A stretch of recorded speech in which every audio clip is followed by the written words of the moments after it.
All right, guys, welcome back to the channel. Welcome back to the stream. Welcome if you're new. Thank you guys for joining me today. Pretty much on short notice here.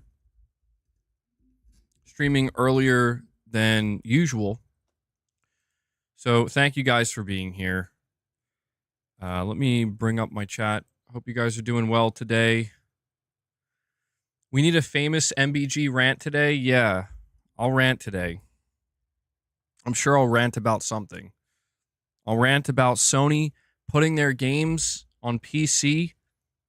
PC filth. Stop destroying your console, Sony. Stop putting games on PC. I don't know. We'll see if there's a rant today. But yeah, appreciate you guys being here. Irfan, yes, that's what's very interesting. Yeah. According to the comics, Kratos was in Egypt. So, could it be a prequel? Ooh. That would be interesting. That would be such an interesting direction to go in. I don't think so, honestly, though. I don't think it'll be a prequel. I think it'll be like Kratos returning. And he has like history there. Or, he's familiar with some of the places, some of the people, some of the gods, maybe. But, yeah, there's some really weird stuff going on, man, with Sony right now and Spider-Man 2 on PC. Like, maybe, I don't know, maybe they'll announce something while I'm streaming. But Sony is literally pretending that Spider-Man 2 on PC doesn't exist. It's like it's not real. It's out in 2 days, and yet it just, I don't know. They're doing it's going to be out in 2 days, and they've done zero marketing. Zero marketing. Drive by Joe with a $5 super chat saying, man, you're coming in clutch. You're coming through in the clutch. I was bored AF driving at work. Well, I'm glad I could help out, Drive by Joe. I'm glad I could help out. Yeah, I don't know. I'm testing out going live a little bit earlier. Just seeing how people respond to it. I know that from the time that I normally stream, not everybody can catch the streams. Why stream earlier today? I don't know. I was just feeling it. We'll see. We'll see how it goes. But yeah, I always feel a little bit bad because the times that I stream, not everybody can catch it. Some people would like it if I stream later. Some people would like it if I stream earlier. But I also have no idea how long the stream's going to be. So it's one of these things where I just had some energy this morning, and I figured, yeah, I wasn't able to do a stream yesterday. Something came up. But I guess that, yeah, there we go. That could be a reason. You like the usual time? Well, we'll see. We'll see what happens. But Drive by Joe, thank you for the super chat, buddy. Yeah, we're going for 20 super chats, teal or above. If we get 20 super chats at the end of the stream, I'll give you 20 reps. We're also, we're still pushing for memberships, guys. If you're not a channel member, please consider becoming a channel member. Consider gifting a membership. All right? Not only does it help me out, but you get exclusive perks. We're going to be doing another Morning with the Missus this Friday. I'm sure there'll be some members lounges throughout the week as well.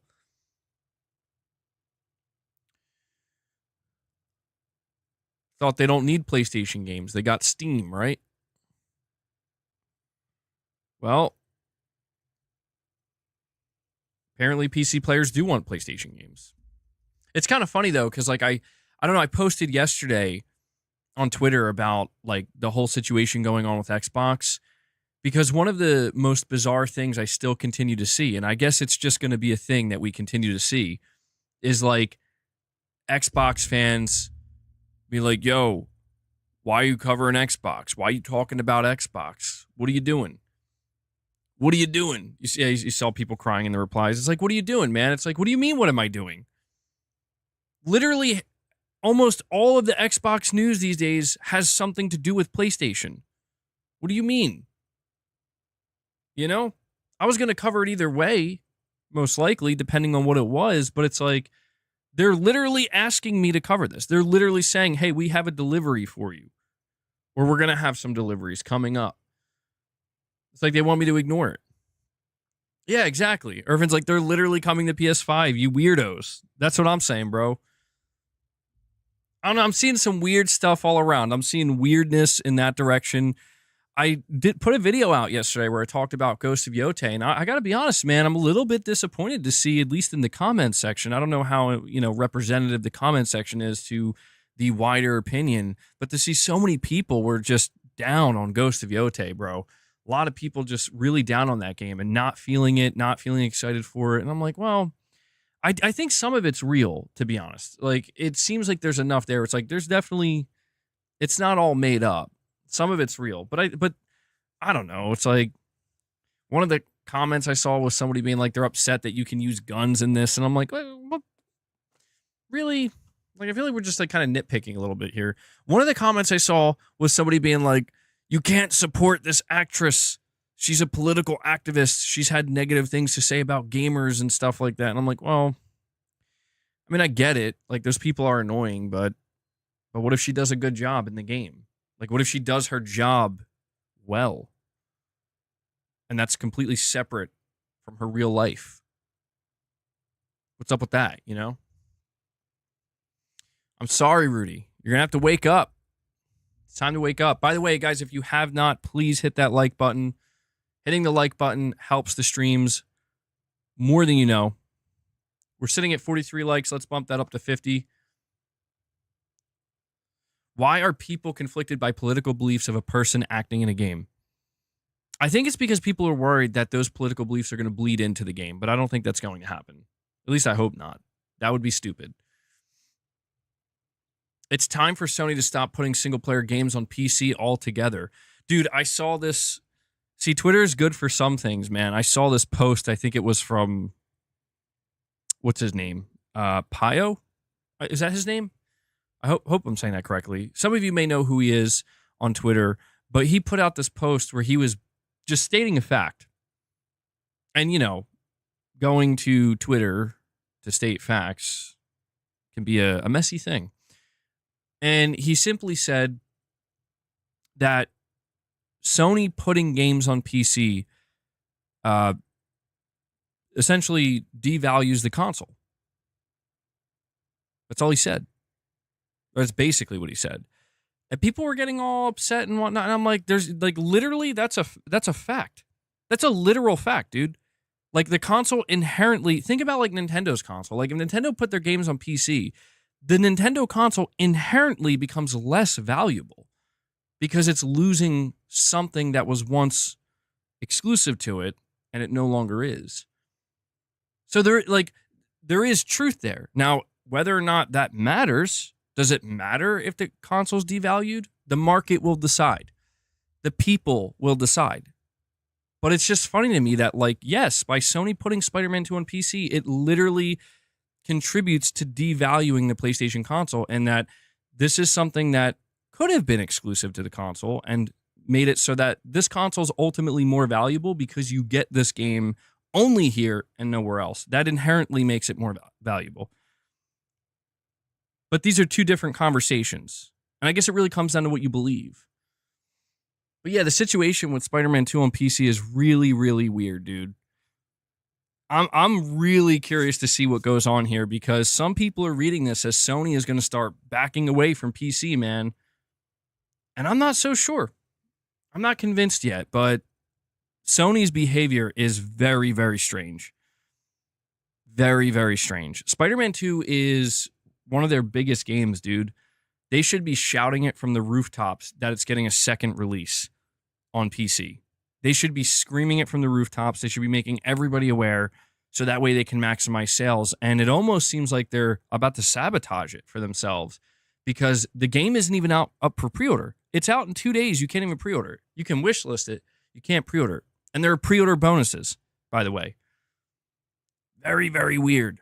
Very weird. They forgot about it. Oh my God, dude, that would be the funniest thing ever. Like, oh my God, wait, yeah, we were supposed to release Spider-Man. Could you imagine that? Figuratively literal, a member for 14 months, says for Yotei, the comments on the PlayStation video are overwhelmingly positive, and the sentiment for the game appears good. Negativity seems a little forced. Yeah, that's what I'm saying, man. Like, it could be a train wreck, but any game could be a train wreck. We don't know until we play it. Doesn't look like it's going to be a train wreck. Looks to me like it's going to be really good. I have faith in Sucker Punch, man. I think they've earned that. I think they've earned the benefit of the doubt. So maybe people are just feeling a little bit more negative on it because they didn't see enough yet. I don't know. I think there is a little bit there there's a little bit of negativity that I think is forced. I'll be honest. I am detecting that a bit as well. Apparently, there's also conversations now that Gears of War E-Day is going to come to PS5, potentially day and date. Apparently, People Can Fly is now working with the Coalition. They're co-developing Gears of War E-Day, and a lot of people firmly believe that this is the studio that's handling the PS5 version. I'm like, oh, okay, well, I mean, that wouldn't be shocking.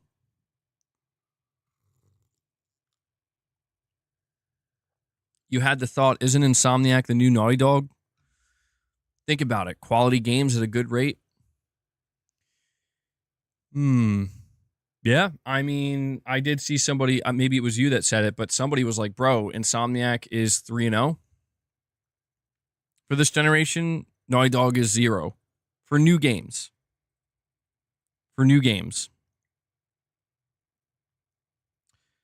I mean,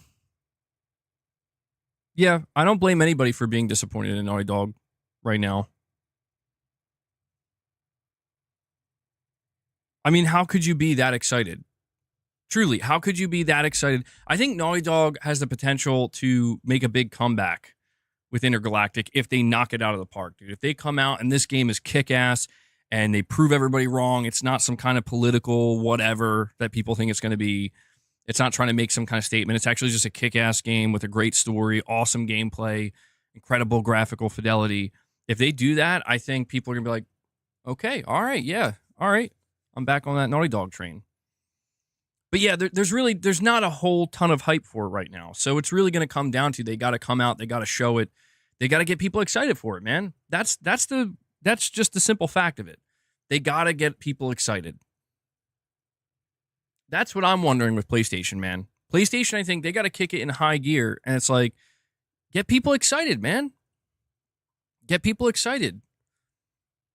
If Ghost of Yotei's coming out this year, Death Stranding 2, you got Intergalactic and Wolverine, like, come on, start hyping it up. Why not? But, I don't know, Sony's still being very quiet.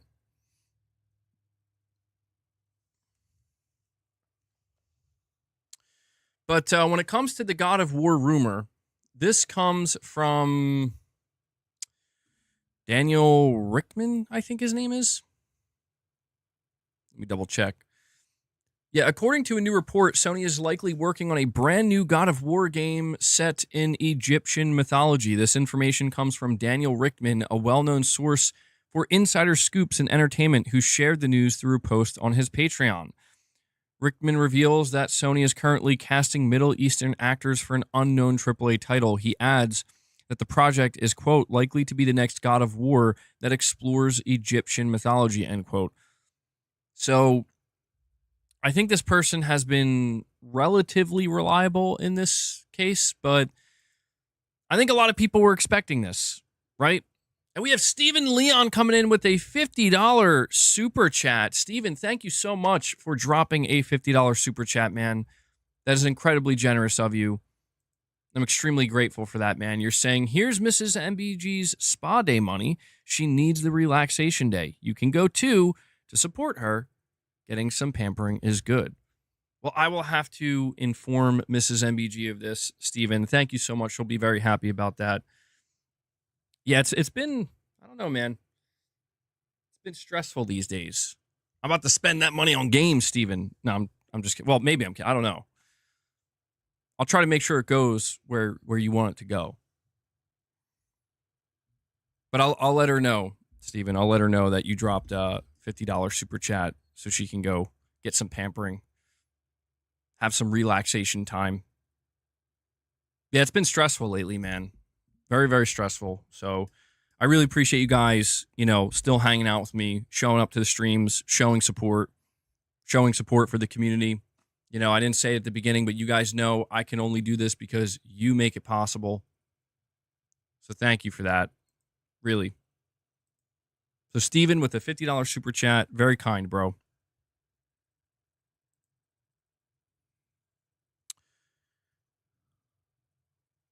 Microsoft's endgame is Game Pass on all platforms and games costing 80 to 100 can, in theory, help Game Pass in the end.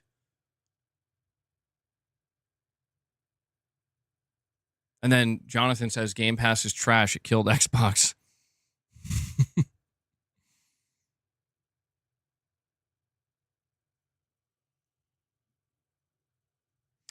MBG, going to the Middle East automatically opens up a lot of potential. You can explore other mythologies in that area. Persian, Mesopotamian.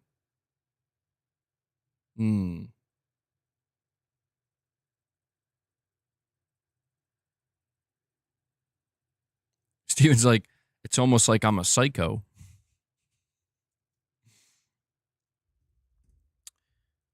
I mean, dude, we've been hearing for a while now that God of War is apparently heading to Egypt. That's what we've been hearing. But you're right. I mean, Middle Eastern doesn't necessarily guarantee it's going to be Egypt. But considering those are what the rumors have been for quite some time now.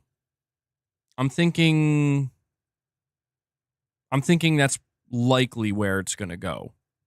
And that would be awesome. The big question, because I've already seen people talking about this, they're like, listen, if God of War goes to Egypt, what are we looking at here? Is this a Kratos game? I mean, obviously Atreus is going to be there. Atreus is going to be older. Egypt isn't the Middle East. Oh, you know what? You might be right. Well, I mean, yeah, but to be fair, he's not saying it's set in the Middle East. He's just saying that they're casting Middle Eastern actors. So, I mean, but yeah, that is true.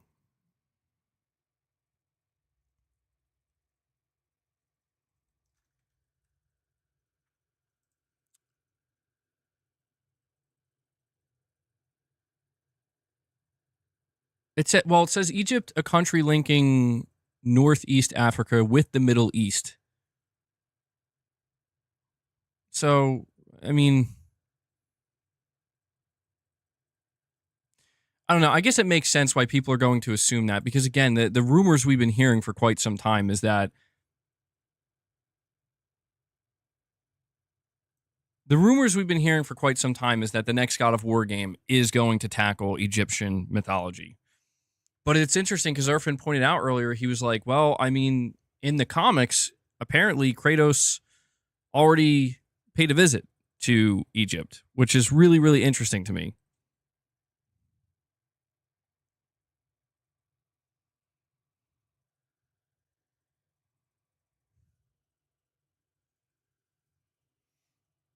It's literally in Africa. It's both African and a Middle Eastern country, maybe. I mean, I don't know. What I just read is it says it connects. It's like the in between, I guess. Connects Africa to the Middle East. So, I mean, I guess it would make sense why they would potentially be looking for Middle Eastern actors. But it's worth noting that that doesn't guarantee anything. It doesn't, it doesn't guarantee anything. It doesn't mean that it's going to be set in Egypt. It could definitely they could end up going somewhere else. Yeah. And that's what's interesting is if Kratos already paid a visit to Egypt in the comics, it does kind of make me wonder if that would maybe signal that they are going to go somewhere else and not go to Egypt. But Egyptian mythology, I think, is something that people would find pretty cool in a God of War game.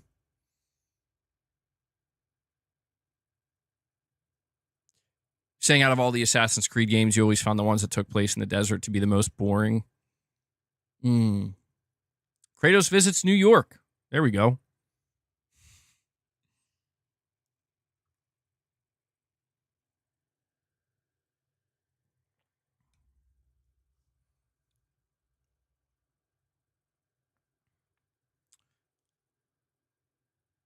Eric Golden says the Middle East term originally coined in the English language. Note 1 is a geopolitical region encompassing the Arabian Peninsula, the Levant, Turkey, Egypt, Iran, and I don't know. I don't know if that was supposed to say Iraq. Okay, well there we go. There we go. I guess that settles it for now, anyway. You guys are focused on the wrong things. The point is, the next God of War game is going to be amazing. At least it should be. The real question I have is what everybody else is asking, or what a lot of people are asking, and that is this going to be a Kratos game? Are we going? Because a lot of people think that Atreus is maybe going to take over, man. And let's face it, if you played God of War Ragnarok, there were a lot of sections where you played as Atreus. There were a lot of sections where you played as Atreus. And I don't know that people would be okay with that. I'll be honest. I don't know that people would be okay with the idea of Atreus taking over and Kratos taking a back seat. I mean, Kratos is older, obviously. But spoilers, yeah, but I mean, come on. God of War Ragnarok's been out for a couple years. No Kratos, no buy. That's what I'm saying, bro. No Kratos, no buy. We got to see Kratos as the main protagonist. We got to see him. I expect to play as Kratos, man. I'm telling you, if they put out a God of War game, God of War going woke, oh man, please, no.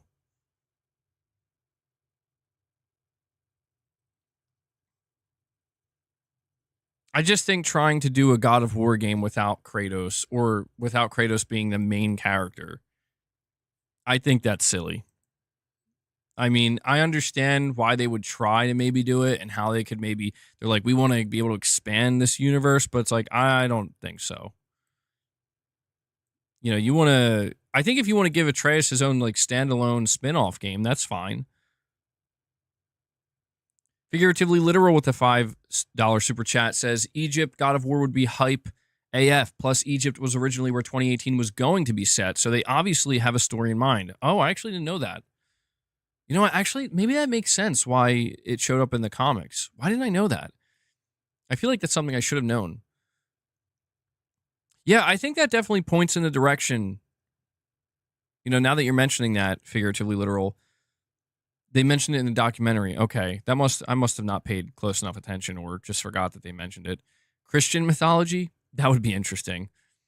That would be a very interesting one, yeah. Kratos and Jesus.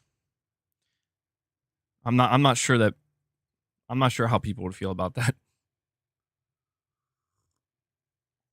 God of War is hardly woke.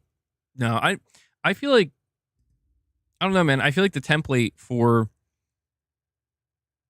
you know, what a God of War game is expected to be at a baseline at this point has already been established. I do think that.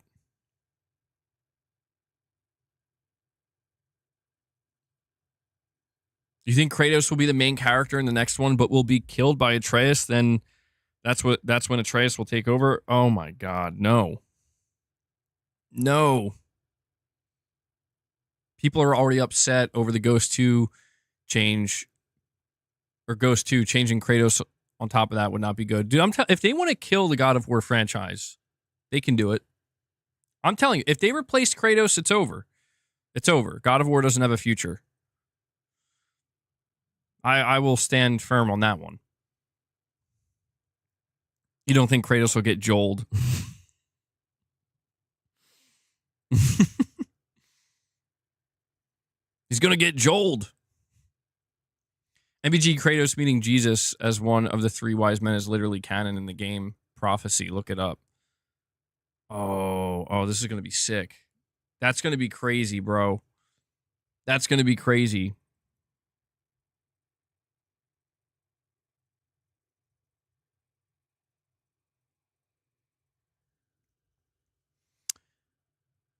Sonny Solchik is probably old enough to play an adult now.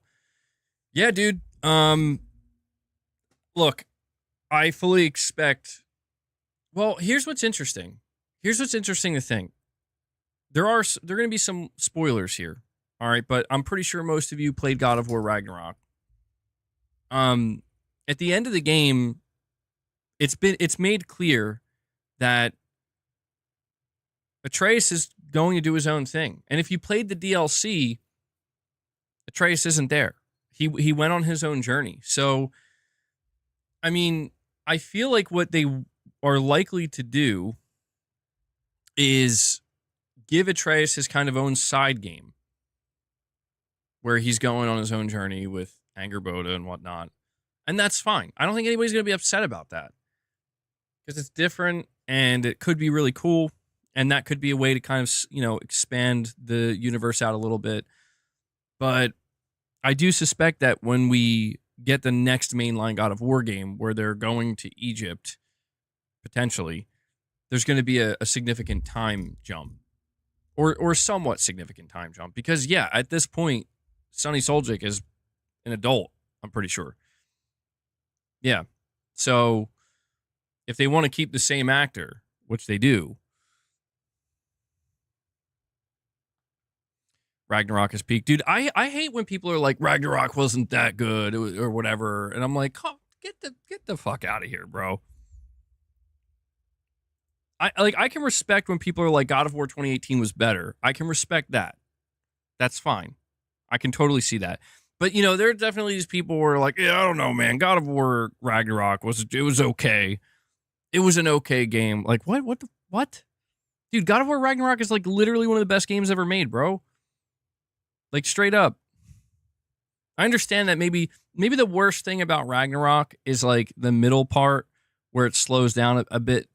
It's a bit drawn out, certain parts with Atreus and Angerboda. I get that, but come on, man. You look at the whole package there. It's one of the best games ever made. That's my opinion. That's a fact. That's a fact. Ragnarok was awesome, dude. It was a masterpiece, yeah. I can't wait to see. I can't wait to see what they do next. Then why didn't it sell like it was? What are you talking about? Dude, God of War Ragnarok sold incredibly well. God of War Ragnarok sold really well. Let me see. As of November 2023, which is about a year after launch, it sold over 15 million units. So that's a huge success, dude. Ragnarok has been hugely successful. It's probably got to be close to like 20 million at this point. Yeah. So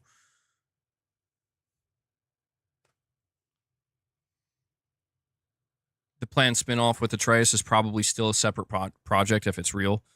That's what I would assume. Yeah, I would assume it's a separate project. It just makes me wonder, like, with the next mainline God of War game, let me ask you guys this. Do you think we could see a situation where the mainline God of War games are still just going to be Kratos? As in, like, Atreus doesn't show up.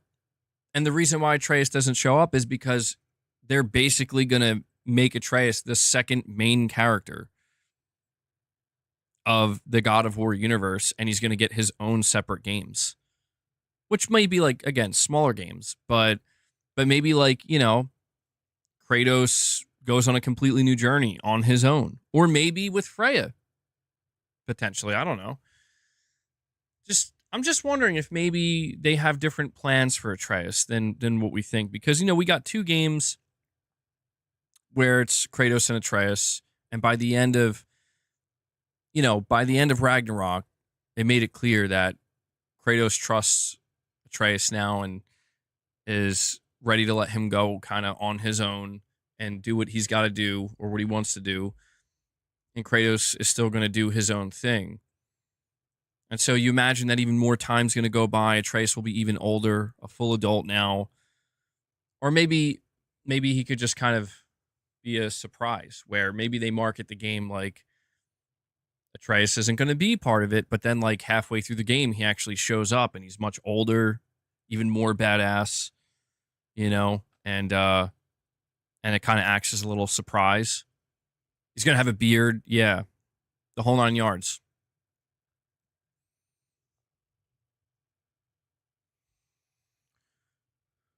Wow, this is early. Yep, we're getting off to an early start today. The new game is likely 5 years away from release. I mean, that's the thing here is, even though it's exciting to be getting this God of War rumor and it's exciting to talk about the next mainline God of War, it's probably, I don't know if I would say 5 years. Well, let's see. Ragnarok came out in 2022. I would say the next mainline God of War game would probably be ready by like 2028. Truthfully. I mean, maybe 2029? Because Sony Santa Monica is working on a new IP. That's the game that... Yeah, I don't think Cory Barlog is directing the next mainline God of War. I think it's going to be Eric Williams again? Maybe? Or maybe Cory Barlog will, like, work on it with him, but won't be, like, the director necessarily. But right now, what we do know is that Sony Santa Monica has a new IP in development. That hasn't been revealed yet. I mean, well, yeah, maybe they're gonna take a lot longer for the next God of War. Maybe they're gonna take a lot longer because they figure, you know, this new IP from Sony Santa Monica, I mean, we don't know anything about it. We don't know when it's coming out. It hasn't even been revealed yet. We don't know what it is. But what we do know is this new IP has been in development for many years. Yeah, this new IP that's being helmed by Cory Barlog has been in the works for many years. It still hasn't been announced yet. And so when we talk about, like, oh, you know, Sony doesn't have any games because all their games were canceled and all their studios were working on live service. Well, this is one of the games that, this is one of the big single player games that we have yet to see revealed. And as far as we know, it hasn't been canceled. And it could be ready to come out as soon as maybe 2026 or 2027. Something worth keeping in mind.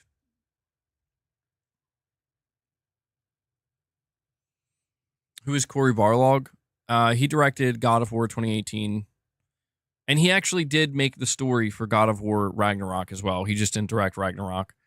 He basically created the story for the, you know,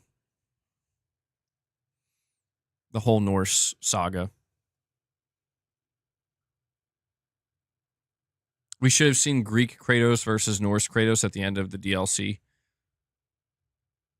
I mean, that would have been cool, but I think fans wouldn't have, I don't know, fans maybe would have interpreted that negatively, potentially, to make it seem like older Kratos or younger Kratos was, like, weak, or, you know, you're obviously not going to have older Kratos defeat wiser Kratos. It just doesn't make sense to do that. Is it confirmed as single player? I mean, it has to be. The God of War live service game was canceled, so it's got to be single player, dude.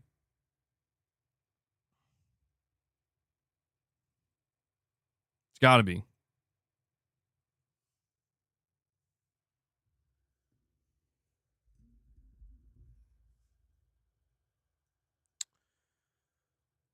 But yeah, man. I think that God of War 2018, God of War Ragnarok, and the DLC for Ragnarok, the Valhalla DLC, were all incredible.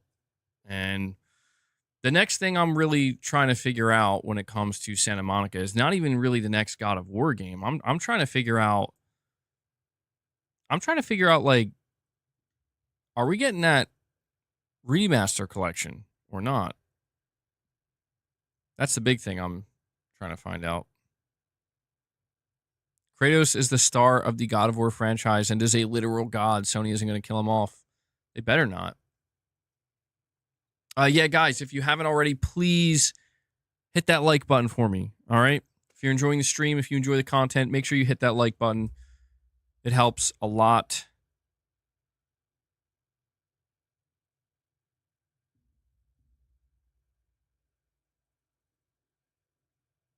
You keep hearing rumors that it's coming. I mean, yeah, dude, that's...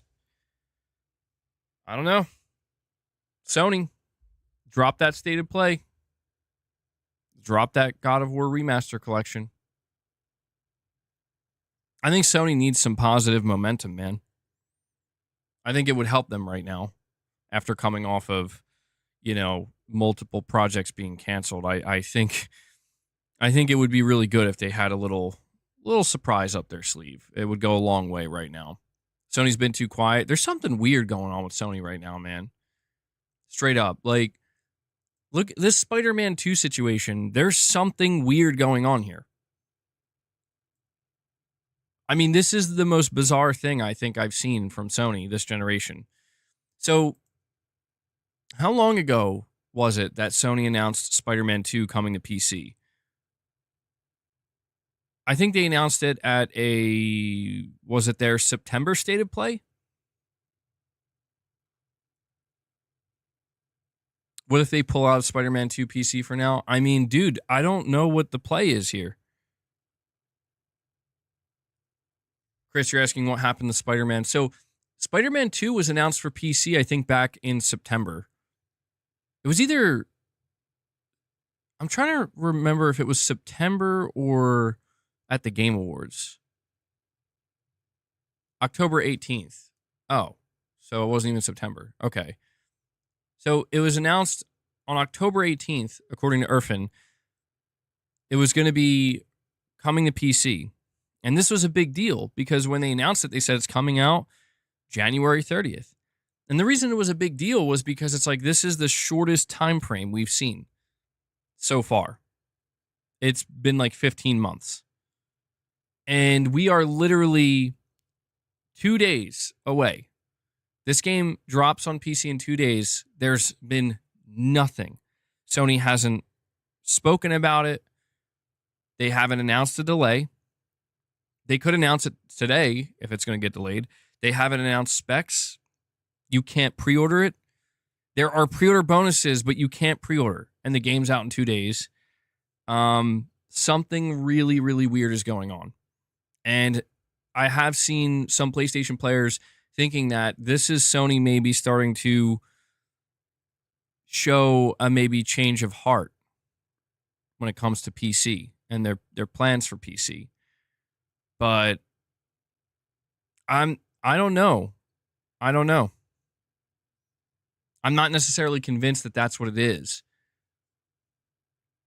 You can release a PC game without specs. I mean, yeah, you can, but I'm just saying, comparatively speaking, like, Sony is pretending this game doesn't exist on PC. And I'm just trying to figure out why. Insomniac hasn't said anything. Surely Insomniac knows. Surely Insomniac is like, are we allowed to talk about that? Like, this is what I'm saying. Like, there's no way nobody knows. You're saying you can't.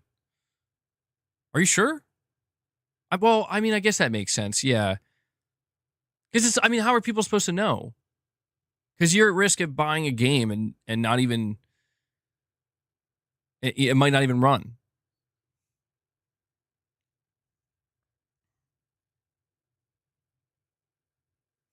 Do you think we'll get a State of Play soon?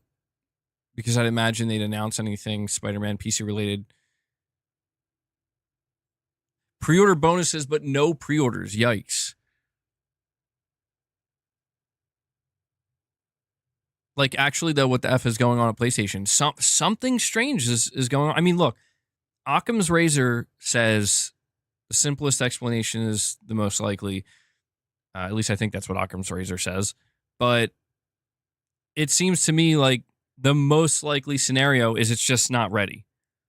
And they're going to have to announce a delay. But even then, it's really weird because it's like, bro, who announces a delay for their game 2 days before it comes out?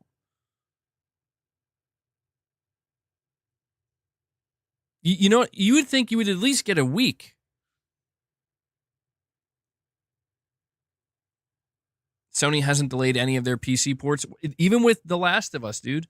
With The Last of Us, they put it out broken. They were like, we don't care. Just put it out.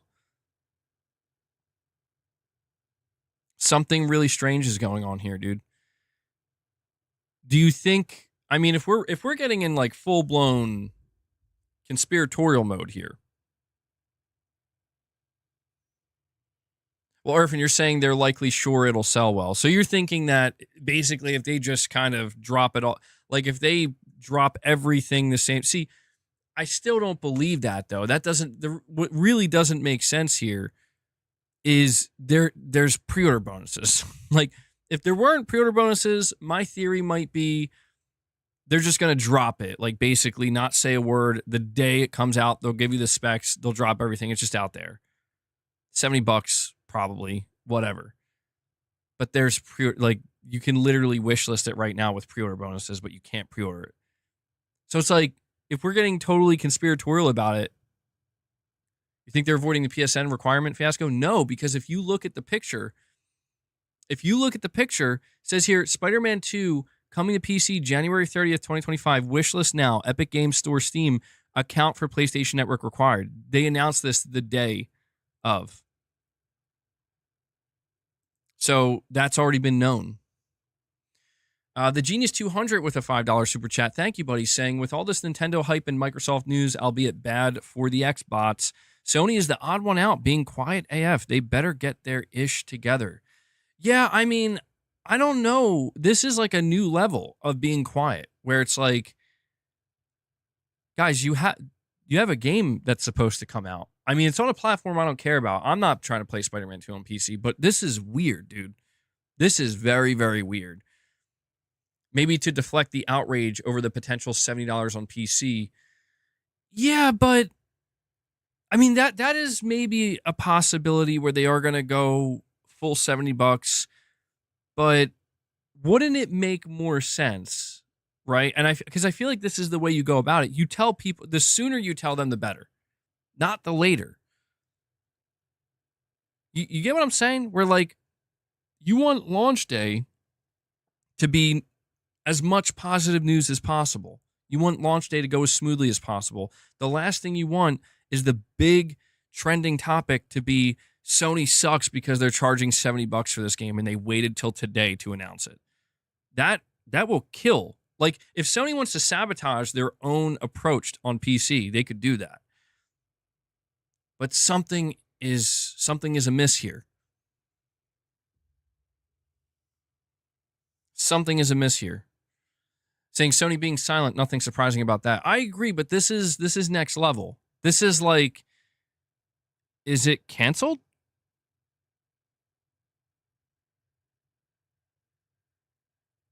Like, serious question. No delay, no specs, no pre-orders, no nothing. Like, I mean, genuinely, if you're a PC player right now that was looking forward to playing Spider-Man 2, you have to be baffled. Could you imagine if they did this for a PS5 game? You know, we would be sitting here being like, this game ain't coming out, dude. You're saying that let's not get hyperbolic about this now. I'm sure the game will come out and people will have their say. Well, I mean, look, I don't think it's not going to come out. I mean, that to me, yeah, that would be very extreme.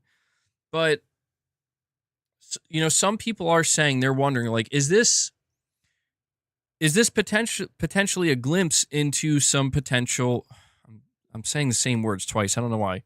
Is this potentially a glimpse into some inner turmoil with some kind of shift going on, some kind of inner strife within Sony, or just mass miscommunication where is it possible that there are people within Sony that are like, at the last minute, they're trying to convince somebody, I guess Hiroki Totoki, don't go through with this.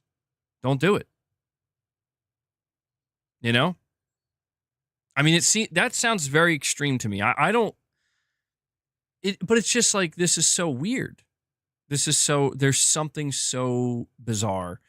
Maybe we're going to get the delay announcement today, or maybe they'll just drop it today. Maybe at 12 noon, they're going to come out and be like, here's the price, here's the specs, pre-order now. They're making money from it. Why? Well, because let's not forget this. You're right. They're making some money. How much money, though? Right? How much money is Sony making from PC? let's face it, the last couple of PC games they released absolutely mega flopped, bro.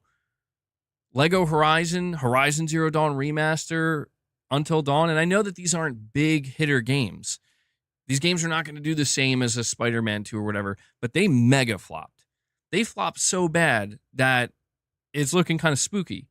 In fact, Lego Horizon, which was a new game, by the way, not a remake or a remaster, Lego Horizon had the worst performance on Steam out of any other PlayStation game, even worse than Sackboy: A Big Adventure. Yikes. So we need to keep in mind that Herman Holst said at their earnings, not even their earnings, it was their business meeting. I think it was early last year. They said, and this, I remember this was a big deal because it was making the rounds and it was getting all the headlines and everybody was talking about it. He was asked, like, what's your strategy on PC? Like, what's going on there? And he said, it was Herman Holst who said this. It's important to understand. It wasn't early last year. It was like, I think, June or July, something around there. It was when, shortly after he became CEO, he made it clear that their strategy, their hope, is that by putting games on PC, it will convince people to go buy consoles. Let me ask you something. Let me ask you this. Does it seem like that strategy is working? Does it seem like for every game that Sony puts on PC, it's making more people decide, you know what, I'm going to go buy a PS5? I'm going to say the answer is no. I don't think anybody is saying, I just played this PlayStation game on PC, so I'm going to go buy a PS5 now. I'm going to say about 99% of people are not doing that. Now, you take that, and then you also combine it with the fact that the last couple of PC releases have floundered and flopped so bad, it's laughable. You got to really start to wonder if Sony is maybe questioning their own strategy here at this point. Again, this is just pure speculation. I'm not saying this is what they're doing, but it's worth asking the question that, are they starting to maybe think, like, are we about to, like, hurt PS5 sales by putting Spider-Man 2 on PC this soon? 30 minutes later, Sony tweets, I guarantee it. Yeah, absolutely. We're going to get an answer today. I'm over here waiting. I keep checking Twitter. I'm like, they're going to drop it at any moment. You know they are. But man, you have to admit, they're really waiting till the 11th hour. This is very unusual for them.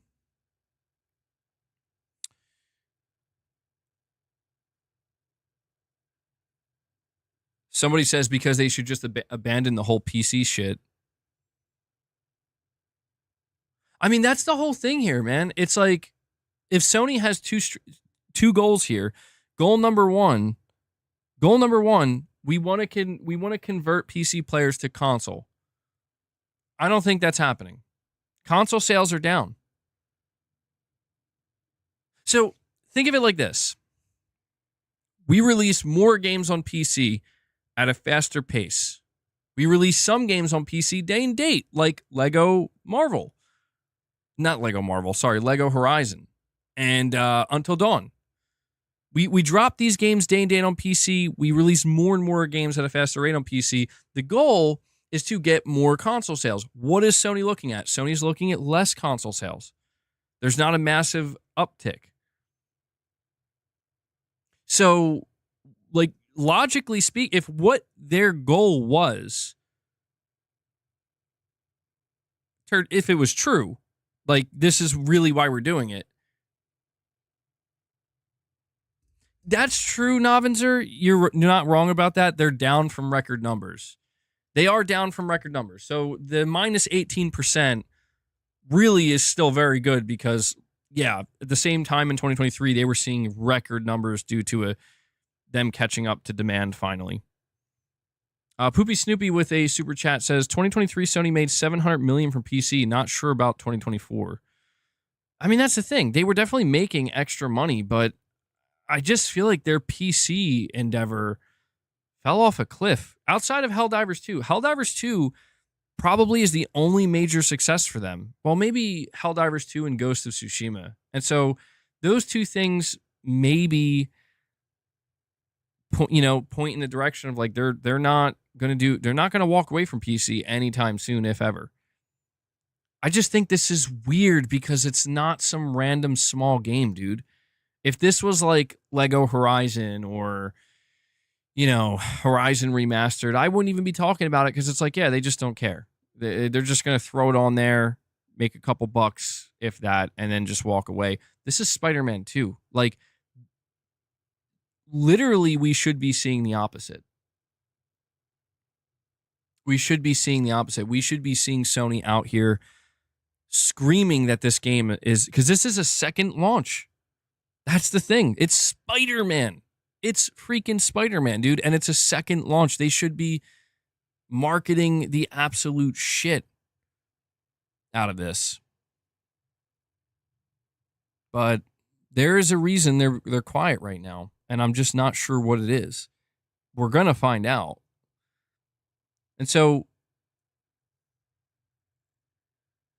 you're saying, truth be told, this has more to do with margins than some ideal conversion. Well, if it has to do with margins, right? Then again, I have to wonder, like, why are they not marketing it? Something's just not right here, man. They also just had a huge shakeup at Insomniac, so maybe things got messed up marketing wise, and they handled all that. That's possible too. Yeah, that's a possibility. Domingos, you're saying, I think they saw the backlash to the game. Yeah, but I mean, if you're talking about the backlash of the game in general, like certain aspects that people didn't like, they can't change that. You know what I mean? Like, so I don't think that would prevent them from releasing it on PC. Poopy Snoopy, you're saying, try telling investors we're giving up 500 to 700 million. I mean, yeah,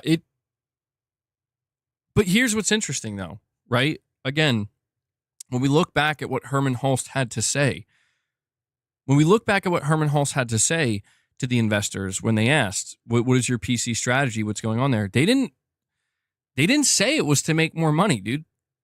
Like from PC players. They didn't say that. They didn't say it was to recoup development costs. They didn't say it was to, increase. I mean, the general idea behind Sony at that time was, yes, to increase margins overall. It was straight up, we want these people, we are hopeful that they will consider buying PlayStation consoles, that we will convert them to PlayStation consoles. That to me is just so fascinating because it's like, I don't think that's, like, that was never a possibility. Like, I don't think that was ever going to be a thing. And so it's like, was Sony maybe, I don't think they were like lying to the investors, but were they, I don't know. Something's just very peculiar here because, people are going to have different opinions on this. On one side, people are going to be like, well, this is just Sony realizing that they're being stupid by putting their games on PC. I'm like, well, I mean, they've made money by putting games on PC, and they're still selling a good amount of consoles. Their numbers may be down a little bit, but they're still selling. It's not like they stopped selling consoles or people stopped buying them. MBG, it's actually important to note that the investors told Herman they were concerned with PC releases cannibalizing PS5 console sales, which led to his remarks. Very true. Thank you for that, William. See, that's the kind of context that I know you're on top of, bro. Because that actually changes the entire perspective. How funny is that, bro? It's actually the investors that are worried. Because I think most of the investors have an understanding, like, they understand the value of the console. Like, there's a reason why when Sony's doing their investors calls, they're like, here's how much money we've made on the PS5.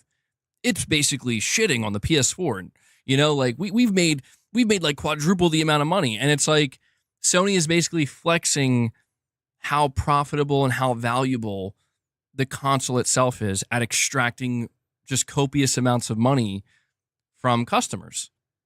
And I know that sounds maybe a little bit bad the way I'm wording it, because it's like, oh, these greedy corporations, but it's the truth, man. Like, People are not being held at gunpoint. They're making the choice to spend this type of money on this platform through this console.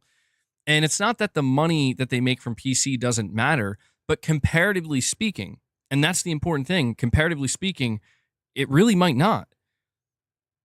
Because if they were making that much money through PC, that would not be the way investors were talking about it. Investors would not be sitting there saying, we're afraid it's going to cannibalize PS5 sales.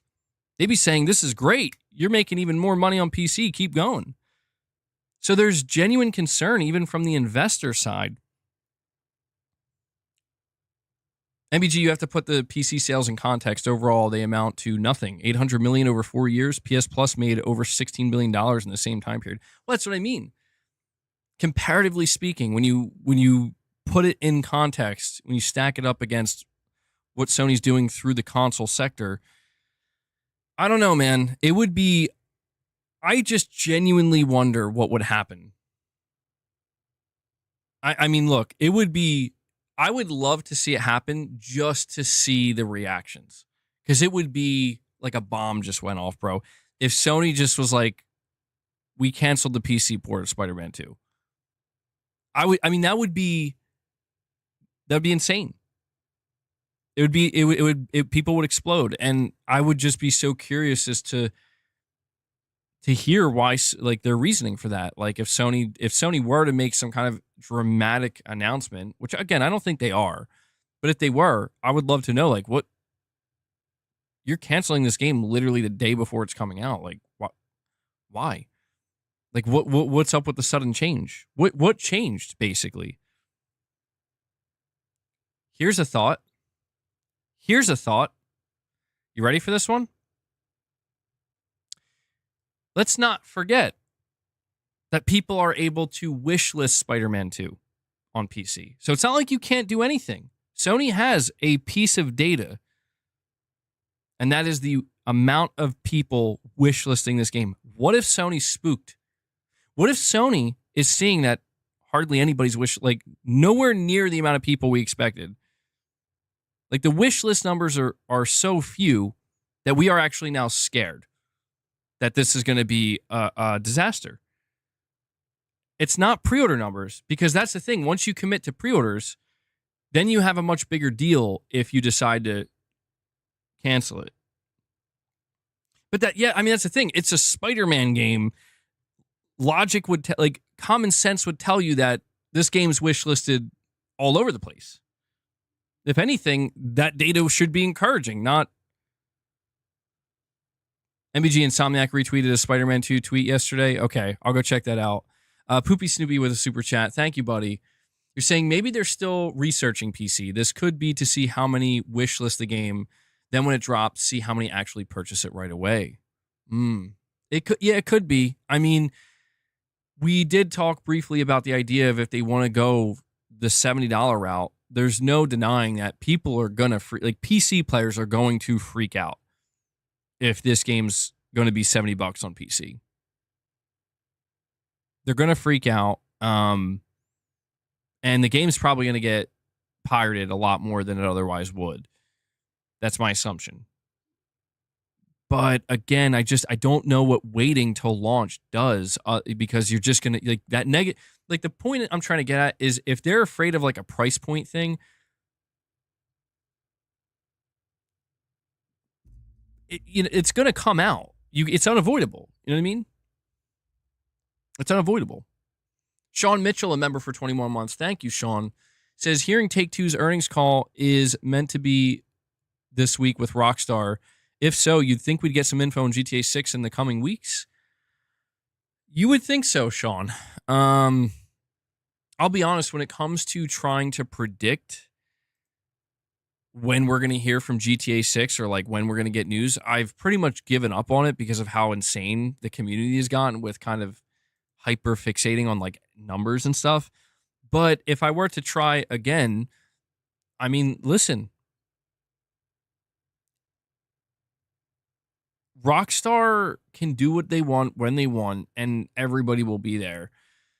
We've been hearing for literally years, I mean years and years, Sony has the marketing rights to GTA 6. Sony has the marketing rights to GTA 6. As of right now, we have yet to see hardly anything of GTA 6, let alone anything relating to PlayStation marketing with GTA 6. But you're right. Their earnings are coming up soon. They're probably going to, Strauss Zelnick is probably going to acknowledge it, lightly. But there's also rumor of a state of play occurring. I'm not saying that that's when it could show up, but I'm just saying February in general, it could be a time where, I don't know, it could be a time where we learn a little bit more about GTA 6 and potentially even what to expect with PlayStation and how it will affect PlayStation. I don't want to, it's not going to show up at a state of play or anything like that, but I'm just saying, it seems like February, there are more things that are going to be occurring. Like big things occurred in January where you're talking about the Switch 2 reveal, the Microsoft Developer Direct. February, we're hearing there's going to be a state of play. And it's like, well, maybe before the end of the month, they could just drop that trailer too. I don't think it shows up in a state of play, but I guess what I'm trying to say is like, everybody's saying how quiet Sony's being, how silent they're being. They do a state of play. Maybe later on, there's trailer number 2 for GTA 6. And at the end of that, the PlayStation logo flashes. You know what I'm saying? Like, that would definitely be Sony making a lot of noise. GTA 6 Super Bowl ad. Oh, yeah. Yep, there's that too. Did you see the DeepSeek thing? Things can change really quickly. I didn't look into it, no. I saw people talking about it. I saw it trending, but I'm going to be honest, like everything's happening so rapidly and there's like information overload. I can't keep up with it.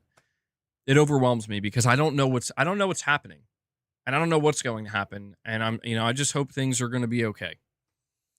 Things can change quickly and they seemingly are a little too quickly.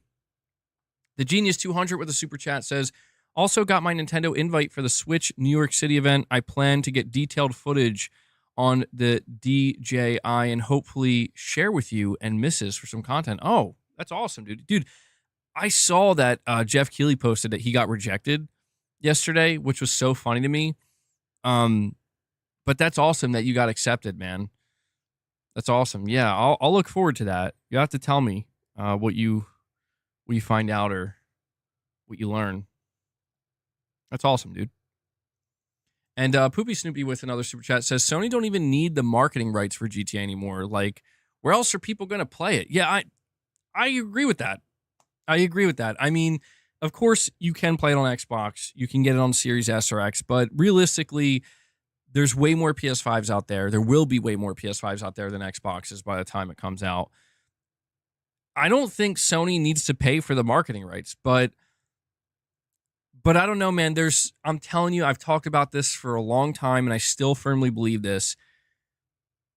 If we get GTA 6 trailer number 2 and the PlayStation logo, you know what I'm talking about? The blue PlayStation logo screen, or it could just be black with the PlayStation logo. And they do that with games that they have marketing rights for, where they just don't mention the other platform. If Sony could make that happen, it would be, I mean, it's quite literally, and I mean this, quite literally the biggest win from a business perspective and a brand perspective you could get the entire generation. Straight up. If people are watching trailer number 2 and at the end, I mean, even just the PS5 logo itself being there at the end is a win. But if they like have it, the whole screen flash, like the PlayStation logo, that alone for a game like GTA 6, I mean, yeah, Sony, they're gonna be catapulted to the 100 million sold very quickly. Very, very quickly. But I do agree. If they didn't want to pay for the marketing rights, they're still gonna I mean, where else are you gonna play it? If you're not buying an Xbox, if you already have a PS5, or if you're trying to choose between the two, keep in mind, man, I talked about this in a stream earlier this month. but I titled it like, apparently PS5 is getting GTA 6 and Halo this year. I don't think people like fully comprehend, because I see people arguing and shit and like fighting online and still like going back and forth, and it's fine. But I don't think people like really understand. Like, do you guys see what's happening? Like, do you not understand that PC is not getting GTA 6 for who knows how long? Xbox is not getting PlayStation games. PlayStation's going to have PlayStation games, GTA 6, and apparently, if it turns out the rumors are true, by the end of this year, Halo and Gears. It's like, holy shit, dude. If you're Sony, you're on cloud 9. You're beyond winning at that point, bro. And I'm not saying that in a fanboyish way. I'm saying that from a business perspective. Like, how do you look at your platform? Imagine looking at your platform knowing, like, okay, we got Ghost of Yotei coming this year. We got Death Stranding 2. We got games like Monster Hunter Wilds and Assassin's Creed. We got GTA 6. Holy shit. Hold on. We're getting Halo, the Master Chief Collection, and maybe Gears. Maybe even Gears of War E-Day, apparently. Holy shit, you are kicking back with your feet up, smoking your cigar and drinking a little bit of whiskey. You know, you're good. You're good. That's what's crazy, man, is you get Doom, Indiana Jones. And that's what's funny to me is like people, people talk about, well, how much money Microsoft's going to make. I'm like, I don't think you comprehend how much money Sony's making by just sitting there. That's why Herman's at the beach all day, bro. That's why Sony was like, Concord, what a shame. Anyway, I'm going to go back to counting my money. Like, it's just the reality of it. And Poopy Snoopy, again, you're saying, so buying a win is a good thing now. Absolutely. Anything's fair game, bro. Buy the win. Well, to be fair though, Poopy Snoopy, to be fair, because I see what you're doing. To be fair though, what you said is true. It is true. Sony doesn't have to lift a finger. They know, Rockstar, you only made this game for 2 platforms. You made it for PS5. You made it for Xbox Series.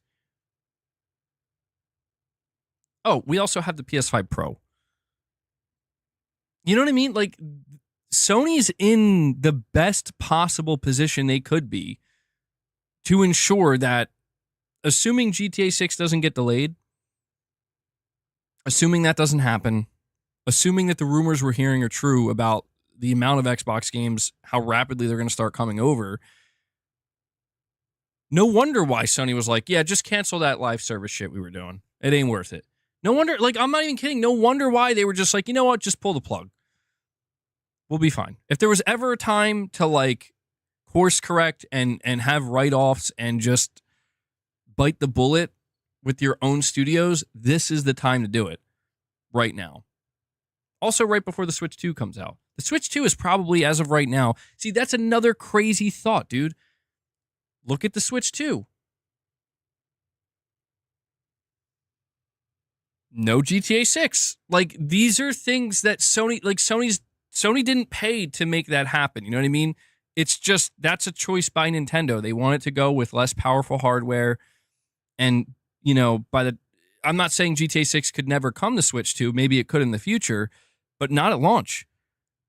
And that's just crazy, dude, where you have the only other competitor in the home console space, being Xbox, is the only other platform that's getting GTA 6 this year. And they're like, yeah, but we're not really prioritizing console sales, and we're just going to start putting our games everywhere. I mean, think about it, if you're a consumer who's excited for GTA 6, there's a lot of truth to what you just said, Poopy Snoopy. Like, if you're a consumer who's excited about GTA 6, where are you going to go? I mean, really, though. Like, even if you're like, oh, that Series S, though, is $300, I'll pay $300. I'll get the cheapest console there is. That's the cheapest entry point to GTA 6. Yes, but somebody's likely going to inform you, or at least you're going to come across at some point, because it's being marketed by Microsoft now, for God's sake. You do know, if you buy this console, the games that are being released for this console, they're also being released for the PS5 as well. But the games that the PS5 are getting, you're not going to get over here. I know the casuals don't care about that, but I mean, this is why Sony could go for the kill with their marketing, bro. Because you're right. Most casuals probably don't know that. However, this is where if Sony wanted to really go for the juggler, they could go on a mass marketing campaign to make everybody aware that, just so you know, PS5 is the home of not only GTA 6, but all these PlayStation games we got. You know, the future PlayStation games, God of War, whatever. I mean, they could even market the games that have already come out, like The Last of Us and stuff. You know, they'll do that. Oh, and here's Doom and Indiana Jones, and presumably at some point Gears or Halo. And that, I'm telling you, you get that marketing out in front of the casuals, I think they'll pay attention. I think they'll pay attention. That could attract regulators. Yeah, it's going to backfire on Sony. And Poopy Snoopy with another super chat. Thank you, buddy, saying a lot of PC diehards will wait. What's another 1 to 2 years? I agree with that. I agree. I think PC players are not going to jump. Well, to be honest, I think if there was ever a game to convince PC players to pull the trigger and buy a PS5, not all of them, by the way, just a portion of them, I think it's GTA 6. I really think that. I don't know if it'll be millions of players, but I know for a fact that there are people who play on PC right now that once GTA 6 drops, they're going to go buy a console to play it. And I don't blame them. Maybe they'll sell it when they're done, when it comes to PC. But GTA 6 is going to be I'm going to just say, man, I think it's going to be like a once-in-a-lifetime thing. And I think it's going to be one of these things that's like, how... The fear of missing out, I think, for GTA 6 is going to be on a level that you're going to have a true iron will to resist. You're going to have an absolute iron will. We're going to get a GTA 6 Halo Master Chief Collection PS5 Pro bundle. What universe did I slip into? And Poopy Snoopy again says, so Microsoft can sit back and let Sony market their games. There you go. Sony, it's funny because somebody was asking, like, do you think Sony would do a bundle for Xbox games? And I'm like, bro, I don't know, but why not? I'm not convinced that they would, but why not? Helps Sony, helps Microsoft. Who loses? You know, the big concern today, guys, truly, the big concern today is the PlayStation 6. I mean this. I don't know if you guys have been paying attention, and you know, I'm not too interested in. Sorry, I'm not too interested in talking politics, but this is extremely relevant to the gaming market and specifically hardware. So today, I don't know if you saw it trending, but Donald Trump basically announced that he said in the very near future, he's going to be tariffing all semiconductors, pharmaceuticals and stuff, which is a big deal too. But specifically talking, you know, keeping it gaming, he's going to put a tariff on all semiconductors coming into the U.S., apparently. And this is a very, very, very big deal. Yeah, from Taiwan. I mean, that's where 98% of it comes from. So essentially, yeah. This is a very, very, very big deal because is this good or bad for us? Well, I mean, it depends on how you look at it. So on one hand, some people think it's good because it means that, well, because the whole reason why Trump is doing this is, yeah, he wants to basically facilitate the US manufacturing its own semiconductors. So from a very base level, it's good for the US in that, yeah, if we could build our own semiconductors and do it here and make it homegrown, that would be better for the country. But there are a couple of problems here. One of the biggest problems is that building these semiconductor facilities is extremely difficult. Not only because it takes literal years. Like, hey, let's just build some semiconductor facilities in the US. It will be expensive, but it takes literally years. You're probably looking at 2028, 2029. Okay? Secondly, and this is something I actually heard, and I'm like, oh my God, this is going to be maybe a disaster if this goes through. Like, I'm actually concerned where one of the things, there are other companies that have been trying to build their own semiconductor facilities in the US. I think maybe Dell, maybe Intel. You think it might take decades? Oh, geez, that's even worse. That's even worse.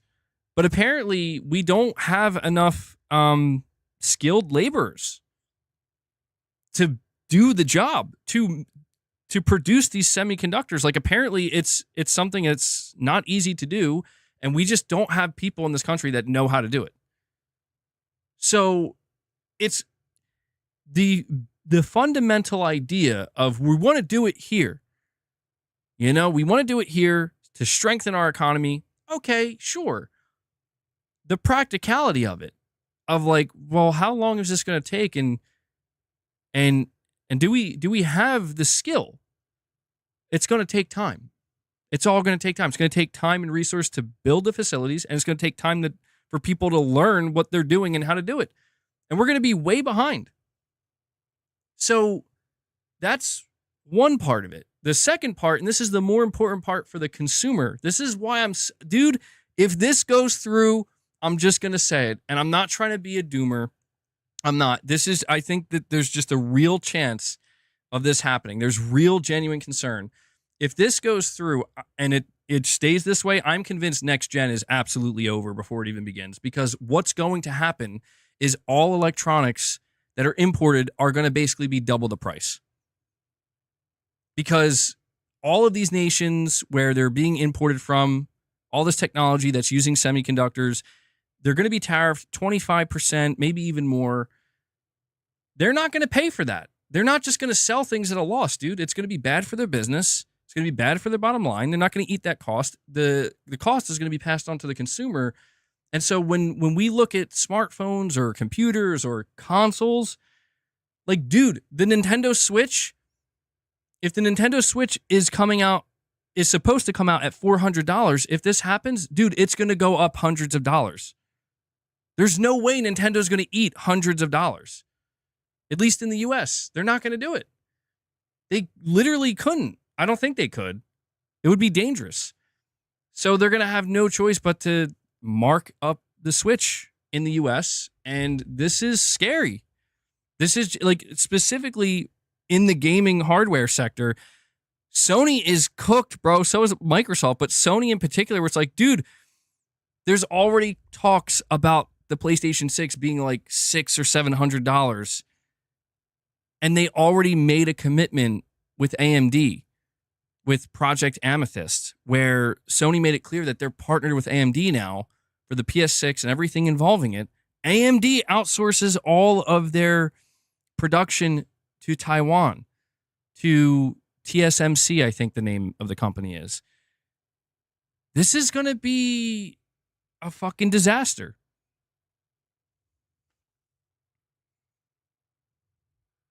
Saying that MBG tariffs are 25%, so if the $200 part of the Switch increase is if the $200 part of the Switch increases by 25%, that brings it up to like $250 or $450 total.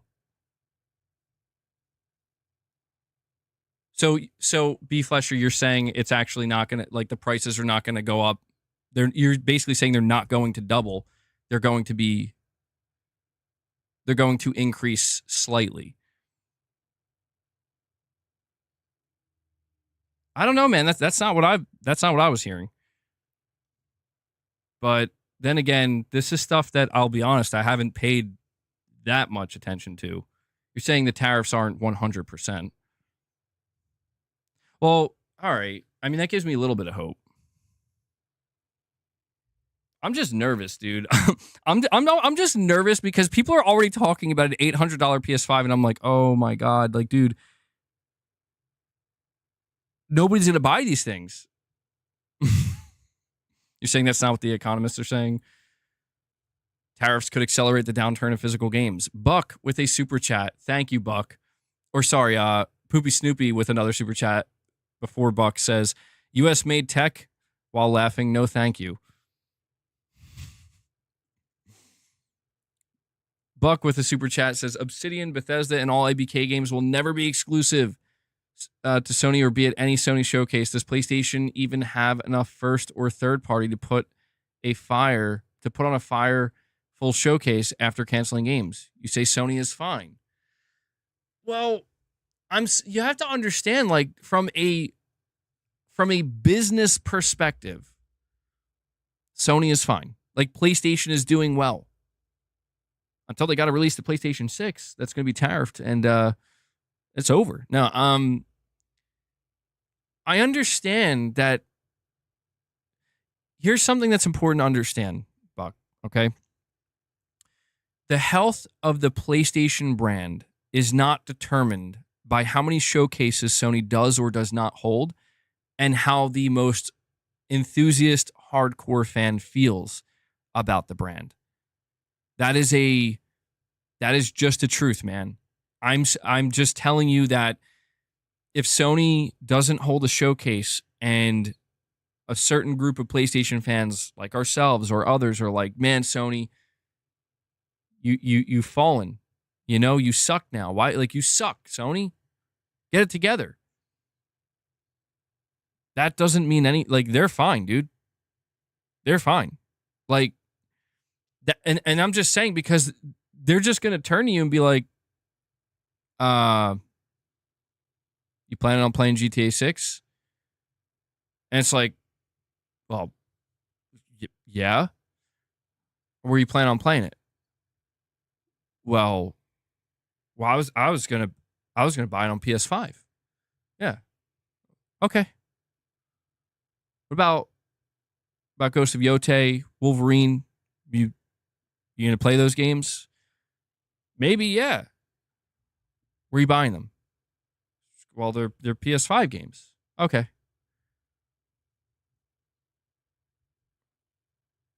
Well, I could go to Xbox and play GTA 6. Sony. Just so you know, I could go. I could do it right now.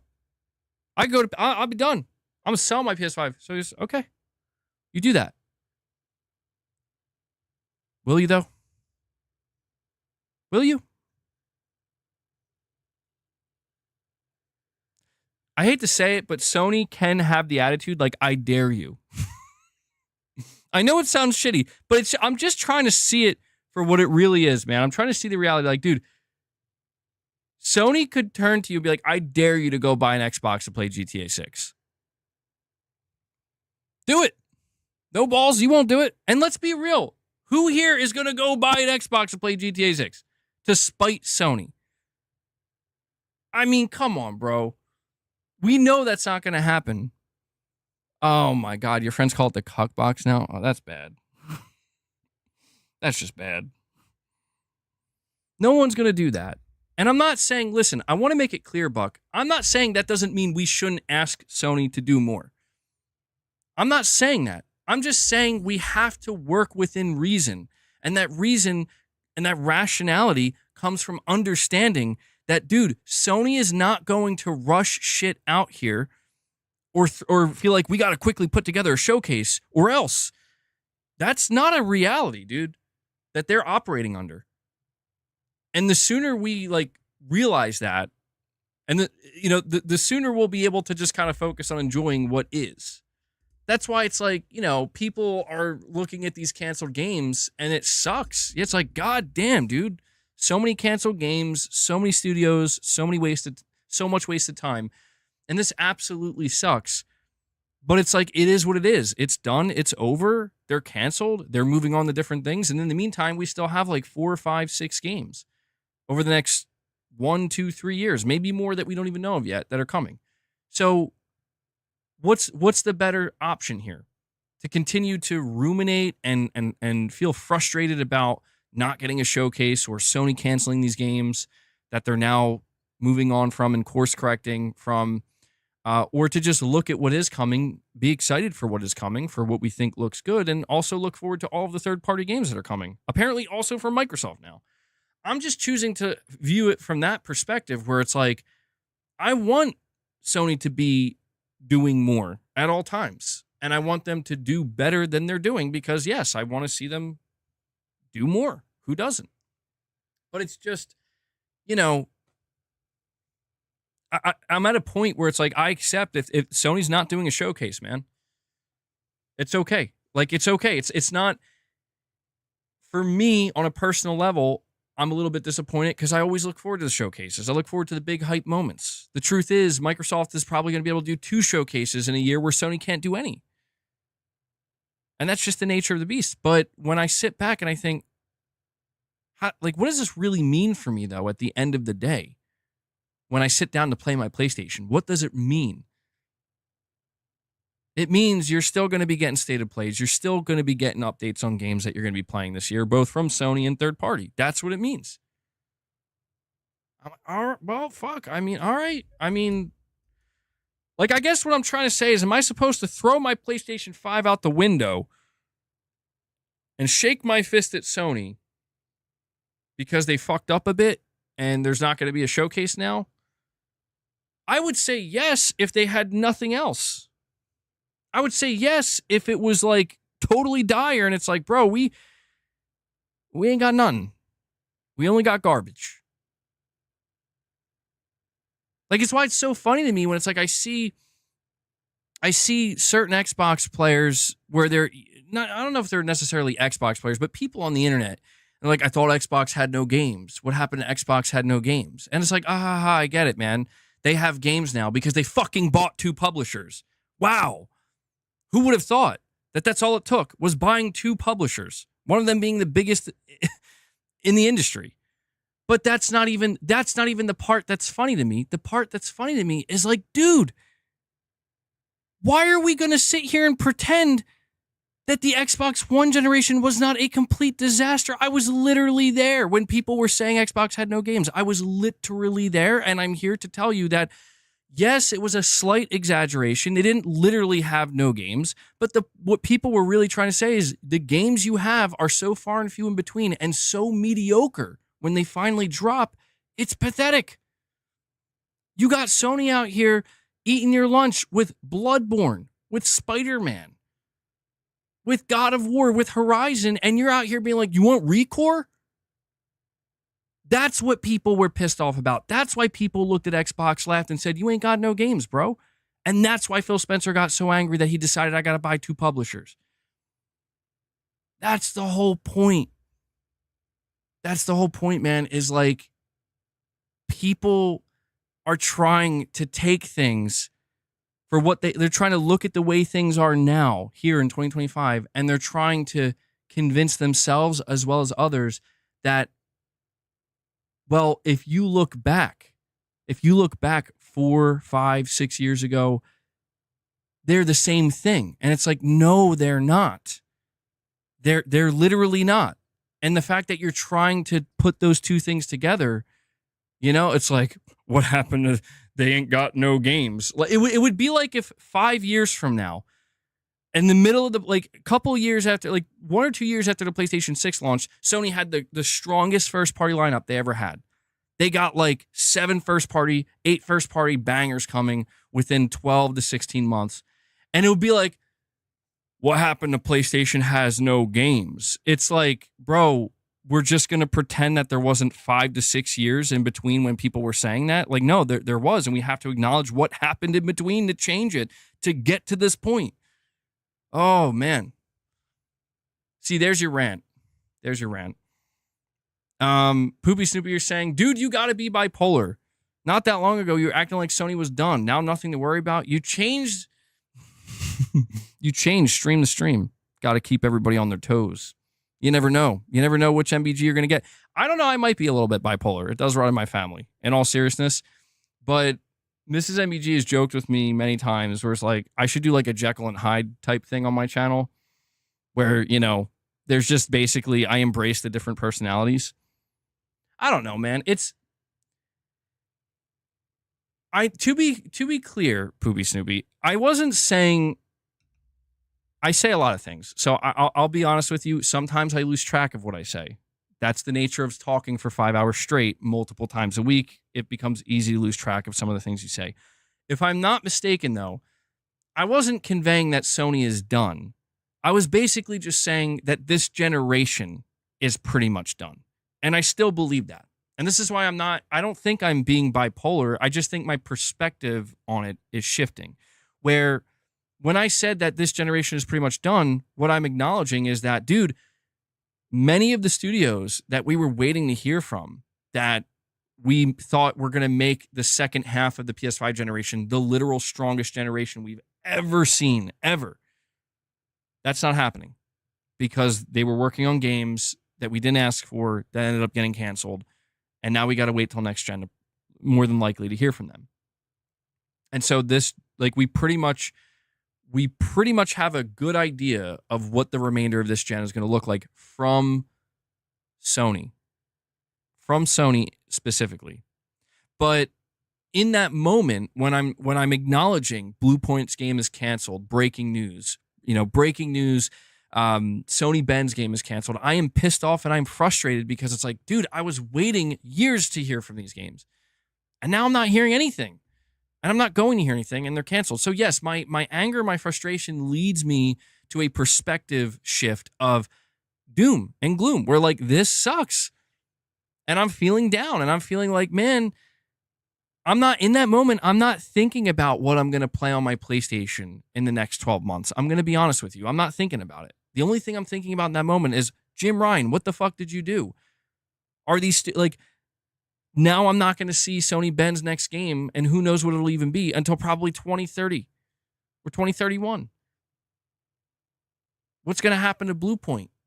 You know, Demon's Souls was incredible. How do we go from that to where we are now? So it's a situation where it's like, yeah, I'm going to be fucking pissed. And I'm not going to, in that moment when I'm feeling pissed, I'm not going to see it from a positive perspective. But after thinking about it a little bit, after kind of, coming to terms with, well, it is what it is. This is what happened. It doesn't mean it's like, you know what? Everything's perfectly fine. And there are zero problems. It's not that. It's just the reality is, hey, man, it's not going to be as good as you thought. Doesn't mean it's not still going to be good. And that's the perspective that I realize, like, I'm straying too far away from, because you have to understand this as well, Poopy Snoopy, and anybody else who's, like, man, why does MBG seem like he's all over the place? Dude, I am subjected. Now, to be fair, I don't have to be. It's where I got to, like, be careful how much I'm choosing to read what random strangers are saying on the internet. But I am getting different opinions and people just barking at me from all angles. And there is a vicious group of people who absolutely are like, come on, MBG, just admit it. Sony sucks and Xbox is better. And they get so loud about it. They get so aggressive about it that I'm like, could this be true? So many people are saying it. There's so many people are so vocal about it that it starts to make me question, like, basically what I'm saying is they're gaslighting me, dude.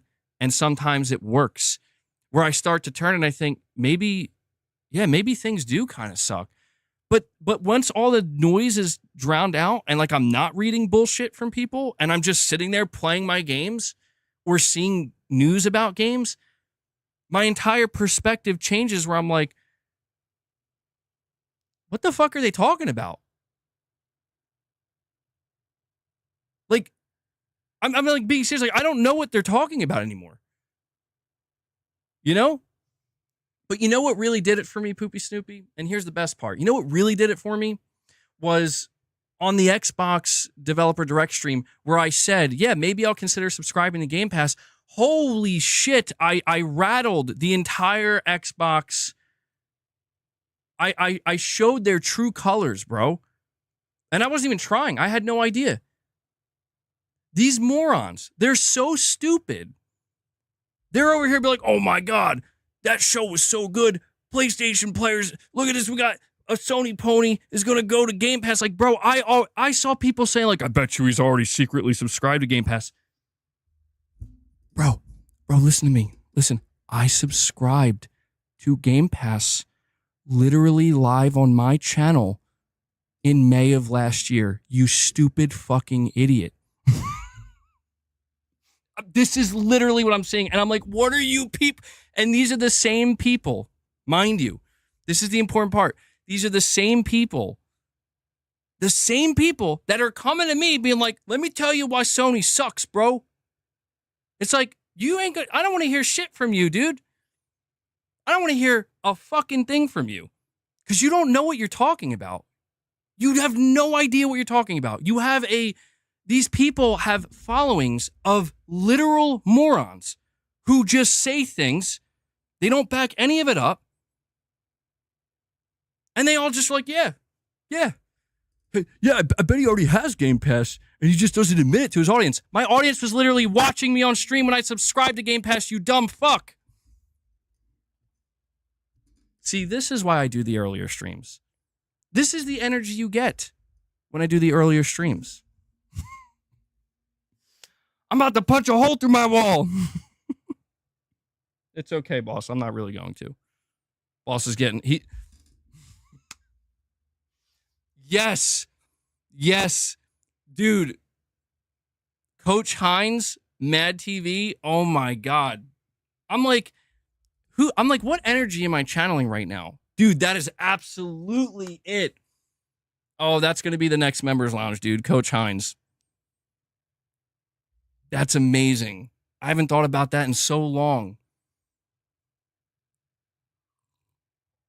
But anyway, let me read these super chats. I'm falling a little bit behind.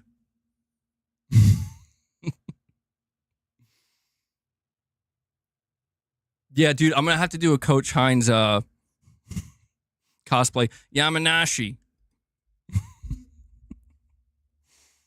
I totally forgot about that. Those are some of the best comedy skits I've ever seen, dude. Boss is like, is it time for treats? Usually when you get this worked up, it's time for treats. Maybe, I don't know. We haven't got any membership gifts, boss, but if we could get the 15 super chats, I'll give you some treats. All right, let me see. I'm a little bit behind on the super chats. Namco888, thank you for the super sticker. I appreciate that, buddy. We also have Josh Z. He says the tariffs are concerning for future hardware, and yet we are getting diminished returns ultimately, so I'm not overly worried. Double the price would be like 100%. 25% does not seem unreasonable. Time will tell. Yeah, all right. Well, maybe that's where my doomer mode gets too strong, and I'm just jumping to conclusions without actually thinking it through. Because I guess that is right. 100% tariff would be basically, I guess the expectation would be baseline double the price. But it is one of these things where I think it's kind of like what you're saying, Josh. We're gonna have to see what happens over time, because there's no denying that if this does go through, it is going to have an impact on all of the gaming companies that produce hardware that we talk about constantly on the channel. There's no doubt about that. And so how significant of an impact it's going to have, how negative of an impact it's going to have. I mean, one thing I feel pretty confident in saying, though, Josh, is that based off of the reactions I'm seeing with stuff like the PS5 Pro, the latest line of NVIDIA GPU graphics cards, and just the idea of like talking about software itself increasing from $70 to $80, $90, or $100, something that seems pretty clear to me is that, dude, they're starting to get priced out, where it's like they want to keep up and they would like to, but it's just not really going to be as feasible anymore, especially if the prices continue to go up, where I'm sure there are quite a few people. In fact, I know this because I saw people saying it was like, I would love to get a PS5 Pro, but it's just too much, you know? Come on, come on, come on. Boss. Why do Sony channels defend Sony, the Sony Corporation, so much? Because they have no games to talk about. That's not true, Xbox is king. You know that's not true. We talk about games, bro. We talk about games a lot.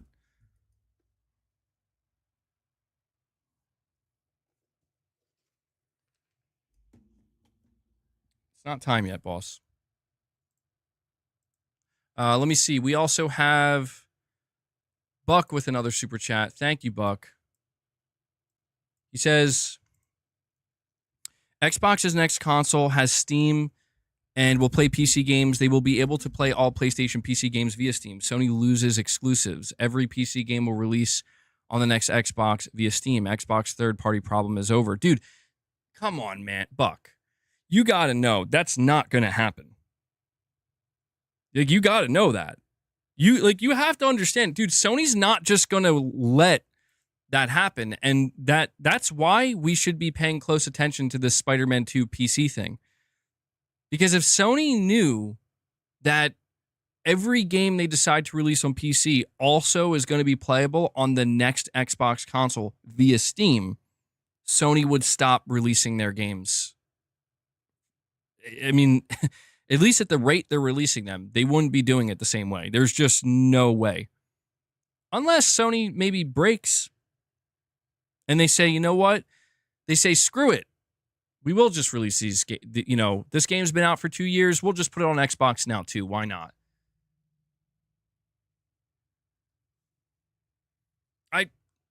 I don't know, man. He's saying, I don't believe MBG is toxic. He's not going out of his way to clip people from YouTube. I mean, dude, I don't even know what people...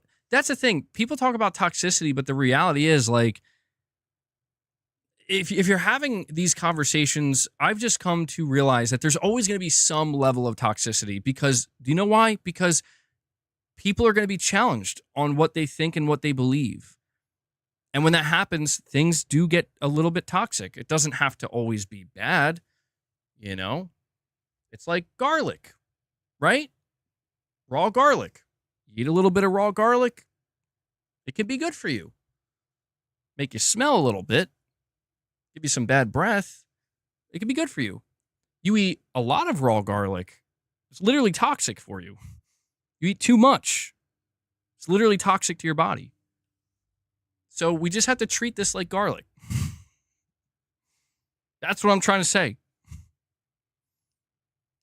Sometimes you got to relax and let it go. I do agree. I do agree. Too much garlic can be a bad thing. But I mean, here's the thing, Buck. We don't know. To be clear, we do not know that the next Xbox will be able to play PC games via Steam. There have been rumors of that, and so we will keep an eye on that and see what happens. That is something Sony will absolutely be paying close attention to. That's absolutely something Sony will be paying close attention to because as of right now, Sony has not announced they're bringing games to Xbox. People talk about Sony being third party, and I'm like, and they're talking about like, oh, look, Sony's releasing these games on PC and they're third party. And I'm like, you have to understand, like, it's not the same thing as what Microsoft is doing. This is where, the semantics of it all, it's like, it's not the same. And anybody who is trying to present it as if these two things are the same, they're not. They're not. Everybody knows they're not. If they were, the conversation would be way, way, way more insane. I see people mentioning that, by the way, the creator of Ori or the director of Moon Studio, they were saying that he had some out-of-pocket stuff to say or whatever. You have to... Did he say it on his Twitter? You have to give me his name. Maybe I'll go check it out. And Buck, I'll just continue with your chat here because I'm assuming it's a follow-up. You're saying once PlayStation games go to Steam, they can be played anywhere Steam is available. CB getting all PC games. I think you meant to say Xbox. Getting all PC games also makes it possible for Sony to money hack games from both Xbox and PC. You are missing Phil Spencer's plan. I mean, I understand what you're saying, Buck, but the plan also hinges on Sony not walking away from PC. You get what I'm saying? Like what you're describing hinges if that is like Phil Spencer's ultimate plan, where it's like we got him now, we got him right where we want him. It hinges on Sony's unwillingness to, when this happens, when it's announced, here's the next generation Xbox, here it is, and it's going to have Steam. You could play Steam games. You could play PC games. This hinges on Sony just looking at that and being like, okay, yeah. Now, would Sony delist all of their previous games? Probably not. I'm going to be honest. Probably not. I mean, maybe they would. That would be extreme. But I think what Sony would do is from that moment forward be like, okay, we're just done with Steam. We're just done.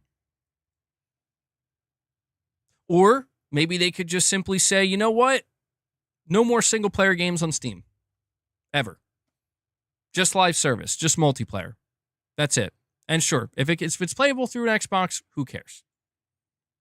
So I guess, hey, you can play Helldivers 2 through Xbox via Steam. Whatever, man. Like that, sure. I guess that's like the big got 'em, but I'm telling you, man, I don't think Sony's going to just continue down their path on PC if they are become aware of the fact that, hold on, if somebody buys an Xbox, they can play our games now. Like all the games we have coming up that we're planning on putting on PC, they could just play them now. Yeah, I see you, Michael. Dude, I cannot believe the Eagles are going back to the Super Bowl. I cannot believe they're going to be facing against the Chiefs again. And I can't believe Andy Reid is still the head coach of the Chiefs. Bro, how is this happening? Again, I don't really follow football that closely anymore, man, but holy shit. That I'm going to be watching. The scripts never lie. I saw people talking about that. It was like trending where people were saying it's like fixed or scripted or whatever. Is there any truth to this? I didn't look deeply into it. Is there truth to this? That would be so disappointing, man.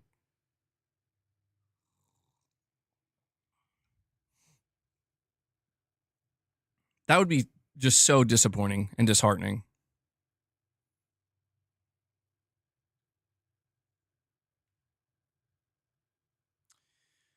We all know that Valve and Xbox are in talks. Go look it up. Pretty bad calls. Well, if it's scripted, it's working on me.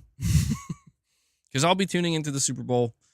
You know, I'm a lifelong Eagles fan. I've fallen out of following them. Basically, after they won the Super Bowl in 2017, I was like, it'll never get better than this ever. And I was basically okay. I'm like, this is it. This is the peak. Even if we win future Super Bowls. But my father was an absolute die-hard Eagles fan, bro. That's why I'm an Eagles fan. He was, I mean, he would bleed green, you know? He was die-hard. And yeah, he passed that on to me. Eagles fans suck. I mean, not all of them. I think that's unfair. It's definitely not all of them, but there have definitely been some fans that have not allowed the reputation to be the best. Definitely not. Chris, you're like every single one of them. Every single one. Michael's embracing it. He's like, we do suck, and we don't care. Fly, Eagles, fly. All right. We have Poopy Snoopy here. He says, To be honest, if Sony was as successful as Microsoft, they would definitely buy big also. How these companies work, the richer ones will invest a lot more, especially in divisions they are failing in. Well, I agree with that broadly speaking, Poopy Snoopy. Like, we have to, and this is where the conversations always get weird when you see people kind of arguing, like, who's better than who's winning, who's losing, or who's doing better than who. And it's like, well, Microsoft as a corporation, as I've established many times, Sony doesn't, they're in two different leagues. Microsoft is one of the richest corporations in the world, like top 3, 4, 5 at all times. Sony is not anywhere even remotely near that. So you're right. Like, when a corporation like Microsoft decides they want to get serious about something, they have an unbelievable, like, let's face it, they have like an infinite amount of money to pull from to do what they want with. Sony does not. Sony could buy a publisher. It's like, I remember when Microsoft bought ABK, everybody was kind of focused on, like, will Sony buy a publisher as well? And there was this whole conversation, like, could they afford to do it? And the reality is, like, yes, they can afford to do it, but you have to have just some understanding on some level that there is a difference between a corporation like Microsoft, who's worth trillions of dollars, dropping $80 billion, and a company like Sony trying to drop $80 billion. Sony is, let me see.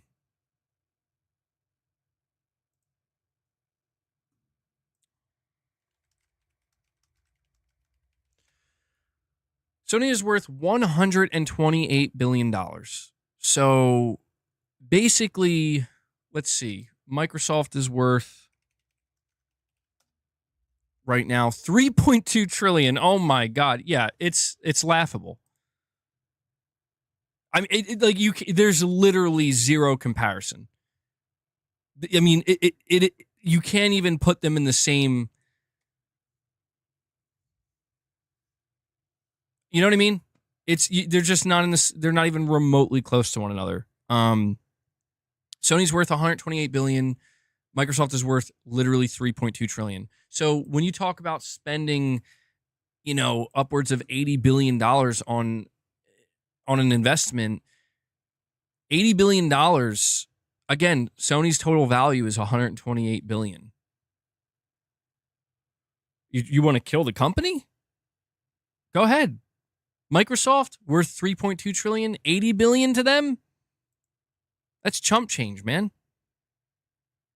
That's chump change. So the reality is that Sony as a corporation is not nearly as successful as Microsoft. That's just the fact of the matter. But it gets a little bit more complicated the deeper you look, because it's like, well, what is Sony known for? Sony is known for electronics, entertainment, movies, music. Microsoft is known for computing, for software, for cloud, AI now. And it's just like, these are areas where Sony is just not even involved in. And so because of this, it's like, when we talk about the gaming side, if you look at Microsoft's overall value, $3.2 trillion, do you want to know why Microsoft doesn't care about going third party? That's why. That's why. Because they're like, dude, why are we trying to compete within a rule set? And like, let's just throw this in here too. How much is Nintendo worth? Nintendo's worth. Wait, is that real? Oh, okay. I was extremely confused for a moment because it said 13.3 trillion, but it's in Japanese yen. I'm going to need that converted to dollars. 16.4 billion, maybe? Now it's breaking my brain. I don't know. Does that sound right? 16 billion? That sounds too low. No, that's not right. That's definitely not right. Oh, let me see. Somebody can help me out in the chat. 60 billion. Around 50 or 60 billion. Okay, yeah, my bad. That was definitely a bad conversion on my part. So we're looking at Sony being worth 128 billion, Nintendo, and Nintendo is impressive to me because they're just a gaming company. Nintendo being worth 50 or 60 billion roughly, and again, Microsoft 3.2 trillion. It's like, dude, that's crazy. This is why Microsoft is like, why are we competing within a rule set? Why are we trying to compete within a rule set established by companies that are worth a fraction of what our company is worth? I mean, that's the reality, and that's why Microsoft does not care. They're like, yeah, we're going to be a publisher, and we're just going to buy whoever we want when we want. And there's nothing you can do about it. So, Poopy Snoopy, you're correct in that the way these companies work is the more valuable ones, the ones that have more capital, they will much more easily make bigger investments, especially in divisions that they want to bring up. There's no doubt about that. Figuratively literal, you're saying, wonder if Fire Sprites... Oh, and really quick, before I read that, I just want to say, that's why when I talk about this stuff and I say, like, Sony's sitting back and they're not really worried per se, or they're not, like, panicking or anything or feeling like they got to make any rash decisions, it's because I'm looking at it from the perspective of in the gaming industry itself. You know? Microsoft still has a lot to do to reach, you know, the highest levels that they want to reach in the gaming industry. Just because they're worth 3.2 trillion doesn't mean that, you know, the gaming division is pulling in the bulk of that money at all. But they would like to get it to that point. But that's where I'm saying, like, if you look at Sony in the gaming division, they are doing very well. They could be doing better. They want to do better. And that's where the race kind of is, right? The race is to see, like, if we're making X amount of billions of dollars a year in revenue and or profit, how much further can we take it in the coming years? It's just the way it goes. Figuratively literal, you're saying here, wonder if Fire Sprite's game will come soon. I think there's another big single-player 2025 game. Shinobi really hyped 2025. That's true. That's true. And he hasn't given us an update since, but I'm going to be honest, man. I'm thinking Fire Sprite's next game is going to be... I don't think we're going to see them this gen, dude. And I know that sounds so... I know that sounds so, like, disappointing, but I'm just trying to be realistic in my assessment. When we were reading their job listings for Fire Sprite, it's pretty clear, by the way, Fire Sprite, their single-player game is Until Dawn 2. They're making an Until Dawn 2. If you played the remake of Until Dawn, they added, like, 2 scenes at the end that definitely make it clear they're doing a sequel. And I don't want to spoil anything, but when you read the job listings of Fire Sprite, basically the type of game they're describing literally sounds like Until Dawn. But one of the more important things in those job listings is they said they're targeting next gen. So what I think may have happened, you ready? Here's my thought. I think when Sony acquired Fire Sprite, they acquired them with the goal of, we want them to basically make some, like, multiple live service games. I think they were working on a Twisted Metal live service. They were working on some kind of shooter, some kind of, like, battle royale shooter, and I think all that got scrapped. I think it's pretty clear that all that got scrapped. And I think that, it's another studio, wasted potential, wasted time. And I think basically what Herman and Fire Sprite determined is, listen, this studio has some experience in making a horror game. I forget what the name of the game was. They made a PlayStation VR 1 horror game. And I think that Sony has every intention of trying to grow the Until Dawn IP and make it a more, they want to see if they can, like, kind of franchise it. So I think that they basically came to the agreement that, hey, what if how do you guys feel about making a sequel to Until Dawn? And I think it's being developed in Unreal Engine 5. And it could be a disaster, like, it's one of these things where it's like, I don't know how to feel about Fire Sprite making a single-player horror game, let alone a sequel to Until Dawn, but I'll be positive until I see something bad. You know, I'll give them the benefit of the doubt, not because they necessarily earned it, but because I want it to be good, and I want them to do a good job. But I do think, figuratively literal, that it's going to be a next-gen game. I don't think we're seeing it this gen. Thank you. Yeah, the horror game that they made is called The Persistence. So, you know, it was a pretty small game. It was VR1, PSVR1. Buck with another super chat. Appreciate the super chats, guys. You're saying Sony forced to walk away from Steam is an L.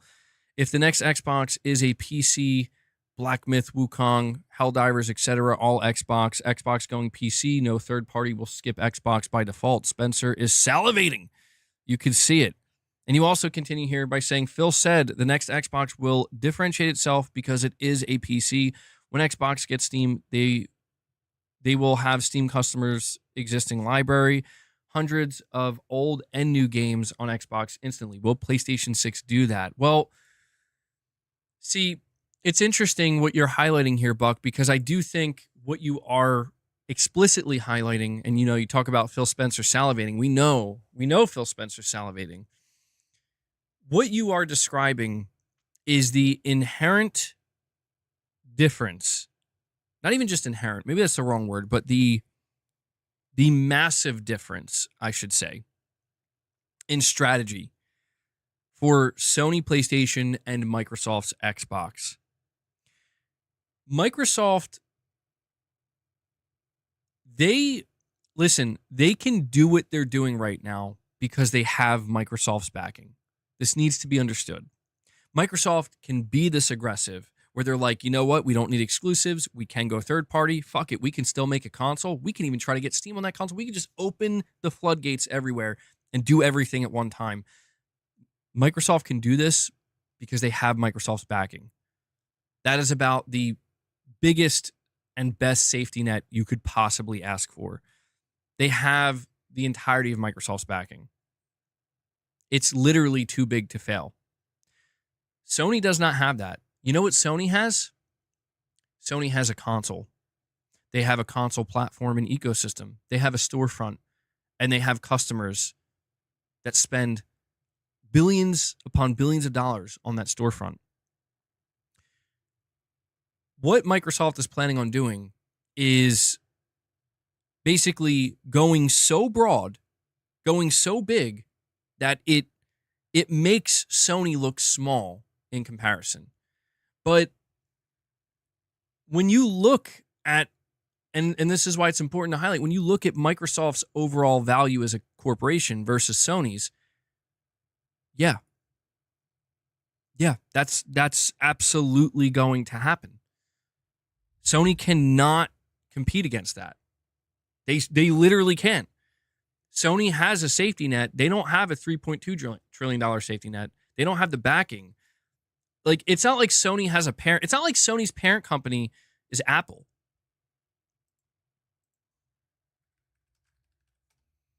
Apple's worth is $3.6 trillion.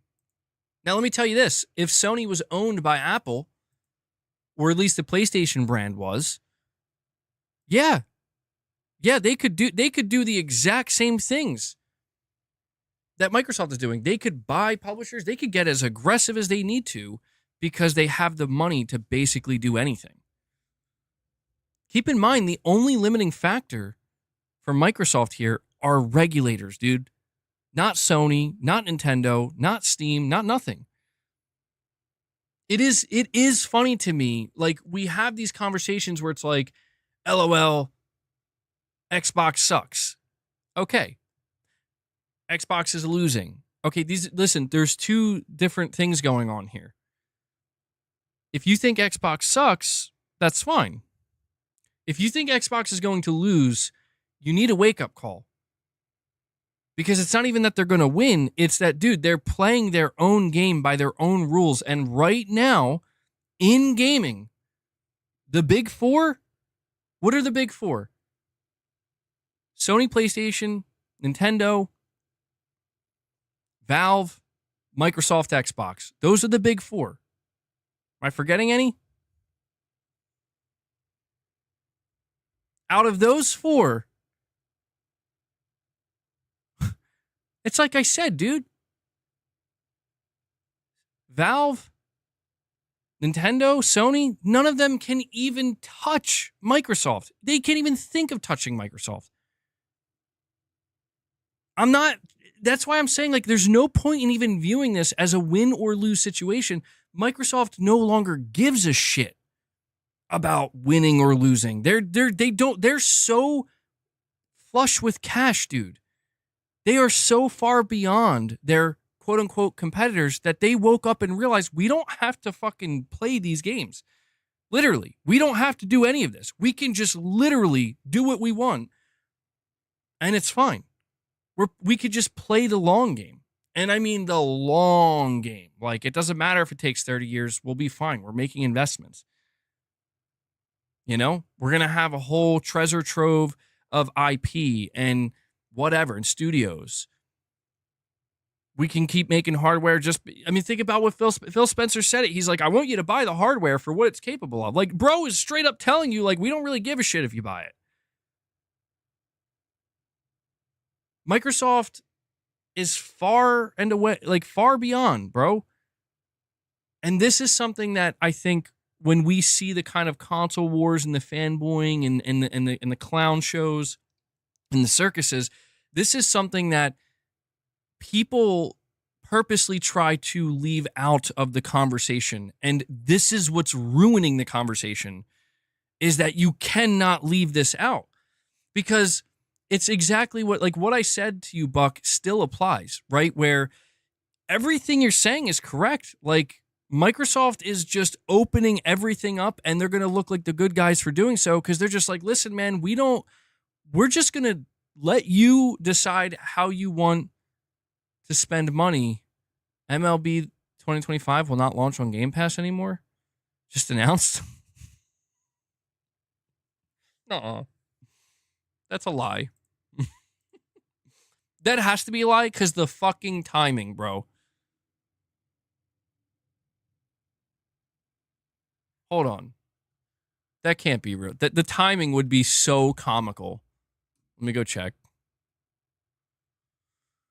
MLB The Show 25.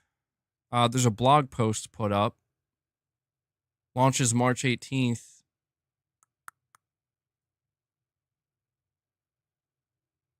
Let me scroll through this blog post and just see if there's any news. I mean, I don't play MLB The Show, so.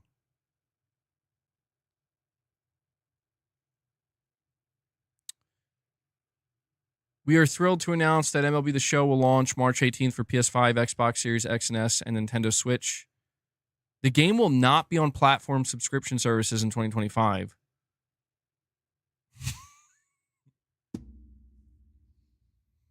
Bro.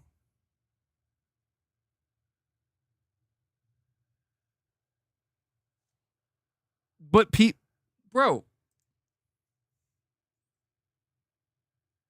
what does this mean? What? Hold on. Does this mean that Microsoft decided not to pay the MLB and Sony for this game to be on Game Pass anymore?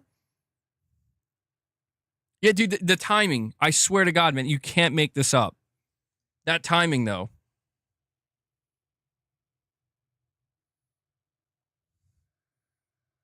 I don't think this has anything to do with Sony.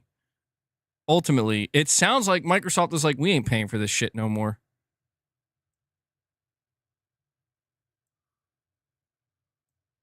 I still appreciate you watching, Josh. Damn, well, the deal ran out.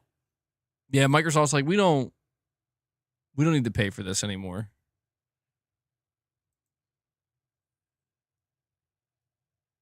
That's funny. Well, there you go.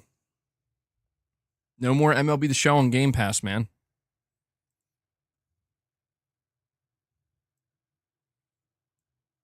Guess Microsoft doesn't want to pay Sony and the MLB anymore. It's the irony of it is how Microsoft can't afford it. I mean, that's the irony, dude. This is where Microsoft, it has nothing to, obviously they can't afford it, but this is why it's funny to me, man, that it's like, do you think Microsoft is out here doing this for, like, they, because they're your friend? That to me has always been the weirdest thing with the way people talk about Game Pass, and they like, you know, they just. I got to be careful. I know that my streams are mostly not safe for work, but I got to be careful not to make them just aggressively not safe for work. Because I almost just said something that definitely, if somebody was listening to this at their job or something, it would be problematic. What I'm trying to say is people, they hype up Game Pass so much and they like gush over it so much. Like, oh my God, it's the best deal and Microsoft loves me so much. It's like, bro, they just said no to paying to continue to bring the show to Game Pass. So I'm not saying that should make you cancel your subscription or make you mad and be like, now I hate Game Pass. I'm not saying that. I'm just simply saying that why do you think they didn't pay for that? You know what I mean? Like, they can easily afford it. You're here on the speaker at my job. I'm the one who controls the radio, and I'm listening here. Oh man, can other people hear me right now? Because man, it would have been like what I was about to say was so out of pocket.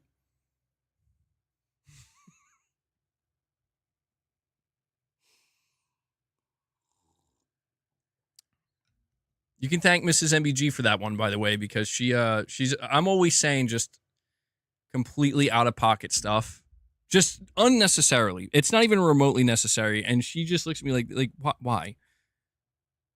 Why? Why are you saying it like that? And I'm like, I don't know. There's something wrong with me. But yeah, man, the truth is Microsoft can absolutely afford to continue to pay MLB however much is needed to bring MLB The Show to Game Pass, but they're not. And I think it's because people need to realize that it's okay to be happy about Game Pass and to be excited. And I'm going to read it in just a moment, Chris. But it's also important to understand that, like, it's still business at the end of the day, man. You know? Like, it's still business at the end of the day. That's all. That's all. That's all I'm trying to say.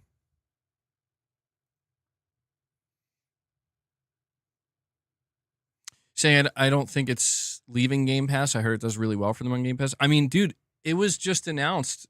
Unless, listen, another angle here is Sony maybe did something. Like, maybe Sony kind of talked up the MLB and somehow convinced them not to put it on Game Pass. Because the way it's worded here, is it says the game will not be on platform subscription services in 2025.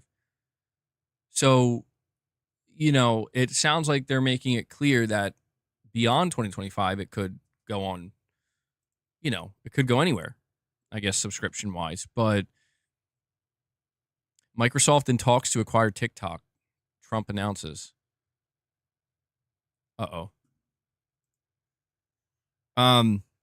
Chris Brown, sorry I took so long to read your milestone chat, buddy. You're saying hot take, but I think Xbox's plan is to be the best out of all the companies. If done right, they can be accessible anywhere at any time. Market is headed there. I do think you're right, and that's the conundrum that Sony faces right now. Is Sony doesn't want to lose.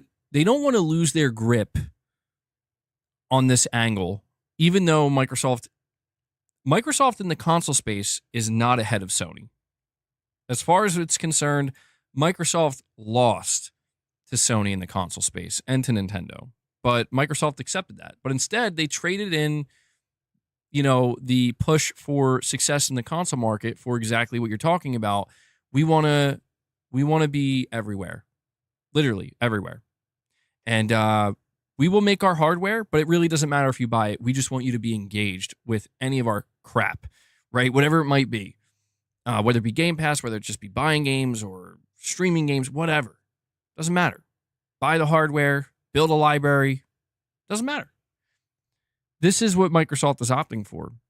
The reason why Sony can't lose their grip on, because Sony has a tight grip on the console space, but there is some truth to what you're saying here, Chris, is that this is ultimately in the long term where the market is headed. Sony at some point in time is going to be forced to make a clear-cut decision, man. Just like Microsoft was. Microsoft had to make a decision. Do we just continue to push to succeed in the console market the way in which you have to operate to succeed in the console market, or do we let it go? Do we sever that tie and just finally bite the bullet and do something else? And it may kill the console. And they finally made that decision, and it's because they really believe that kind of what you're speaking to here is maybe it takes 10 years, maybe it takes 15 years, maybe it even takes 20 years. But at some point, this is how people are going to be engaging with games. They're going to be subscribing to services on their TV, picking up a controller, and they're going to be streaming it. They want whatever device they pick up, whatever hardware they pick up, they want to be able to open up Xbox and play Xbox games and maybe have a library of games, or just be able to access Gamepass on that hardware. What they're doing is the opposite of a closed ecosystem. And the problem for Sony and Nintendo as well here is that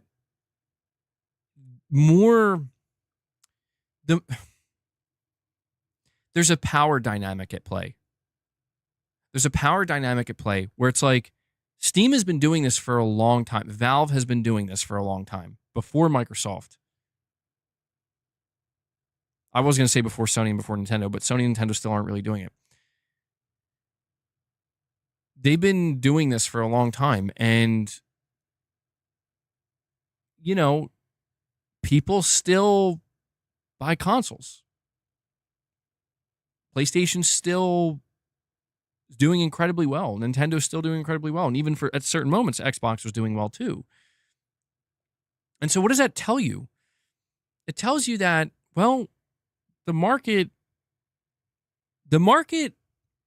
like, let me ask you this. I want to ask you this real quick. If Game Pass was really as good of a deal, and I know it sounds like I'm throwing shade. I'm just asking like a real question here. And I just want you to think about it for a moment. For the past 7 years, all we've heard is Game Pass is the best deal. And I'm not here to say it isn't. I'm just trying to stick to the facts. But if it really was as great of a deal as so many people has made it sound, like it's the best thing in gaming, it's undeniable. And you see so many people that use the terminology like, I get games for free. Like, you're not getting them for free, but I get where you're coming from. Wouldn't it be way more successful? Like, if the market really wanted Game Pass and they wanted something that's that value, like that accessible, that valuable, right? Then it should be exploding. But it's not. And what are people doing instead? Yeah, there are people still subscribing to Game Pass, but don't forget, dude, Jim Ryan, I know he gets a lot of flack, but do you remember that time Jim Ryan was like, I'm not too worried about Game Pass because we sold more PS5s in 3 years or 2 years. I think it was 2 years. We sold more PS5s in 2 years or 2.5 years than Game Pass got subscribers in 5 or 6. And I'm like, yeah, what the fuck is up with that? There's nothing crazy about it. What it is the market is speaking. The market is saying Game Pass is fine and it has a place, but we're still going to buy consoles and we're still going to buy games and we're still going to invest in ecosystems and build libraries. Even Valve has proven with Steam that, dude, people like to build digital libraries. They like to buy games. And this is where I don't think you're wrong, Chris, that yes, in the long-term future, the market is going to become less and less accepting, truthfully, of like these closed ecosystems. But right now, there's real, and I'm just being honest about this, man, because I'm basing what I'm saying off of what we're literally seeing in front of us. Right now, there's really no clear indication that the market wants that now, or that the market is ready to really transition to that now. That's not what we're seeing. What we are seeing are people getting ready to buy a Switch fucking 2 in the millions, in the tens of millions, to buy exclusive games in the tens of millions, to then buy third-party games in the tens of millions, both physically and digitally. Same thing with PlayStation, man. And the only thing that really gets concerning, and what I think Sony actually truly has to be concerned about, is the viability of continuing down this road and keeping a tight grip on that while the cost of components only go higher, not lower. And especially when you throw in tariffs now, apparently. There is a limit here. Suddenly, Game Pass might start to look way more appealing. Xboxes, you can play our stuff anywhere through any device that has our app. Suddenly looks way more appealing when your only other option is Sony's newest console, $700. The new Xbox is like $800. We're at the same price, $700. It's like shit's getting expensive. So I'm just saying, man, like Sony is watching and waiting, and it doesn't bode well for them necessarily if the other shoe drops.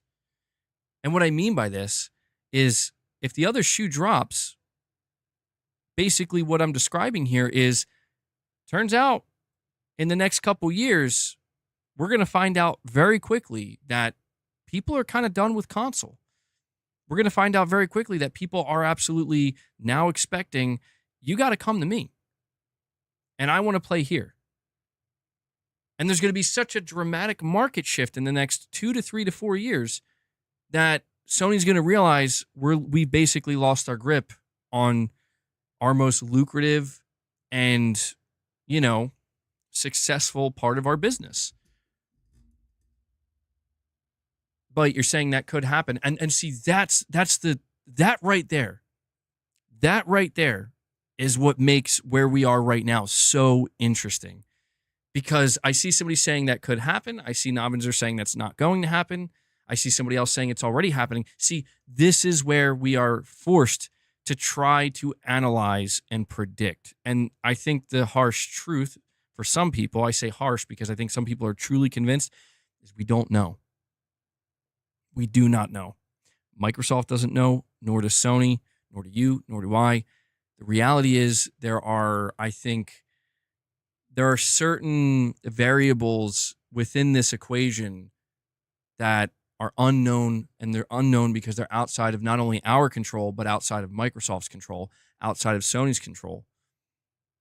And I think as we sit here and we wait to see what will happen next, I think part of the reason why Sony is so disturbingly quiet is because they know this. They know that, like, dude, the market is either going to be shifting dramatically in the next couple of years or it's not. And they need to know this going into the PlayStation 6. Because if the market, by the time 2027 and 2028 rolls around, if the market shifted dramatically in that time and Sony tries to approach the PS6 just like they did the PS4 and the PS5, that's going to be a recipe for disaster. So the only other option is we have to be prepared. But I don't think, what they say, like a, jack of all trades, master of none. That's not what Sony can do. Sony can't do that. Microsoft also can't do that. But Microsoft decided what they do want to master now. They don't want to master the console. They don't want to master having the best platform. They don't want to master, making their platform through their console ecosystem through a mostly walled garden. They're not trying to do that anymore. They've given that up. Now they want to become the master of publishing. And maybe, just maybe, we can throw in subscription service. MBG, why are you talking like PlayStation is in the same, I think I'm going to say the same boat as Xbox? Dude, the reality is PlayStation, they are in a position of strength in this market. And there are people who are denying that because the people who are denying that are the ones who believe that this market shift is coming or that it's already begun. But there's no, like, we don't know that because the market itself has not expressed that yet. That's the point, man. The worst thing Sony could do, and companies are absolutely guilty of doing this so many times, especially Microsoft, bro. Microsoft has gotten burned for this so many times where you took the shot too soon. You went too soon. The market wasn't ready. You jumped the gun. You jumped the shark, so to speak. This is what Sony is most fearful of right now, because if Sony jumps the shark out of fear, they will be fucked. And this is why I'm saying, like, you see this kind of pressure from certain circles on the internet where it's like, Sony sucks, Sony's going down, they're lagging behind, Microsoft's going to take them over, Microsoft knows the future, Sony's just stuck in the mud, and eventually Nintendo will be too. And it's like, guys, the market is not agreeing with what you're saying. Through the spending of money and through actual data, factual data, the market disagrees with you. Not me, not the fanboys on the internet. The fucking market disagrees with you. And the response to that is, yeah, we'll give it a couple years. And it's like, well, fuck. You know, if it was that simple, then Microsoft should hire you. You know? Apparently you can tell the future. Nobody can tell the future. All we can do is we can just look at the data, we can look at the trends, and we can try to predict. All I know is flashback to September. I saw a tidal wave wash over the PlayStation brand like a tsunami. The fucking PS5 Pro sucks. This console's garbage. It's too expensive. Blah, blah, blah, blah. And I'm like, yeah, I get it, but I'm pretty sure people are still going to buy it because they fucking like it. Pretty sure it's going to do just fine. Pretty sure all the people losing their minds are going to look kind of foolish because give it a month or two, everybody's going to move on to the next thing to rage about. Meanwhile, Sony's counting their money and their sales. And that's literally what happened. The internet and the most loud minority on the internet would have you believe that the PS5 Pro was DOA. Meanwhile, the reality is the PS5 Pro sold pretty much just as well as the PS4 Pro. And it found its market, and most of the people who bought it are happy with it, and regular people just buy regular PS5s. And Sony's still selling a large amount of consoles. That's the reality, man. That's the reality. The reality is Game Pass has Call of Duty and still can't catch up to how many units the PS5 has sold. That's the fucking reality. And this is the reality that for some reason, some people would rather ignore and say, no, Microsoft is number one. And it's like, they have the money and the means to become number one somewhere in gaming, but not yet. The market is not on board with them. Not yet. And if they are going to be, we don't know when. Microsoft is banking on 2030. Microsoft is banking on 2030. They're going to have, what did they say? 100 million subscribers. And I'm like, bro, the PS5 is going to get 100 million $500 sales of their, like, the PS5 sold at $500 is going to get to 100 million faster than your $20 a month service that is apparently supposed to be the best deal in gaming. So this is why when we get those reports, and Microsoft refuted that report, by the way. Microsoft said that report wasn't true. But in that report, the investor was like, I don't think the market really wants Game Pass in the way that Microsoft thinks the market wants Game Pass. It has a place, just like PlayStation Plus, but it's not taking over. And it's been years. It even has Call of Duty now, and it's still not taking over. What's it going to take? What's it going to take, man? Fuck if I know. You know what I know? People are still buying PS5s and buying Call of Duty at full price. Microsoft sees that. That's why they're like, you know what? You know what, though? You know what?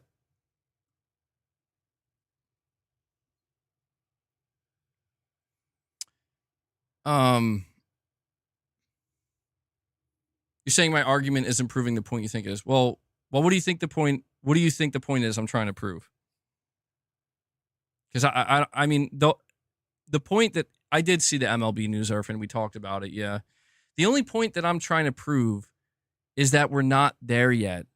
And if it's like, let me ask you this: if you were running a company. Oh, all right. Sorry. Okay. Sometimes I can't tell. If you were running a company, right, and you were doing extremely well in your market. In fact, you were like number one in the market, or you had a lion's share of the market, and all your numbers are going up. You're making more money than ever. Obviously, we all know you don't just rest on your laurels. You never do that. That's business 101. That's how you go stagnant, and then before you know it, you're way behind. You don't do that. But if there's some kind of external market pressure, or maybe it's not from the market, just some kind of external pressure. Maybe it comes from your competition. Maybe it comes from, online chatter and whatnot, or speculation, or maybe even some investors here and there. And they're like, we really think you should do this now. But it's like, but the market doesn't want this now. Like, the market is literally telling us they don't want this right now. And we don't know when they're going to want it. It's like, but you should do it anyway. Like, what you know what I mean? Like, what sense would that make? It makes sense for Microsoft because they were in third place, dude. It's like, well, fuck it. I mean, what do we have to lose now? You don't have anything to lose. You probably have more to gain because you're in third place. You don't have the lion's share. You have the least amount. So you have the least amount to lose. So go fucking experiment and see what happens. I think that makes sense, but I don't like this area we're in right now, specifically with the way certain people are talking about things, where it's like, well,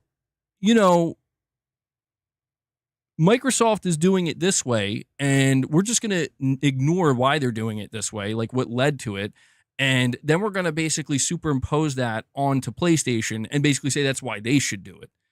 And it's like, what? Here's the truth, right? And I'm going to read these super chats. Sorry for making you guys wait so long. I'll make this last point. I'll read these super chats. The truth is, if the market shifts in the way that Microsoft, as well as other people who are behind the way Microsoft is doing things, if the market ends up shifting in that direction more rapidly over the next 2, 3, 4 years, I think the truth is Sony is probably going to be able to catch up quicker than people realize. But they would only be willing to even attempt to catch up. And when I use the term catch up, by the way, I'm referring to Microsoft being aggressive with Gamepass, Microsoft being more focused as a publisher, not a hardware, and not having a closed off ecosystem, not really, kind of like downplaying their own platform in favor of trying to make money off of other platforms.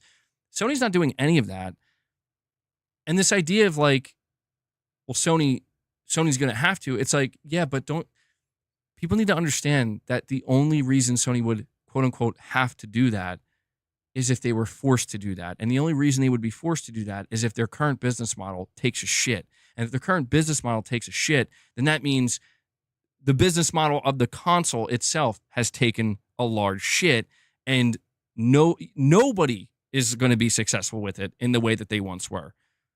So I'm just saying, like, once the market, the entirety of the market is on board, it's not going to be as difficult for Sony to catch up as people think. But the one major advantage that Microsoft will have, because they paid for that advantage, is, well, Sony, you could do everything exactly the same way that Microsoft is, but you still have half the amount of studios they have. Yeah. You still don't have a Call of Duty or a Minecraft. Those are the biggest differences. And so you could make the argument that the reason why Sony wanted to go in that direction anyway is because they wanted to be prepared. Hey, if the console business model takes a shit next generation and it's just not really the most viable anymore, we have like 3 mega successful live service games, so all is well. I don't know. It's really interesting to kind of evaluate. Yes, Broccoli Rob. All right. Buck, you're saying Steam sale on Xbox versus PS Store, crazy to think about. Hey, I'm not against that, man. The idea of there being greater pressure on Sony to do even better sales digitally, that would be great. There are some pretty good sales on the PlayStation Store, to be honest. I don't look that often, but sometimes I'm scrolling through some of these sales and, the catalog that they have picked out of games that are going to be on sale, and I'm just scrolling through them, and I'm seeing some games for like $5 or $6, and I'm like, really? I don't buy them, because if I'm not interested in playing it, I'm not just going to buy it, but I'm like, damn, for like $5, that's kind of crazy. Like, it almost feels like it's free. It's not free, but it feels pretty damn close to it. Like, damn. Like some games that they're kind of old, but just you remember when they came out, they were like full-blown AAA full-price games that people made a big deal about.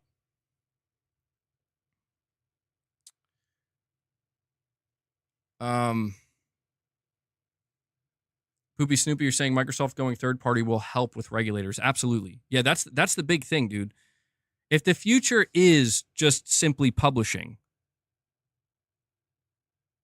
then Microsoft they're going to have a good advantage. But that's why I'm saying, like, what if the future is just simply, for Microsoft, it's publishing, for Sony, it's platform holding.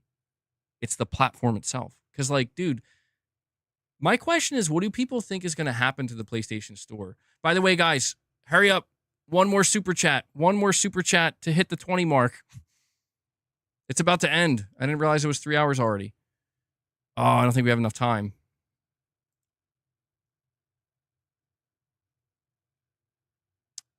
Oh, no.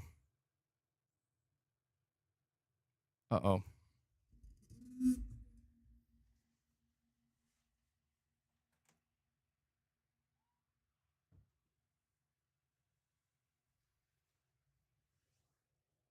All right, it's okay. Hold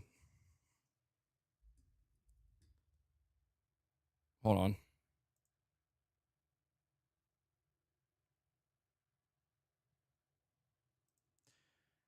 We got Matt Fu coming in, dropping 5 membership gifts for you guys. He's dropping the first membership gifts of the day. Matt, thank you so much for that, buddy. I want to see some W's flowing in the chat for Matt. Thank you. Appreciate it.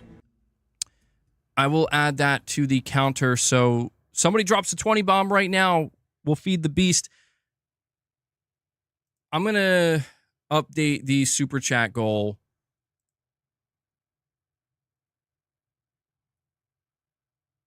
Hold on. It's like bugging out a little bit.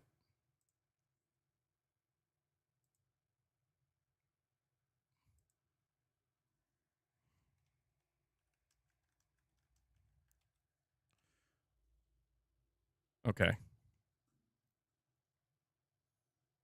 So we hit 19. So basically, we really just need one more to hit the goal. But the timer ran out. They only give me a time limit of 3 hours. So, and Matt, thank you for dropping the membership gifts. Yeah, guys, keep in mind, a lot of super chats today. Very, very much appreciate it. Consider becoming a member. Consider gifting memberships like Matt Fu. It definitely helps. And I still have some more super chats I'm going to read through here. Where were we at, by the way, guys? 5, 12. How many memberships were we at? I just want to make sure I have an accurate count here.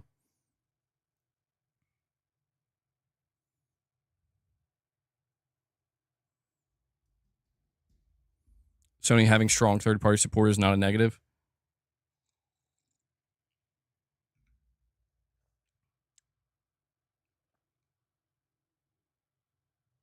I'm just going to put it to like 520. I'll be honest. MBG, that's weird. I was just gifted a membership, but I'm currently traveling and Google won't process any transactions for supers, gifts, etc. Interesting. Huh. Well, hey.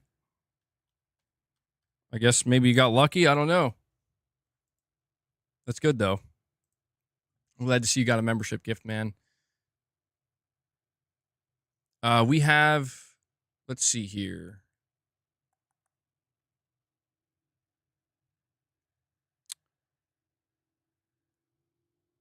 Oh, I'm sorry, guys. It's just my I don't know why, man. It's only when I'm using YouTube Studio things start to slow down and it crashes so many times. I know.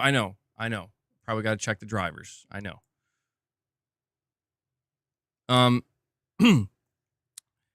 Amarius RM with the super chat says, nobody is playing MLB. No, I don't think so, man. I think MLB is still a pretty popular game. I don't know. That's my assumption. I don't really know how popular the MLB is these days. I don't follow baseball, but I would assume it still has a loyal player base and a loyal audience. It's an annual sports game, you know? MLB is trash. I don't know.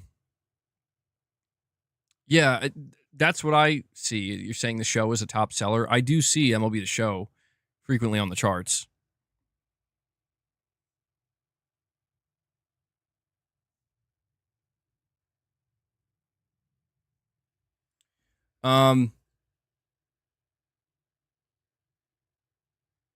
Poopy Snoopy with 2 super chats here says, report last year MLB The Show 23 had 6 times the players on Xbox than PS4 and 5, despite it being a first-party Sony game. Maybe they want the 30% store sales. Yeah, I mean, it could be the MLB. So, look, I did place the blame basically on Microsoft. And maybe what's happening here is the MLB is seeing the amount of players engaging with their game through the subscription service and basically asking for a price that matches that or gets close to matching that in potentially full sales, to where, to be fair, Microsoft would be kind of crazy to spend that kind of money. And so maybe it is simply that. Maybe this was the plan the whole time. Get people reeled in, with MLB through Gamepass, and then eventually stop putting on Gamepass and then kind of force them to buy it at full price. That could be the MLB's, approach to it. That would make sense. And you also say here, TikTokers are going to be forced to advertise Gamepass. Oh my God, dude. That would be so funny. TikTok, I don't use TikTok. I don't use it. It seems, I mean, look, I don't want to crap on it because I know a lot of people use it and they actually like it. Not everything on it is bad, but Mrs. MEG uses TikTok sometimes, and she shows me some TikToks she comes across that are funny. But yeah, man, if Microsoft owns TikTok, that's all you're going to see everywhere. Game Pass advertising. It's like they make it a requirement to get monetized. Digital Dude 25, you're saying that grifting YouTuber and Demion TV made a video when Ragnarok came out called God of Boar. Ragnarok is a masterful disappointment. What a joke he is. He is a joke, dude. Are you fucking kidding me? Like, you're not a gamer, bro. Sorry. You don't like video games, if that's what you think. I'm not even kidding. Like, who the hell plays God of War Ragnarok and says God of Boar? A masterful disappointment? Like, bro, stop. Just stop, man. It is a grift. It's a full-fledged grift. These people are insane. I understand that there's some nonsense and some bullshit we see pulled in some games, but this isn't even about like defending Ragnarok because it's a Sony game. It's just because, dude, it's a great fucking game. Like I can't even imagine. I could understand. Listen, I can understand somebody playing Ragnarok and being like, it wasn't as good as I hoped it would be, or not as good as 2018, like I said earlier. But the idea that it's like, man, this shit's boring and disappointing, like, dude, you don't play games. And if you do, you have, like, quite possibly the worst taste in video games anybody's ever seen. This whole grift with the whole woke shit is getting fucking it's been obnoxious. There are games that do have woke shit, and it's annoying, and it's like in your face, and it you know, we've seen it with some of these games, right? But the problem, you know, people talk about like the woke mind virus. What about the anti-woke mind virus? It's just as bad. Where suddenly it's like you have anti-woke vision, and all you see now, it's like every little thing. Oh, well, that's woke. Oh, that's woke too. Oh, watch out. Like, Jesus Christ, give me a fucking break.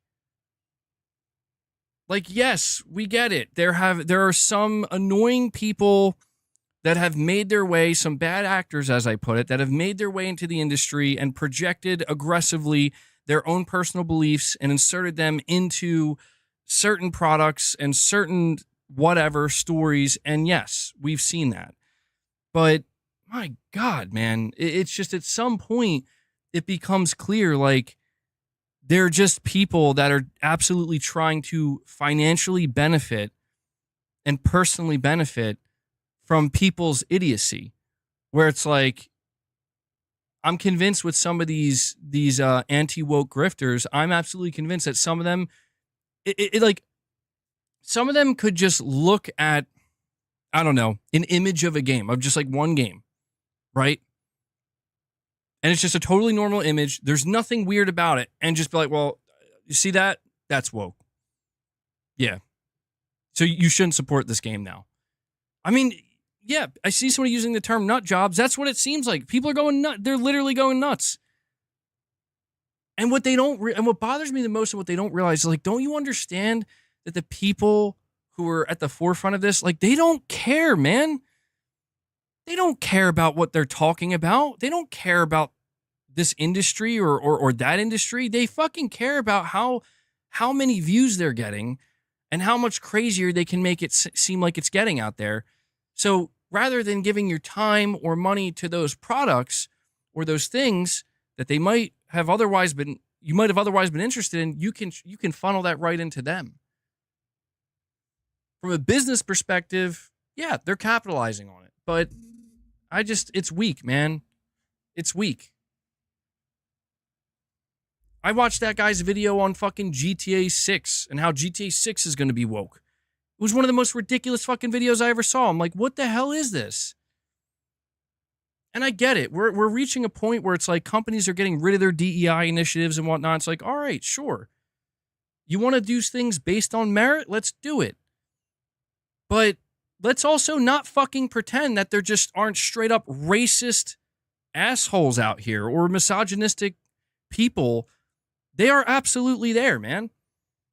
And to just pretend that it doesn't exist or didn't exist is fucking disingenuous.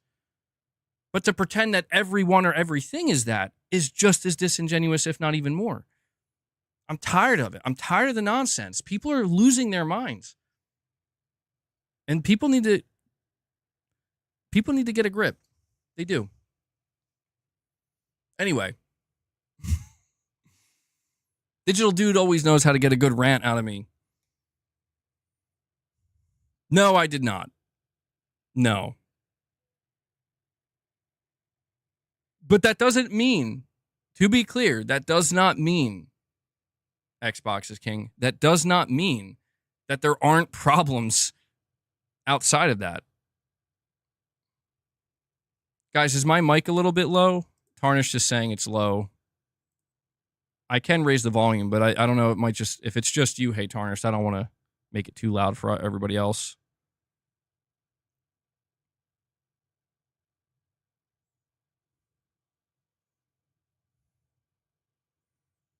Count Quackula, you're saying woke of midnight? I mean, what is woke about it, though? I saw the presentation for South of Midnight, and I didn't really... It doesn't look very good to me. Like, as in, like, it's not a game that am excited about or feel like I want to go jump on and play. But I didn't see anything that makes me go, holy shit, like they're getting crazy out here and they're woken it up. I don't know. Like I just, maybe was I not paying attention enough? I don't know. I didn't see it, man. I didn't see it. But I don't know, man. It's Compulsion Games. They're a pretty small team. We have seen what happens to games that go too far. We've seen what happens.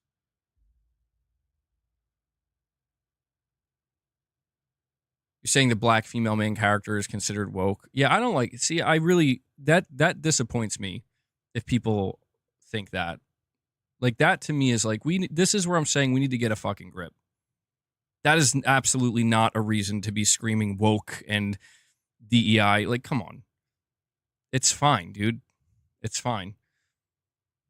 Yeah, that's what's interesting. You're saying you played Kena, Bridge of Spirits, and South of Midnight. Looks like an improved version of that.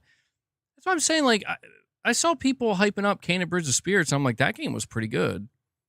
Maybe this could be kind of in a similar vein.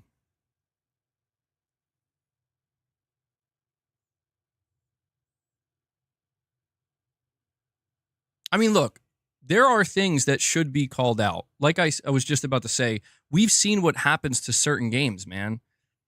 There have been examples in like the last year of games that do exactly what these people claim they're doing, where they're just going way off the deep end, inserting their own personal politics and beliefs and just going crazy with it to a degree where it's like, what the hell am I even looking at right now or listening to?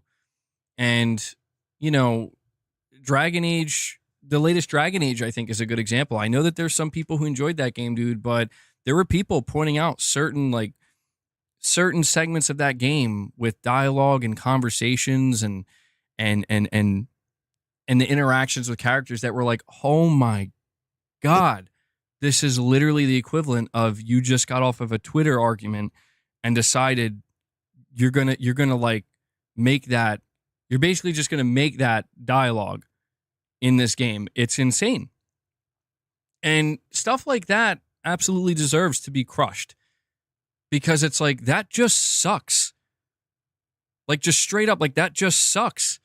That would be like me having arguments on Twitter with people and then telling myself, you know, I think I could write a great story out of this. Like, and then just basically taking the most asinine segments or just the most in-your-face parts of those arguments that are happening on internet forums and then just like putting them as the dialogue and like, that's pretty good, right? Like, no. That fucking sucks. It's frustrating. I mean, this is why, man. Like, you get, occasionally you get stuff like that, and it proves, you know, these people who are losing their minds get a major victory lap in their minds, and so they can continue to kind of push it further and further. And it's like, all right. The actress in Intergalactic is terrible as well. I mean, did you see her attacking everybody? I didn't. I only saw one thing, and I did give my opinion on that. And I'm like, dude, I get it. People get fed up with shit they're seeing, but I'm tired of the. People need to put just genuinely good, universal stories at the forefront of what they're doing. If they do that, I think you can deliver a message in a digestible manner. And that's important. That can't be understated, because it's like, listen, every artist, every person who is involved in this, they want, you know, they have their own beliefs, and they probably have things that they want to say, messages they want to convey. That's what makes art interesting, you know? What makes it uninteresting is when an artist, or quote unquote artist or writer or whatever, storyteller, when they can't do that without being fucking annoying and obnoxious about it. That's the opposite of being skilled. You know, that's just being obnoxious, and anybody can do that.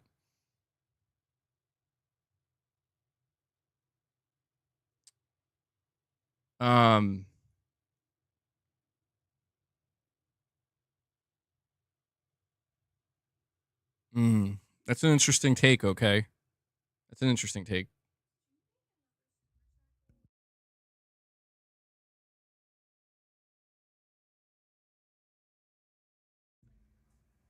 No, it's not. Poopy Snoopy with some more super chats here says, and these digital games will be playable anywhere. Microsoft has a good number of games coming out. Isn't that what we should want? Instead of cheering on corporations, getting sales on hardware, we want games. I agree. Inherently, I agree, Poopy Snoopy. I do. I think that at the end of the day, we want great games to play.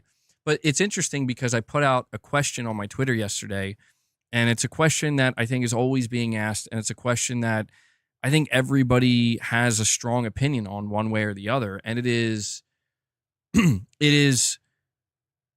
you believe exclusive games or exclusivity in gaming is a good or bad thing? Why or why not? And I've gotten so many different responses to that, and this is a tough thing, man, because it's one of those issues, if you want to call it that. I don't know if we want to call it an issue where, like, I try my best to take like a middle ground stance.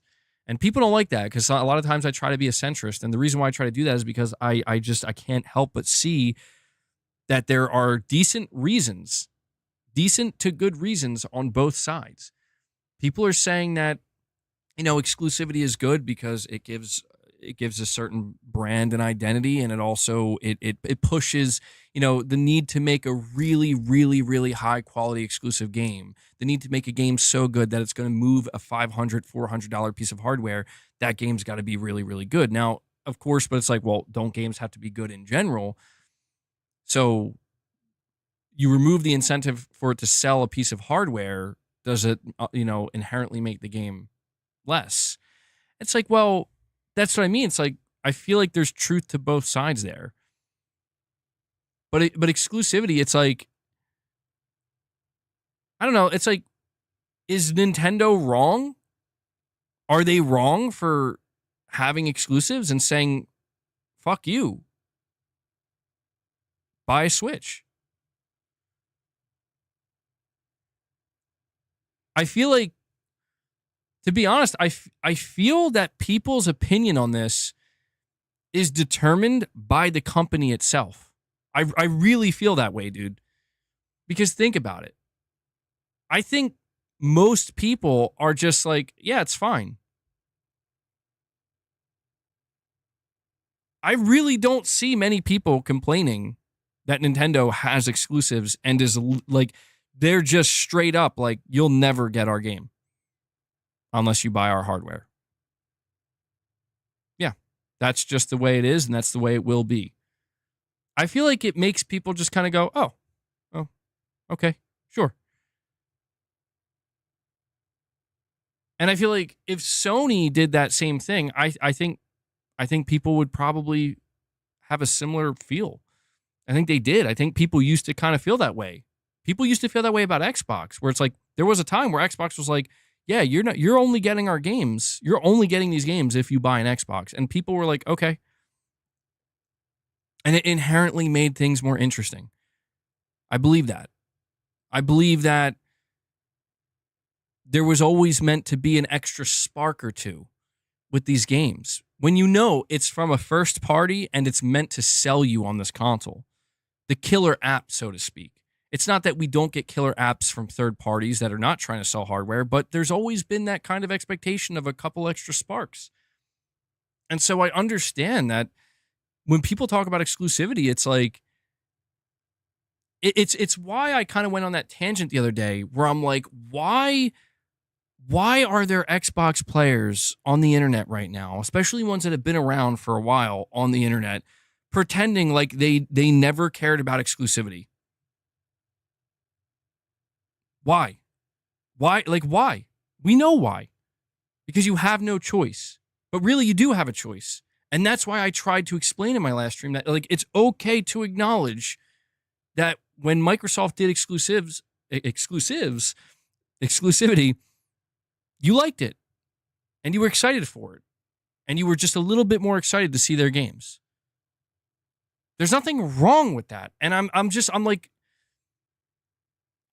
exactly. It's a strategy that works until it doesn't. And it's an opinion that is strong until it's weak. You see what I'm saying? And I just think it's perfectly fine, man. Like, it's fine if people want to like exclusives. It's fine if people don't want to like exclusives. I think it's perfectly fine for a company to decide, we're going to do this because it's in our best interest as a company. And for somebody to just be like, yeah, that's cool. I'm super stoked for the game.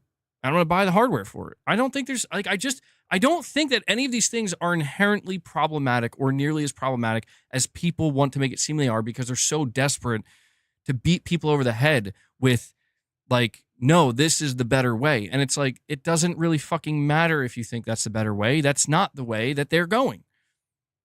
Go beat Nintendo over the head. Do it. If exclusivity is so bad, go scream at Nintendo and scream at Nintendo fans, because they're the only ones right now still holding out with exclusives, like true exclusives. I should be seeing videos destroying them, and yet you don't see it. You don't see it because you know what everybody just says? Well, they're just doing their own thing. They're just doing their own thing. And it's like, I don't get it. Why does Nintendo get a pass? You see what I mean? It's like the behavior is so strange and the approach is so strange. It doesn't really make much sense. These companies will do exclusivity. It's exactly what OK said. These companies will do exclusivity as long as it works for them. And the moment it doesn't, they're done. And if you're going to cheer on exclusivity, you have to understand that the day may come where you can no longer cheer that on, and you're going to be forced to ask yourself, do you now have less excitement for those games? Do those games now mean less to you than they once did? And maybe that's going to come in the form of, I would love to see how, like, let's say the next God of War, right? It's not going to happen. At least I definitely don't expect it to. But let's say this next God of War game. You know what? Let's just use Gears of War E-Day. Because Gears of War E-Day is rumored to be coming to PS5. The rumor is that People Can Fly are co-developing it. I would love to know, do we expect the quality of this game to be any less now? Do we expect Gears of War E-Day to be any less of a game? Because it's probably also going to be available on PS5, and it's not going to be exclusive to the Xbox console. I think the reality is probably not. But the other reality is they also probably had to spend a lot more money now and hire a whole new team to be able to get a high quality optimized version of this game running on the PS5. So it did require more investment, more time, and more money. Assuming that the rumor is true. I think it's just, I guess what I'm trying to say is, man, it's okay to be excited for exclusive games for hardware. It's okay to allow those exclusive games to define that hardware. It's okay to do that, no matter what anybody tells you. And the reason why is because who the fuck are they to say? What is up with gamers and this holier than thou mindset? Like, I literally, one of the funniest interactions I saw on Twitter, because it's so funny because, like, there you go, man.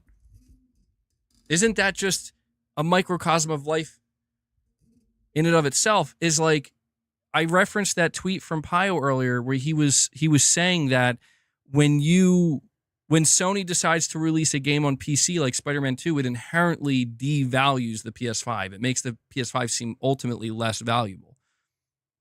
Just as a fact. Not saying it, he's not, that's all he said. And there was this comment that somebody quote tweeted and they said, fuck your console and fuck your exclusivity or something like that. And fuck your console exclusives or some shit.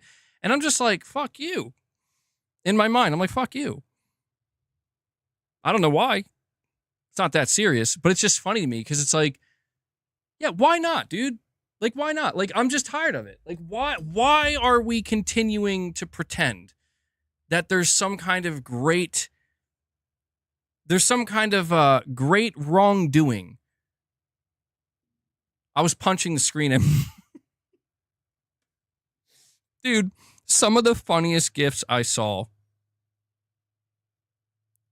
Dude, some of the funniest GIFs I saw or memes after the Xbox Developer Direct was like these famous memes of like people getting pissed off and punching their screens or punching their TVs and like putting the Xbox Direct up, like superimposing it on the screen, and then putting, for the person that was punching the screen, putting like the PlayStation hat on, which is, I don't know why that is. There's like the PlayStation beanie that like represents, that makes you a PlayStation fanboy. And dude, I was rolling with some of this shit I was seeing. I'm like, that's, I don't, it's funny for two reasons. It's funny because it just looks funny as shit. Like the idea of somebody raging so hard they punch a screen over video games.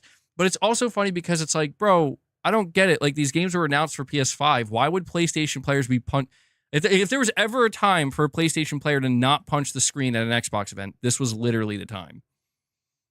You're saying that's me posting on your X account? They're entertaining, man. They're entertaining to see. I gotta admit.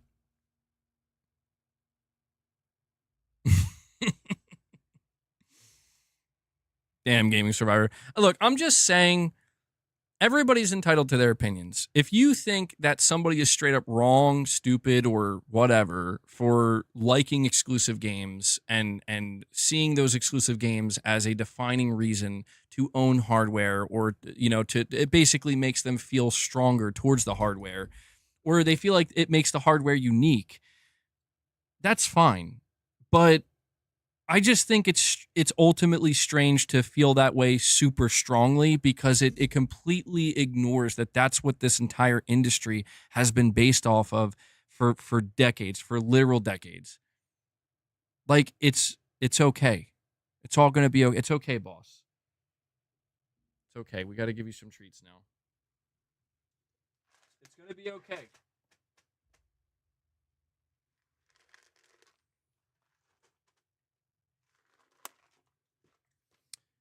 We have, let's see here.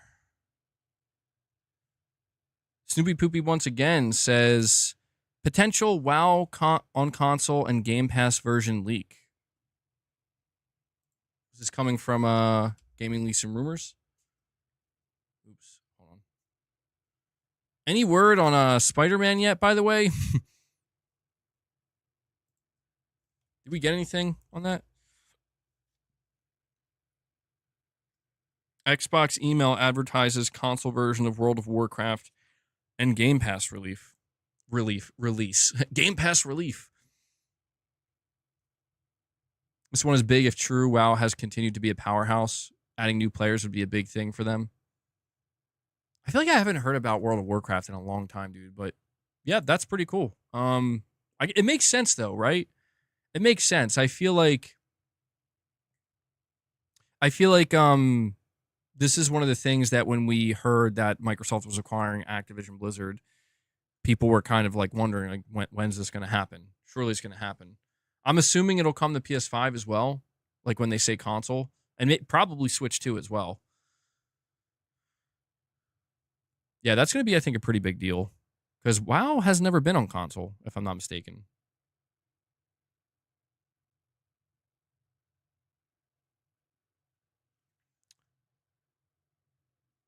We have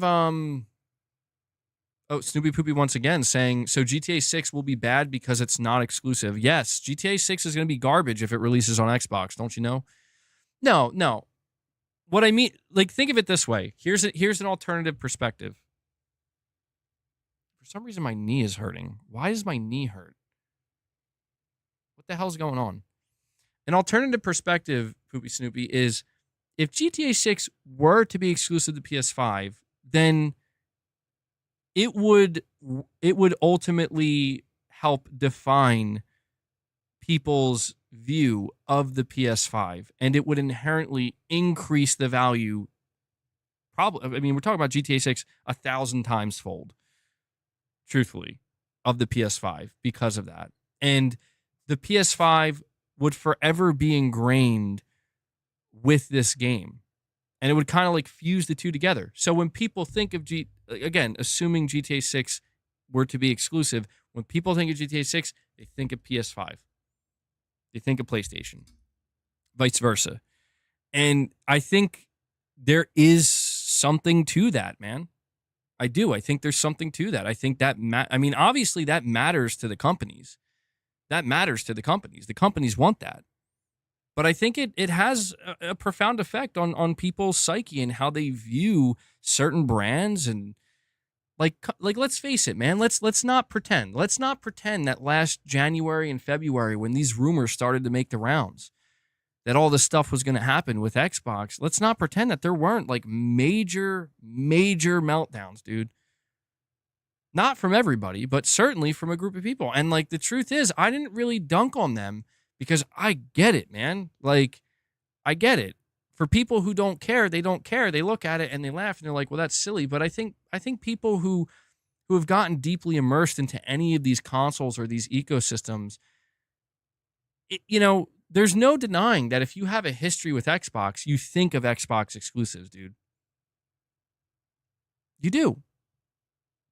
There's no denying that if you think of Nintendo, you think of Nintendo exclusives. There's no denying that you think of PlayStation, you think of PlayStation exclusives. And I'm not saying it couldn't be a better, more ideal world if there was like one unified platform where the prices were always perfect and the sales were always perfect and everybody got along and everybody got everything. Sure, but I just don't think that's realistic. And so I think it's just the next best thing is like having these separate things with their separate identities and their separate offerings that kind of help, make things less, I don't say boring, but it's just, it would be, I think people would definitely look back and kind of realize that, it's not the best analogy. It's not the best analogy, and I understand that, but I'm just going to go with it anyway. Maybe it'll fall apart halfway through. But it reminds me of like how there were a lot of people who were like okay with the idea of E3 dying and going away. Not everybody, but a lot of people were like, yeah, it doesn't make sense anymore. Let all these companies kind of do what they want, when they want, how they want, rather than all coming together, being forced to come together in one spot to duke it out and beat the shit out of each other for like a week, right? Just let them go at their own pace and let them go digital if they want to as well. And that's what happened. And now people are like, God damn, I kind of miss E3, bro. I miss those days when, yeah, I know it was a little bit arbitrary and it put a lot of pressure on the devs and the publishers, but there was something it created something unique and special that like without the need for them to all come together unnecessarily most of the time. This is why E3 died, because people deemed it was just not necessary. But there were many years where it still seemed unnecessary, but they did it anyway. There was just something so cool about like everybody getting together at one time. And it's like, we are going to give it our fucking best. Like when this week ends, we want to be the stars. We want to be the ones that everybody's talking about. And that's what it did. It forced these companies to show their best, to do their best. There was no resting on your laurels. If you did, nobody talked about you, and now it's not to say that what we have now is bad. It's just different. Now, I do understand Capono. That's what I'm saying. Like, there's pros and there's cons. So, like, the pro of not doing that is now they get to operate at a more relaxed level, and there doesn't have to be as much intensity and stress on the teams to make these vertical slices.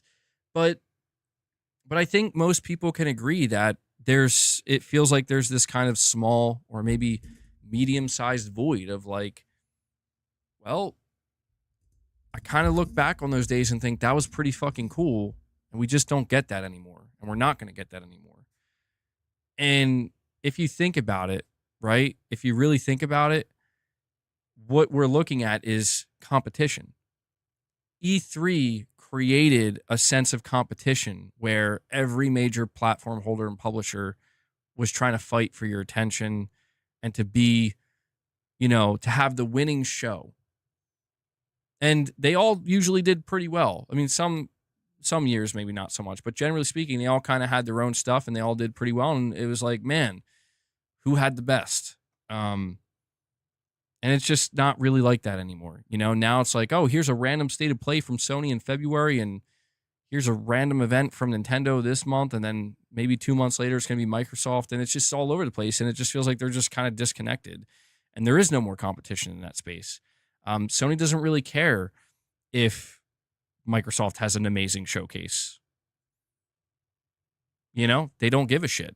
Microsoft doesn't care if Sony doesn't do a showcase. They're still going to do their own thing. And I just, that's why I kind of feel like there is this, I think, reality that it's not that games would necessarily get worse per se if exclusivity went away, but it's that there's the removal of, on some level, of competition. Truly, there is. The next Halo, it's not like they're like, well, this next Halo doesn't have to sell Xboxes, so it doesn't matter if it's shit. They're not doing that. But it's just like, you look at something like Halo Infinite, and I remember when that was revealed in 2021, like, that was so disastrous, or 2020, not 2021. That showcase of Halo Infinite was so disastrous because that was supposed to be the game that convinced you this is why you're going to want to go buy an Xbox Series X or S, in a couple months. And it to a lot of people, it looked laughably bad. Like, what? And again, it's just like, it's unfortunate that they didn't get the memo, and that it's like, bro, this isn't going to convince people to buy your console. So I don't know. It's a tough thing. I'm just ultimately saying that I don't really have a problem with exclusives. I never really did. If I sat here and told you I had a problem with exclusives, I would be lying to you. Honestly, I've never had a problem deciding I'm going to go buy hardware. Like, if a game looked that good to me and moved me that much, I had no problem buying hardware to support it. And if anything, I was glad to, where it's like, man, you gave me a reason, and I appreciate that. And I've always operated that way. I've never not operated that way. And so, there is something to be said about the approach of, hey, just buy it if you want. No harm, no foul. There's something to be said about that. But I think at the same time, in the same breath, there's something to be said about, well, why don't you convince me? What's wrong with that?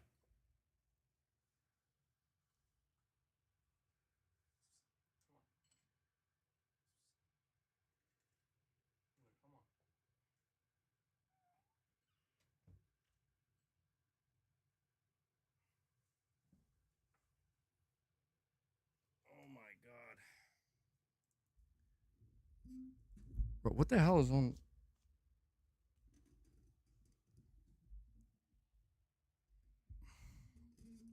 My knee hurts for some reason. Like, I really don't know why my knee hurts. The demise of E3 corresponds to the maturation of the industry. E3 only worked in the young industry of exclusives. Now gaming is maturing into its final form. All games everywhere. Well, I don't know. I'm not convinced about that, dude. I'm not. I see where you're coming from, but I think that let's remove hardware from the equation. There are no more consoles. There's just bland basic hardware from third parties that you can play these games on, or they have storefronts. Like, I think the platforms themselves, the ecosystems, and the storefronts will still demand some type of exclusivity. If not demand it, like certain companies like Nintendo and Sony and maybe others, are going to say like, well, we need to give people a reason. All right. I have some more super chats here. I'm almost caught up on the super chats. I do appreciate you guys waiting patiently. I'm sorry to keep you waiting so long. So we have Figuratively Literal. He says, it'll be interesting to see how many games we get in the latter PS5 years from Herman Epic Chin Holst. So many love to be bleak. Yeah. I'm still, look, man, I'm still overall excited about the second half of the PS5 generation. I'm especially excited because even just looking outside of Sony, I think we're going to get some of the best stuff in the next 2 to 3 years. Stuff that's been cooking for a while.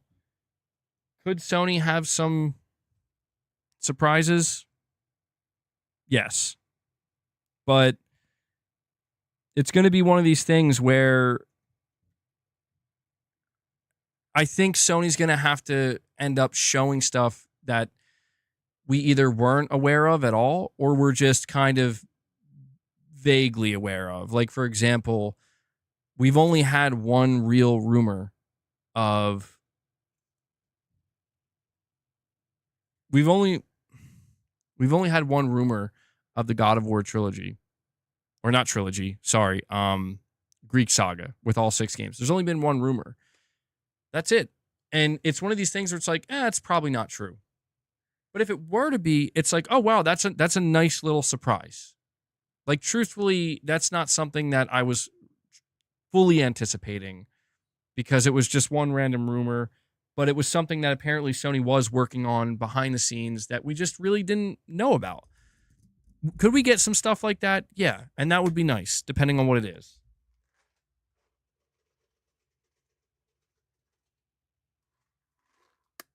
But when it comes to like the bigger game reveals and surprises, that I'm a little bit more unsure of.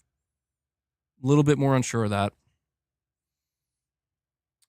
Let's see. We have Big Nabs saying third-party games made Sony lots of money in 2024. Yep. And that's what I mean. That's why I'm saying, like, as a platform holder with a really valuable storefront, Sony's making a ton of money off of a lot of games, man, that they have nothing to do with. A lot of money. Poopy Snoopy says, why do the exclusives not sell more? Sony's first party rarely breaks 15 to 20 million, yet the console sells upwards of 100 million. Truthfully, I think it's because one of the biggest things that sells consoles, and if I'm not mistaken, I think Hideaki Nishino actually revealed this recently in an interview, are friends. Like, if somebody buys a console, and their friends also game, their friends are much more likely to now also buy that console to play with their friends. Now, maybe that doesn't apply as much due to crossplay for a lot of stuff, but when it comes to the exclusivity, and the reason why I'm saying this is because I think that is for a lot of casual games, like whether it be the free-to-play games or games like Call of Duty or sports games, and those people I don't think are interested at all in these exclusive games. This is why the question is very interesting to ask. Like, how well would a console do? How well would a PlayStation console do without any exclusives?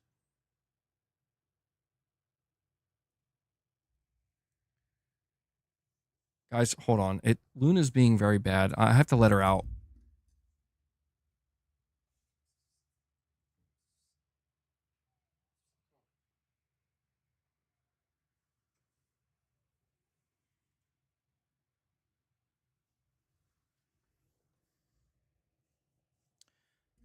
Microtransactions make up most of Sony's revenue.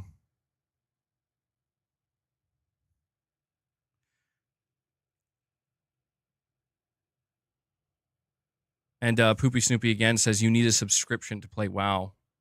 Still? Wait, even you still need... That's still a thing? I didn't know that.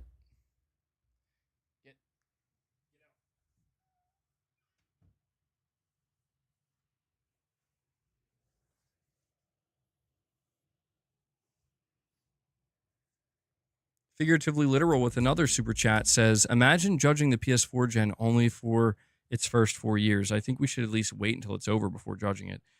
I agree. Yeah, that's why, like, when I said that I think this generation is cooked or it's over, I'm just, I'm making an assumption that with as many games that got canceled from as many different studios, that's basically it. Everything we see now is all we're going to see.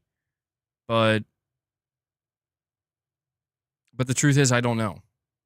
I don't know. There could be many different things that Sony has going on behind the scenes that I wouldn't even guess about, It's not even a thought.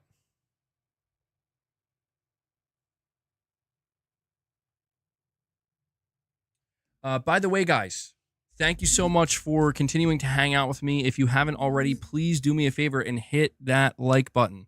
Okay, we're almost at 200 likes. It helps the streams more than you know. We've definitely been getting some new people in here. So if you're hitting that like button, thank you. It's definitely helping. If you haven't yet, please take a moment and do so.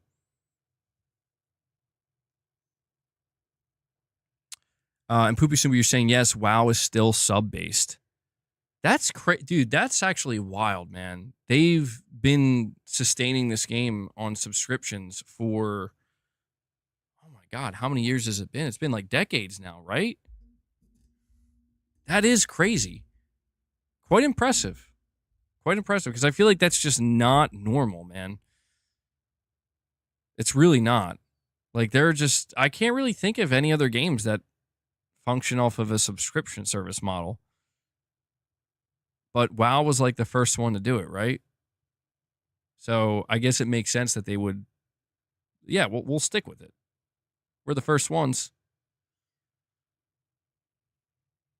Now, I want to ask you guys, do you think Gears of War E-Day is coming to PlayStation 5 day one? I got to ask you guys this because, like I said earlier, I didn't really go too much into it, but People Can Fly, they worked on Gears of War before. I think they actually made Gears of War Judgment.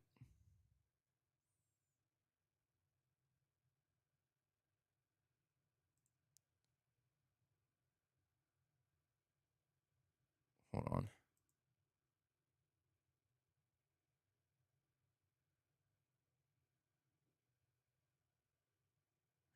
That's interesting. Sorry, before I talk more about Gears of War, I just want to say Insomniac Games posted January 19th, so almost 10 days, like 9 days ago, Marvel Spider-Man 2 lands on Steam and Epic Games Store on January 30th. Wishlist now.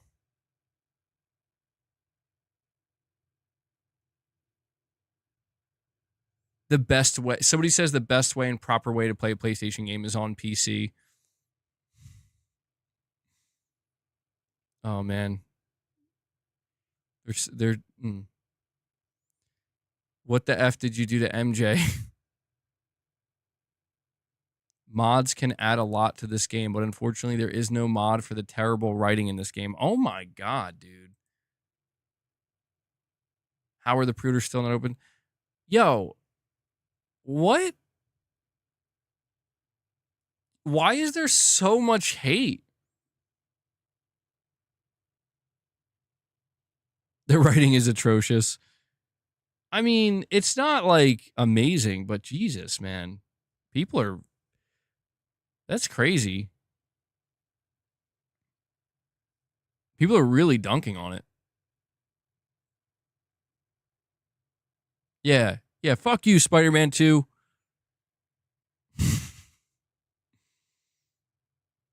Game wasn't that good.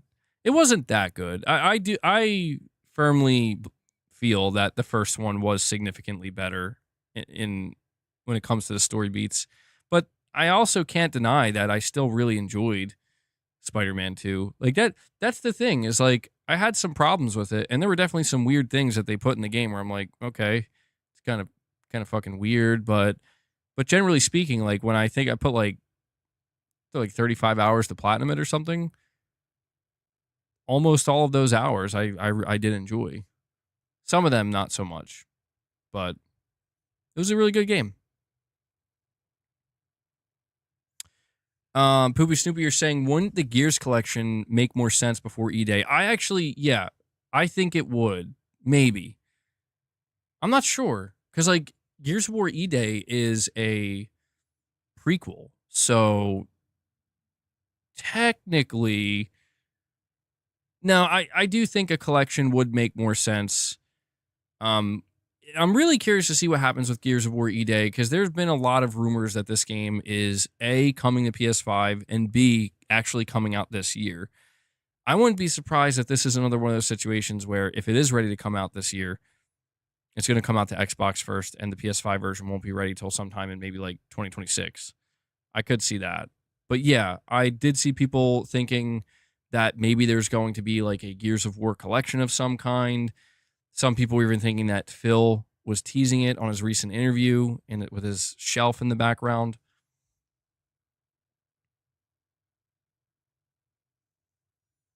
MBG, I think the gaming industry has collectively proven that they get things wrong. You think one of the big assumptions is the AAA gaming market is an endless growth market? Yeah, you're probably right about that.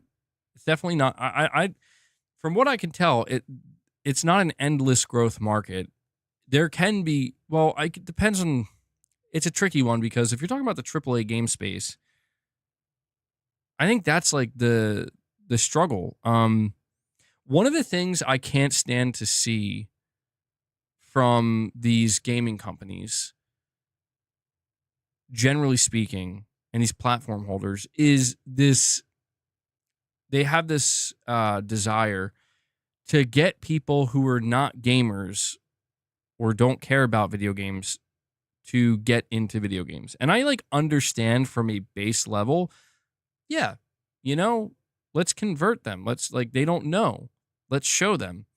But I think this is completely antithetical to what the AAA games industry represents, because the AAA games industry represents, in my opinion, the best of the best. And there's a reason why the mobile gaming market flourishes. It flourishes because the mobile gaming market is that's how you get non-gamers to game. I think it's been proven. And I think that there's this kind of desire from companies that don't really have the strong, like even like Sony, they don't have the strongest mobile presence or really any at all, but there's this whole untapped market. And it's like, well, how do we get them into our games? It's like, you're not. And that can be okay. At least I think. Like, it's okay if the person who's playing some kind of mobile game that's just basically to kill time and just, whatever, sort of quick dopamine hit. It's okay if that person isn't interested in, playing through God of War and God of War Ragnarok. I don't think you're going to convince them. It's okay. It's fine. I think these companies have to start to be a little bit more comfortable with just the idea of organic growth, really, with their IP and their games. Count Quackula, you're saying with the super chat, since the PlayStation 1, the last half of consoles has been the best. That is true. And that, I think there's a decent chance that we could see that again. Like, bro, again,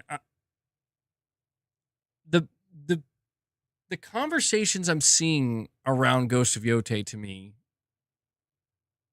I don't know if it's just on my channel or if it's just on my Twitter, but I just don't know what people are talking about, man.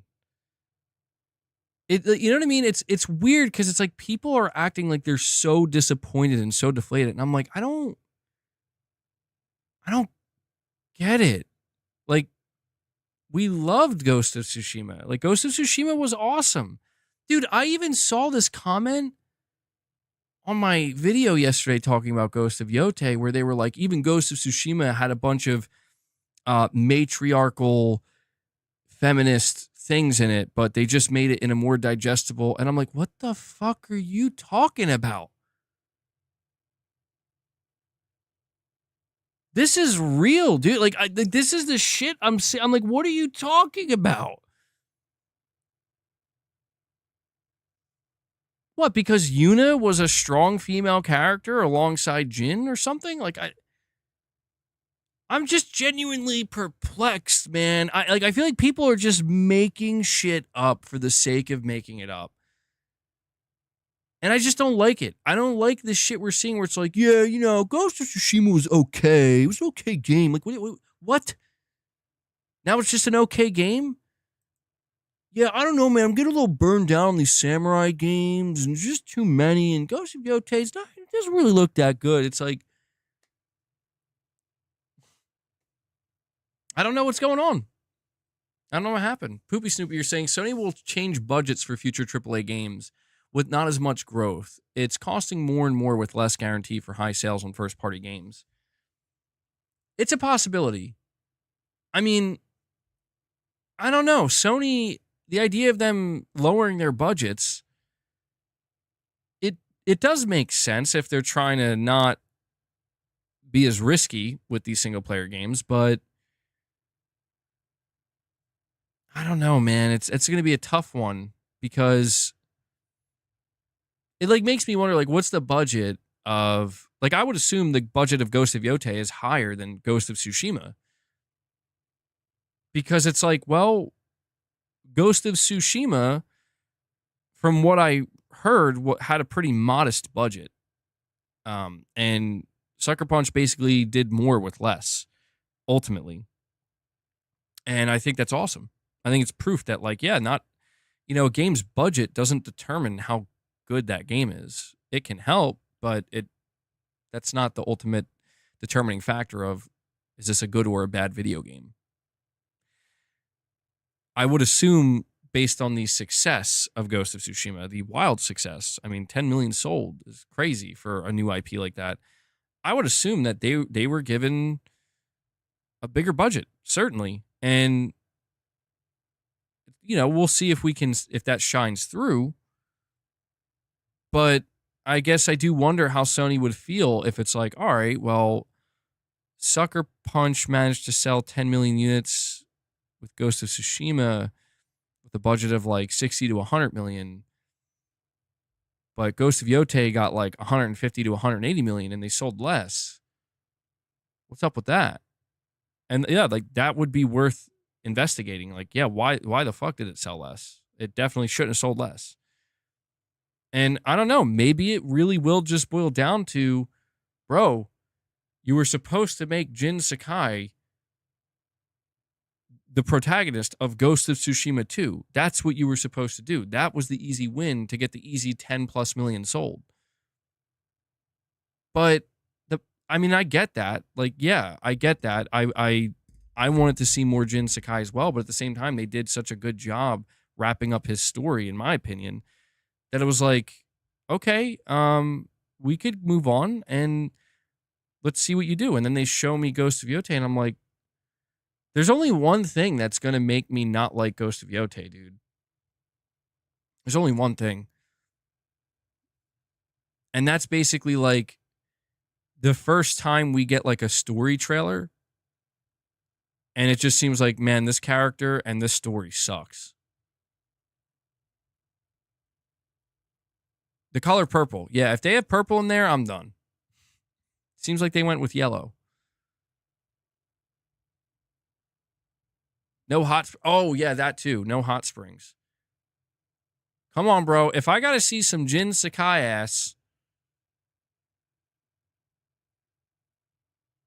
you got to keep the same energy, you know?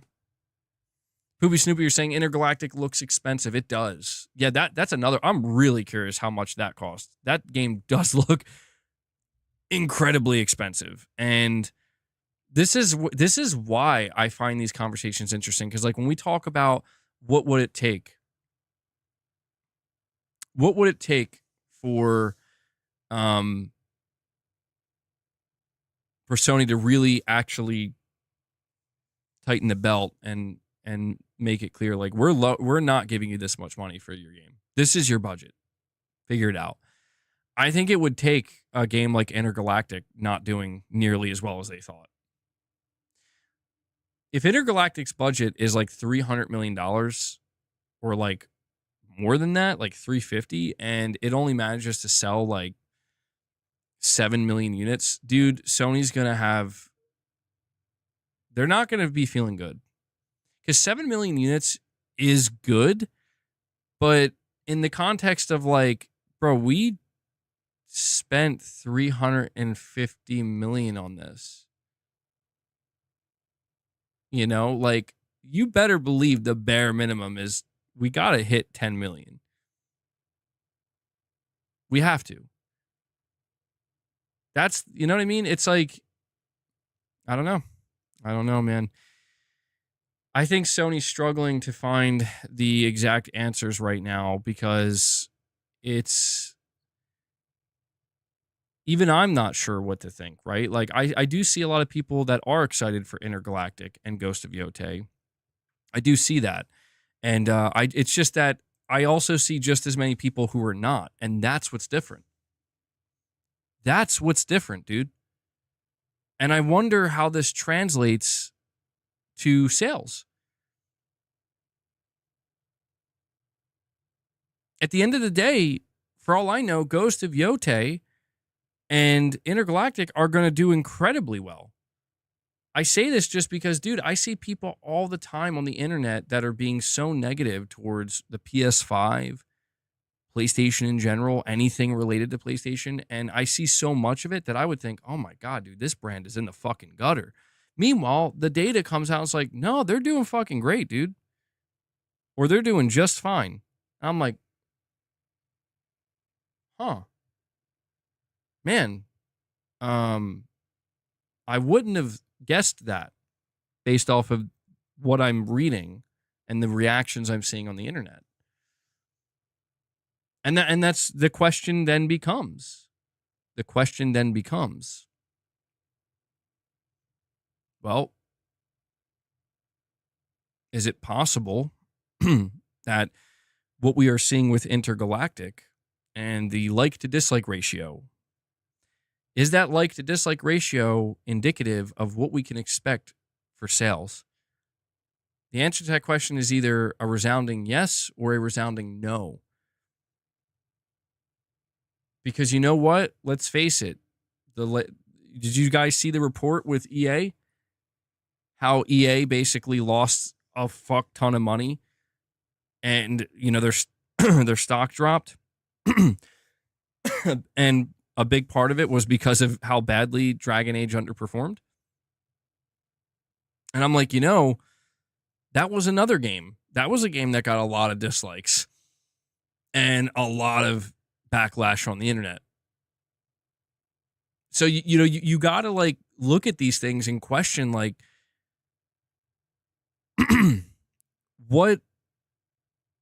how do you know? How do you know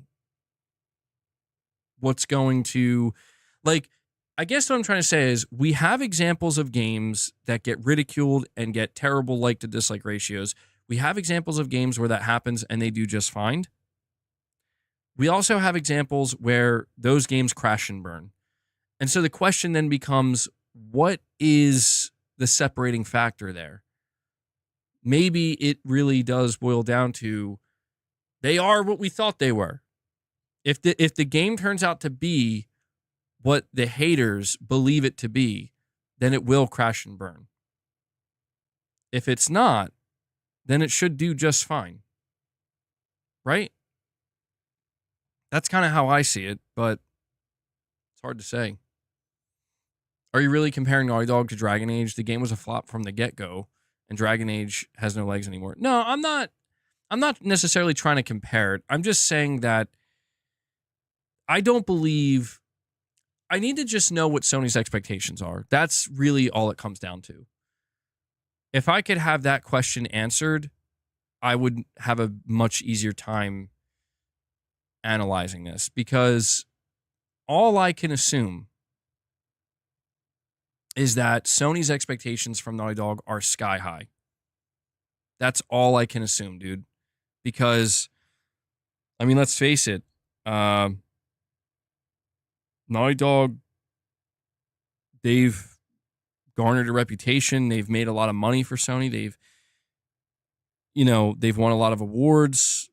They're one of Sony's crown jewels. And I would assume that because of that, the expectation is, listen, if we're going to give you all this money to make this new game, this new intergalactic game, you're getting Trent Reznor and Atticus Ross, and you're getting brand deals and shit. Like, this game better hit. It better hit, and it better hit big. I assume that's Sony's expectation. I don't think Sony is taking a modest approach where it's like, yeah, you know, if it just sells a cool 4 to 5 million in the first year, we're happy with that. No, I don't think so, dude. I don't think they're going to take an Astrobot approach to this. We're like, yeah, 1.5 million, that's great. No, dude, this is Naughty Dog. This is Naughty Dog. And so that's why I'm really, really fascinated to learn more about this game and ultimately see how it does, because I'm not rooting for or against. Well, I'm mostly rooting for it, I would say. Because the truth is, like, I do want a good video game from Naughty Dog at the end of the day. Like, it's kind of, it goes back to the whole, like, what do we want? We want good games. You know, that's all it comes down to. But when I evaluate the aggression that people have, I try to just kind of take a neutral stance, because it's like, well, those of you who are so against it, for, you know, some of the reasons are just asinine. Other reasons, I can kind of see where you're coming from. Let's see. Yeah, I've been drinking extra coffee, Gaming Survivor. How much marketing they will do will give MBG an idea. Yeah, that's true. That's true. The amount of marketing they end up putting out there. That's why, dude, I'm telling you, Sony is not feeling too good. Oh, by the way, we did it. We hit the super chat goal. Thank you for that, guys. Let me see here. Oh, it's not there. I'll throw another one up there. I don't know what the reward should be now, though.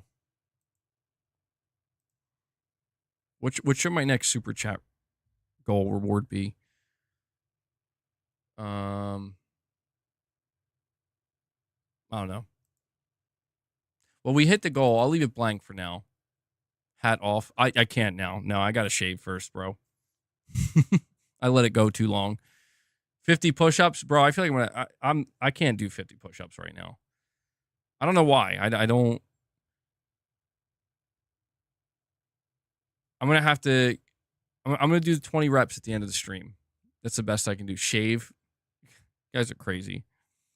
Figuratively literal with a super chat says, if Intergalactic is as good as any of the games they put out in the last 25 years, they will be fine. Dragon Age failed as an RPG.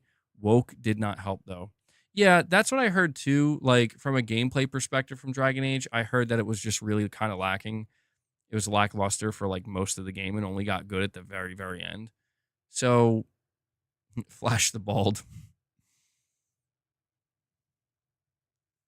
And you also say here, figuratively literal, that Indiana Jones was claimed to be woke too, remember? Oh, yeah, that's true. That's true. That's true.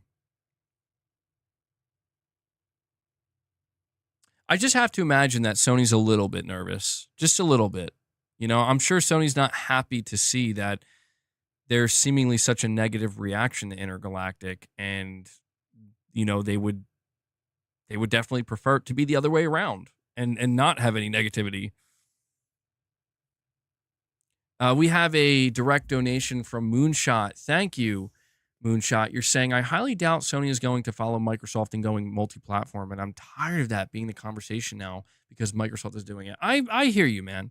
It's hard. It's hard to stray away from that conversation because there are a lot of people, kind of like what you're saying here, Moonshot. There are a lot of people who they want to convince everybody around them that because Microsoft is doing it, Sony's also going to do it. And I think that that's a strange, not strange.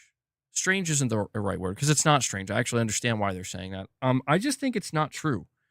Simply put, I just think it's not true. I think it's what they're projecting. Like, that's what they want. They want that. And I understand why they want it because because the conversation that anybody who's like involved in the conversation, the broader conversation, the only discussions that they can have if you're an Xbox player now is that you have to talk about games going to PS5 and Switch too. All of them potentially. You know, when you have to, if you're an Xbox player and you're engaged in these conversations, you now have to cover this Phil Spencer interview extensively. And that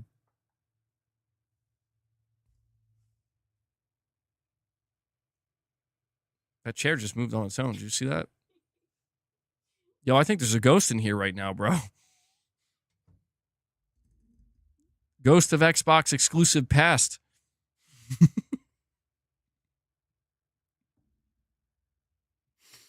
Gamerstar was like, bro, Astral Realm. It's the Astral Realm, bro. It's real. That is great. No, it was actually Mrs. MBG. She had to come in the room for a moment, and the chair was in her way. It looked so funny on screen, though. I had my screen up while I was watching it. It just looked like they moved over. It's like, sup? So what are you saying about Xbox fans? But no, dude. In all seriousness, Moonshot, I agree with you. The conversation can get a little bit exhausting. It's understandable why we're going to have these conversations, but I just think it's weird. Like, I put out this post on Twitter yesterday, and I wasn't trying to, like, cause problems, but I was just like, man, it's kind of crazy how within 1 year we went from it's just 4 games to now it's going to be full slate. And you know what's even more strange and even more interesting is there are people replying underneath that post who are like, what proof do you have, bro? Who said full slate? Who said day and date? And I'm like, oh my God. Like, go back to that interview that Phil Spencer did with Destin Legary. Phil Spencer straight up sounded annoyed. Destin was like, yo, well, he wasn't talking like that. I don't know why. Destin was like, yo, when's Starfield coming to PlayStation? No, he wasn't talking like that. But he was asking the question, hey, Indiana Jones was a timed exclusive or seemingly a timed exclusive. So is it safe to say that Starfield is also going to, stick around on Xbox? And Phil, and dude, I watched it like multiple times because body language is important, but tone as well. And Phil was like, no. He didn't say it that aggressively, but that was basically the tone. Like no. Dude, like, what don't you get? Like, what don't people get? You could tell Phil was getting annoyed because he's like, I can't really be any more clear. I have to speak within PR. He has to speak within PR. The interview, I think, was a couple days ago, 1 or 2 days ago. He can't just come out and be like, talk completely normally like we are now. He's still representing Microsoft. He has to stay within the PR boundaries. But he was definitely a little bit annoyed because you could tell, like, he really can't be more clear at this point. And it's just interesting to me that, yes, like, Phil didn't say they're going day and date. Phil didn't say full slate. He's not going to use those terms. But what Phil did say is, yeah, we're bringing our games to PlayStation and Switch too. And we're not, we're done with exclusivity. That's what he said. That's basically what he said. He said there's no more walled off garden. There's no more ring around a game. There's no red line. Like, he can't. Phil's not going to come out and use the term full slate, bro. Like, could you imagine? Could you imagine the headlines? Could you just imagine Twitter that day if Phil came out and used the term full slate? Poopy Snoopy, thank you for all the super chats, by the way, man. I really do appreciate the support on the channel.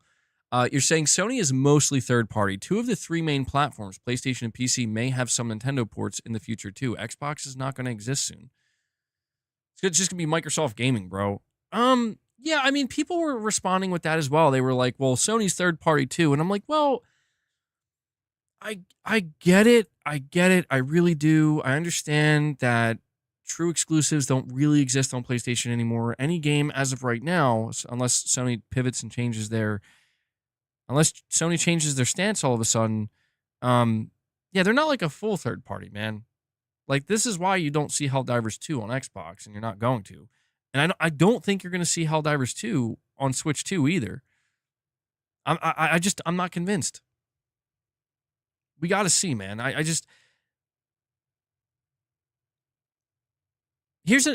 responded to somebody, by the way, and Moonshot, I'm going to read your other direct donations. I just want to say this before I forget. I did respond to somebody. Like, I'll read it to you real quick. Because I think it's worth going over. Because it kind of speaks to what you're saying here. Or what I'm trying to say, I guess.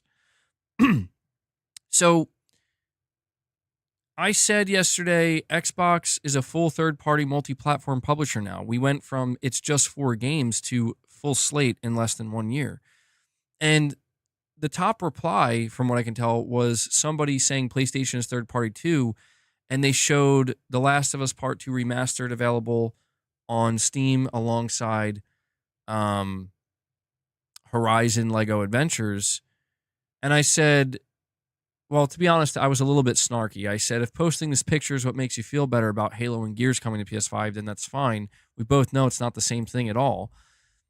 And this person replied by saying, it feels better. You've said on your show countless times that PlayStation is third party. Don't go there. MBG, be honest. Well, to be fair, I didn't say third party. I said multiplat, like multi-platform. Like, yes, Sony releases their games as of now on multiple platforms. I think there is a difference between saying they're a multi-platform publisher and they're full third party. Full third party basically means everything, everywhere. That's not what Sony's doing. And so I responded by saying, I'm just saying, man, there's a pretty big difference here. I know this for a fact because of the way people would be losing it if Sony announced they're going day and date with PC. People would be acting like the sky's falling. And this is the big point that I want to make. I still got some rant in me. The point that I'm trying to make is the people out here, the same people that are downplaying what's happening with Microsoft right now, are the exact same people that are going to say PlayStation's third party, right? Okay, no surprise there. Microsoft's clearly starting to go third party. They're making it clear. The fences are coming down. The walls are coming down. They're done with exclusivity, right? Fine. So a lot of these people are going to get somewhat defensive or feel like, you know what? Sony is too.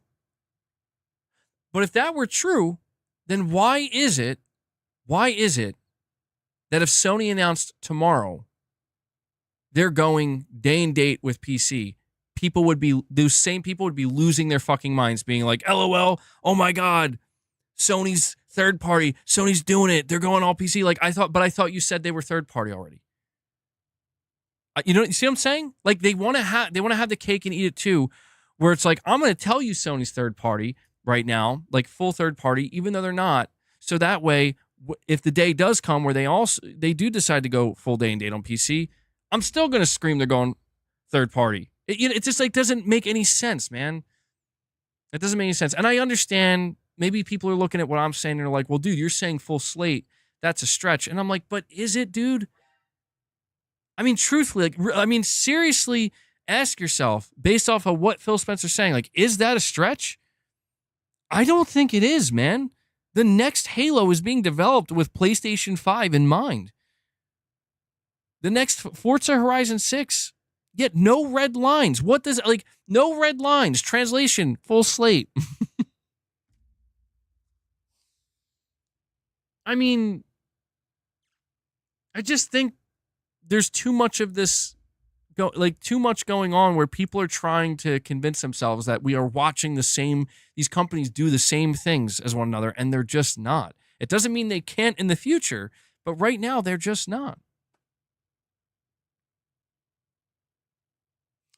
MBG, did you see Phil say not all games are going to other platforms?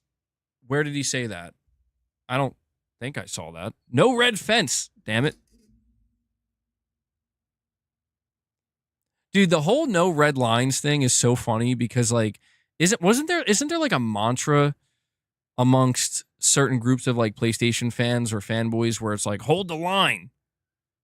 Hold the line. And Phil Spencer's like, there's no red lines. What line are you holding at this point? Serious question. You're saying same interview? Well, I mean, he says not all games are. if that's true, he says not all games are going, but like, clarify, like, what games, dude? Because we're getting fucking rumors from credible sources that Gears, Halo, Forza, Starfield, like, what are you talking about? Games like fucking Recore and State of Decay 2 and shit? Is that what you mean? Because, like, technically that wouldn't count as not all games. I'm just confused, man. Like, well, I'll be honest, I'm not confused. I'm pretty sure, like, it's full slate, bro. Yeah, I did enjoy State of Decay 2. I was a little bit disappointed with it, but overall I enjoyed it. Moonshot, you're saying, in case people forgot, 1 year ago, emails leaked of Microsoft spending Sony out of business in regarding the ABK deal. It is in PlayStation's best interest to keep the console as dominant as they possibly could, to keep Microsoft in check and their games to keep coming. Microsoft owns a massive chunk of the industry, so just because Microsoft is playing the nice guy right now, that doesn't mean they can't just pull the rug from under Sony as soon as the console isn't as dominant anymore. I mean, yeah, dude, that's I feel like what you're trying to basically highlight here, Moonshot, is we can't pretend that Microsoft isn't, like I said, a $3.2 trillion corporation. We can't pretend that they're not also cutthroat at the end of the day. You don't become that valuable of a corporation without being insanely cutthroat and, frankly, just kind of insane. This is as capitalistic and business oriented as it can possibly get.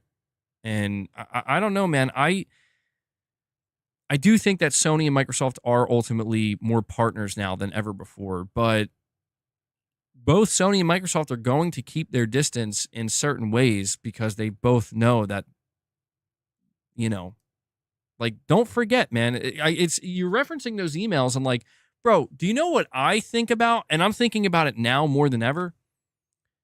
Why does nobody talk about the email where Phil Spencer said the Xbox fans will evangelize them? They will evangelize Game Pass. They will evangelize the Xbox brand. I'm like, bro, this is how they see you. Like, that should have been the biggest wake-up call, that it's a fucking soulless corporation run by business executives who are making more money than you'll probably ever see in a lifetime. They don't give a shit about this, no matter what they say. You know, it's like, and he was right. He was right. Sony reps are the same. Absolutely. That's what I'm saying. But Sony doesn't give a flying shit. Like, Hiroki Totoki is like, but what do the fans think? Like, dude, Hiroki Totoki's like, where's my money? Why are you spending so much money? Hiroki Totoki's like, I don't give a shit if they're upset that the PS5 Pro 700. Do you see how much money we just lost on Concord? Evangelize this. I'm just trying to say, man, like, that's what's weird, because what Moonshot highlighted is kind of true. Like, you know, Microsoft does still take this approach of like, yeah, we're the good guys, we're the nice guys. Like, no, you're not. No, you're not. You're just doing what you need to do. It's fine. It works for you. I'm not saying Microsoft or Phil or anybody should come out here and be like, yeah, you know, we're a piece of shit corporation that just doesn't care about you. So please just give us more of your money. I'm not saying they should do that either. That would be stupid. If you have a solid marketing point that you can use and you can weaponize it and you can use it to your advantage, of course you do that. But I just don't like the fact that people eat it up and fall for it so just so blatantly. This is why I had a full, you know, mental breakdown gamer, bro. MBG, mental breakdown gamer, February 2024, watching the Xbox business meeting update, and I'm literally like going berserk, nearly falling out of my chair, because I already know what people are going to say. It's like, it was just 4 games. It's not Indiana Jones. It's not Starfield. It's just 4 games. And I'm like, you can't believe that. You cannot believe that. Please don't take that and weaponize it and use it as a way to prove people wrong, because you're going to be wrong. You're going to be wrong. We all know you're going to be wrong. Phil Spencer knows you're going to be wrong. Phil Spencer knows you're going to evangelize it. Phil Spencer knows you're going to take that, you're going to run with it, and you're going to use it every opportunity you get until 1 year later, Phil Spencer comes out and says there's no red lines, and we're going to be bringing even more games to PlayStation, and we're going to be bringing even more games to Switch too, and some of those games are going to be Indiana Jones, and some of those games are going to be Starfield, and it's like,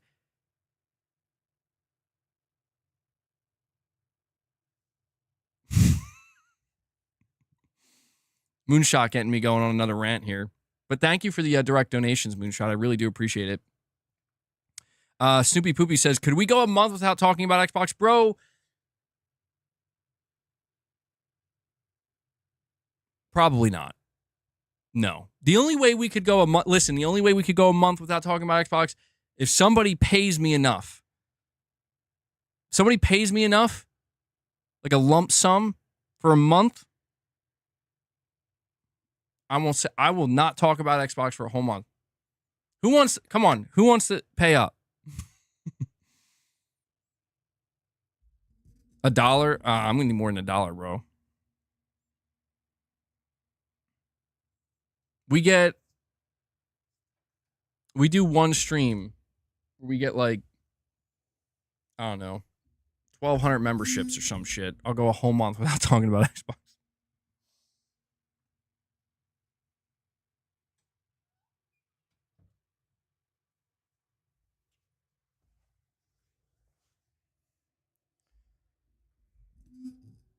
I mean, at this point in time, people used to, well, they still do, but people used to get on me a lot for talking about Xbox a lot, right? And I get it.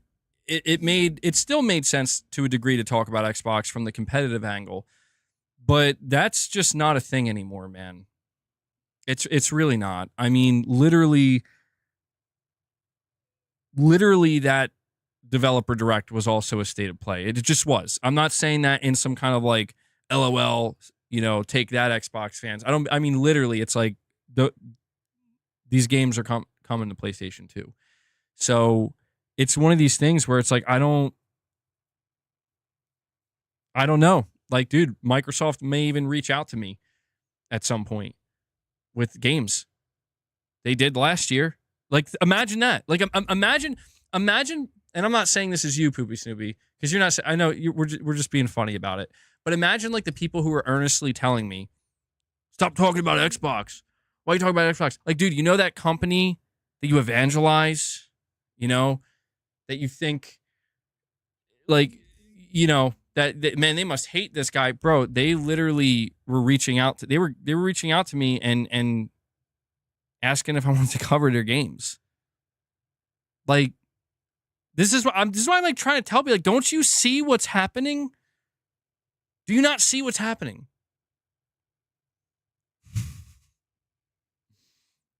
It's crazy. It's crazy. Was it though? Was it just Grounded, Shems? Or did I maybe decline? No, it wasn't just Grounded, to be honest. But Grounded was the one that I decided to give a try. Hi-Fi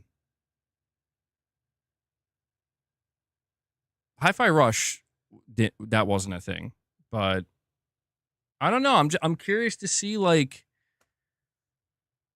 Yeah, I couldn't get into Grounded, dude. I'm a traitor. Collect the bag. Oh no, there was no like financial. There was nothing like that. No, Microsoft wasn't trying to sponsor me. Oh my god, dude, I would absolutely take. That would be the funniest shit in the world. That would be the funniest shit in the world. I would absolutely take a Microsoft sponsorship. Like, this stream sponsored by Microsoft. Somebody leaves a super chat, man. Game Pass is trash. I hate Xbox. I'm like, whoa, hold on now. Game Pass is actually pretty good. It's a pretty good deal in value. You get games day one with Game Pass Ultimate. This video is sponsored by Xbox. PlayStation has lost their way.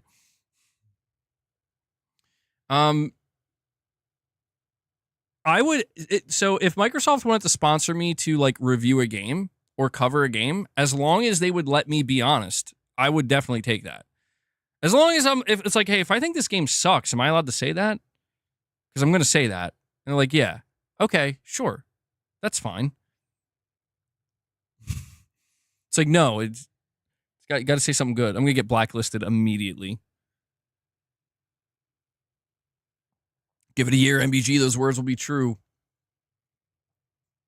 Well, I mean, there are definitely upcoming games from Xbox that if Microsoft reached out to me, I would definitely, yeah. Like there's, I mean, like Fable or something, yes. Like I don't know when State of Decay is coming out, but dude, State of Decay, hell yeah. There are definitely games that I'd be like, yo, Microsoft, I'll gladly, if you're cool with it, I'll gladly check these games out and play them and talk about them a little bit, for sure.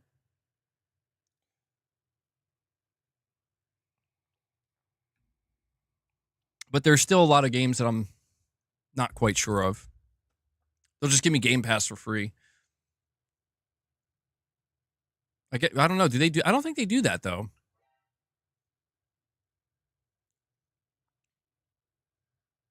I can't wait to see more State of Decay 3, man. I really hope it lives up. I do. Amarius RM says, I don't care. I only care about my wallet. I use Game Pass all the time. It includes online services too. I play Black Ops, Indiana, and more to come. And see, that, to be clear, Marius, I don't think Game Pass is bad. Listen, in the early days of Game Pass, and actually, Poopy Snoopy, I missed your super chat as well. You're saying Twitch streamers can get 5 to 10K plus to try games. That's crazy. I got to get to that level, bro. I can't even imagine a company being like, we'll pay you 10 grand to just try our game, to just play it on stream. I can't even imagine that. I definitely don't have that kind of pull, but that's pretty sick. I feel like that's how you know you've really made it, because that's like an insane amount of money. I got to stream on Twitch first. Wait, hold on. Is this like a Twitch exclusive thing? I don't think so. I think it's based on your viewership and your, like, how big of a content creator or streamer you are. You definitely have the pull. You got to just believe in it. I got to believe. Microsoft, I will only play your game if you pay me $5 grand. It's like they actually are like, okay. I'm like, what? But you're saying, careful what you say about Game Pass. Your Sony fans will be butthurt. I don't think that's true. I think there are some people that bust Game Pass's balls. There are. Game Pass sucks. Game Pass is garbage. Trash Pass Ultimate, whatever. You know? It reminds me of Starfield a little bit, where it's like, trash field, you know? Starfield sucks. And just people going like fucking ape on it. And I'm like, well, I didn't play it, but I don't know. It doesn't seem that bad. I mean, two different things. Starflop. But dude, the thing about Game Pass, all right, is that in the earlier days of Game Pass, because it was so new and so different and potentially disruptive to the industry, there was a lot of back and forth about, is Game Pass good for the industry? Is it bad for the industry? You know, is it bad for developers? Is it bad for the consumer ultimately? And there was just so much we didn't know and we were trying to figure out. And it's been around long enough. And, you know, we've seen enough to, I think, welfare pass. Yeah, that's the best one. Oh, man, welfare pass. Goddamn, dude. Sorry. While being subbed to PlayStation Plus, absolutely. You guys are something else. I think that we've seen enough. God damn, it's beast mode. God damn, he went there. We've seen enough, I think, to understand that Game Pass is not hurting the industry. It's not hurting game development. It's not hurting developers. And it's also not nearly as disruptive as people thought it would be, including Microsoft. And so I think we've just kind of gotten to this point where Game Pass has carved out a space for itself, and it's totally fine. And like what you're saying here, Amaris, you're saying you play on Game Pass all the time. It include, you're paying for Game Pass Ultimate, you get online, you play Black Ops, Indiana Jones. Like that's, dude, I know somebody as well who plays on Game Pass all the time. And yeah, it's like there's nothing wrong with it. If you're comfortable with it and it makes you happy and if it works for you, that's all that matters. That's all that matters.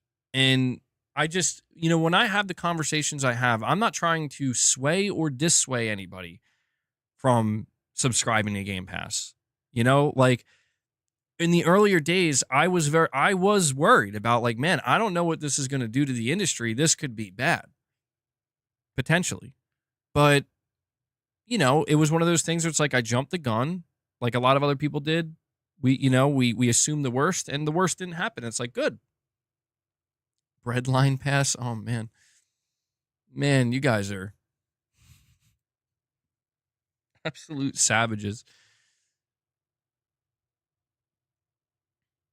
Regret Pass. Yeah, by the way, I'm not subscribing to Game Pass. I'm not doing it. I was going to, but after seeing the toxic ass reactions from groups of people out there trying to weaponize it, I finally say, you know what? I think I'm going to subscribe to Game Pass. I'm going to give it a try. And they all point and they laugh. Oh, you know what? Fuck you. I'm not doing it now. I will buy my games. Bitch. I mean, there's really no flex here. There is no flex here. But I don't know. Soylent Pass?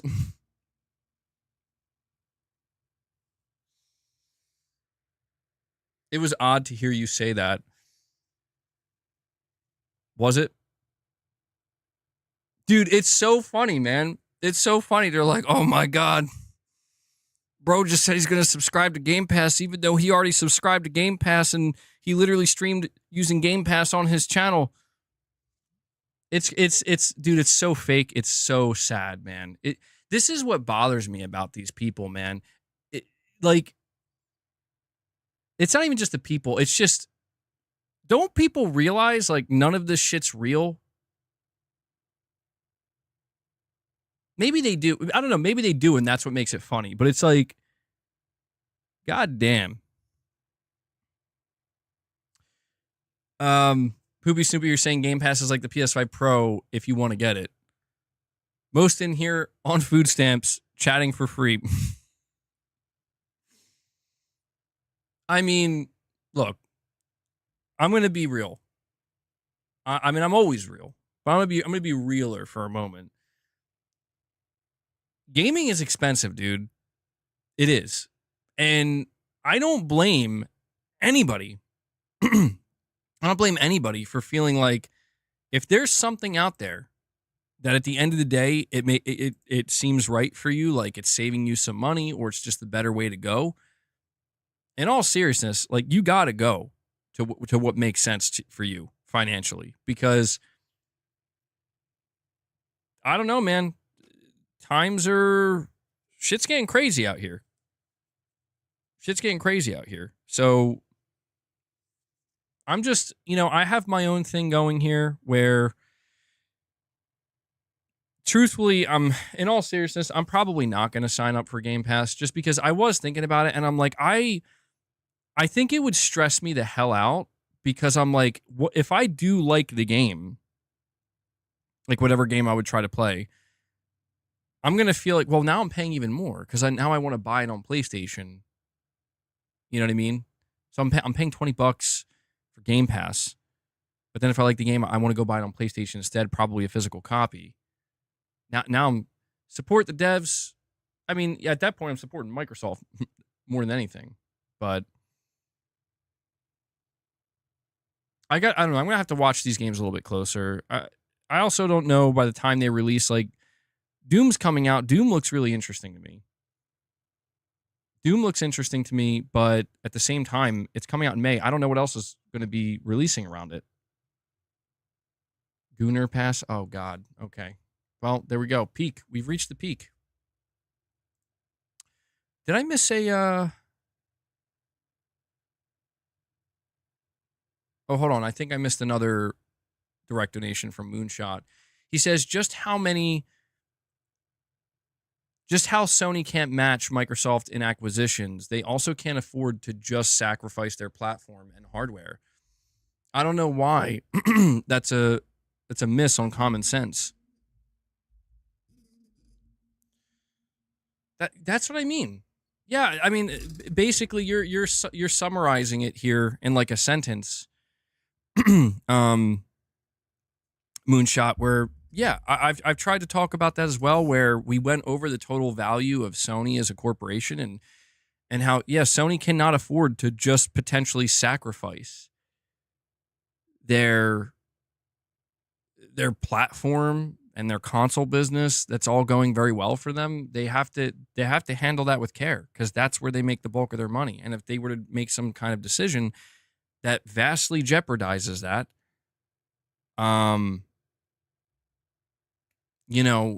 that could be disastrous for them. It really could be. You think I have Game Pass conspiracy? Well, the problem with me having Game Pass though is I literally talk to you guys about how I'm very particular about the games I choose to buy and play. And I'm also frequently talking to you about my trophy hunting endeavors. So the whole thing with, and I get it, like maybe it's the idea is funny, like I'm secretly playing on Game Pass. If I was, I would tell you. I mean, I don't know why there would be a reason to hide that. In fact, people have been asking me for a long time to actually seriously subscribe to Game Pass and do a thorough like evaluation of it and give like my opinion. And maybe one day I will. I don't know. I have to really be in the right mindset, because I don't like using streaming services with just video content, because I get overwhelmed at the amount of shit that I'm looking at. And I'm like, I don't even want to be here. Like even on rare occasion, I go and I check the PlayStation Plus catalog for extra, and I'm like, I'm good. Like I don't like, when would I ever even touch 80% of this? I wouldn't. I mean, it's tantalizing, like anything you see. That one's a good one, by the way. Sniper Elite Resistance dropping in the Game Pass. That one was a nice surprise. I was actually surprised by it. I'm like, the Sniper Elite games are pretty fun. And it's been a while since I played one, but the last time I played one, I'm like, it's pretty good quality, dude. So that's definitely a win for Game Pass, I would say. I'm not sure if I'm going to play the newest one or not. I'm still playing Cyberpunk. I'm still getting my bearings with Cyberpunk, man, but slowly making my way.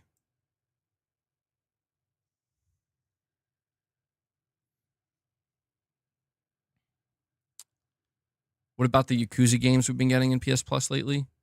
I mean, yeah, it's not a bad thing. Like, I totally understand why these companies would assume that more people than maybe what we ended up seeing are going to be into these subscription services, simply for the fact that, like, bro, look at the way people are consuming movies and TV and music. Like, it makes sense that, the companies evaluating this, they would be like, yeah, of course. Of course they want that. But I don't know, man. I think that gaming is just different. I think gaming is more of a commitment. You know what I mean? It's more of a commitment. And that's why I think, like, if you have to really figure out what type of gamer you are to know what's best for you. And I know what type of gamer I am. I'm not the type of gamer that's bouncing around from many different games. I'm usually only playing 1 to 2 games at a time, at most 3. And that's rare. That's rare that I'm ever playing more than 2 games at one time. And my goal with those games is to get very deeply into them. And I don't know. I guess I just approach every game as like, I don't approach it with I don't look at it as like, I don't know if it's the right term to use, but like I don't approach it with the half measure mentality. I want it, I'm either all in or I'm not. It's like an all or nothing mentality. And so it's worked out for me pretty well so far. But that's why I think if you're the type of gamer where like the idea of being able to kind of bounce around from potentially 10 different games sounds good, or even like 6, then yeah.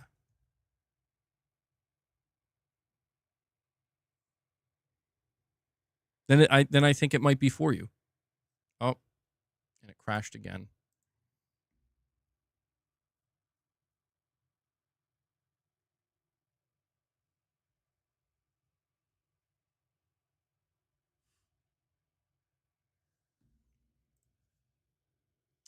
And we're back. Okay. Man, that is so annoying that it does that.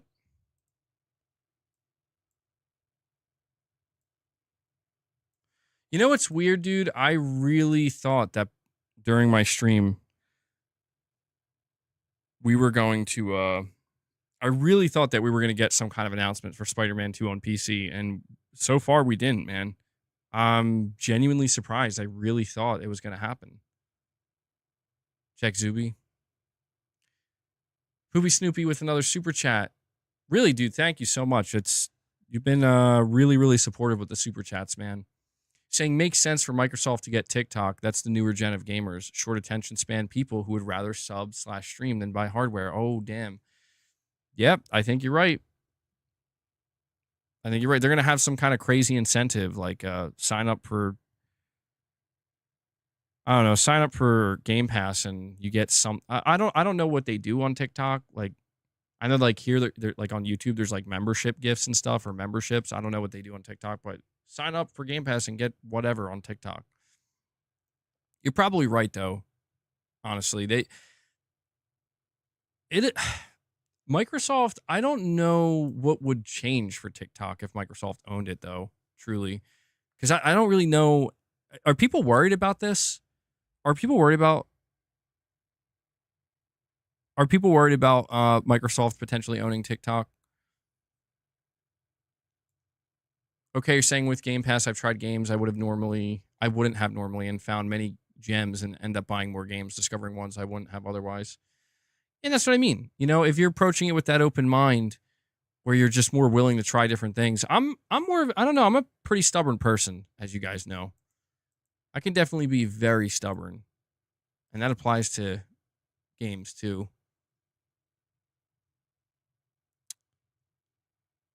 PlayStation renews the Resistance IP in Europe.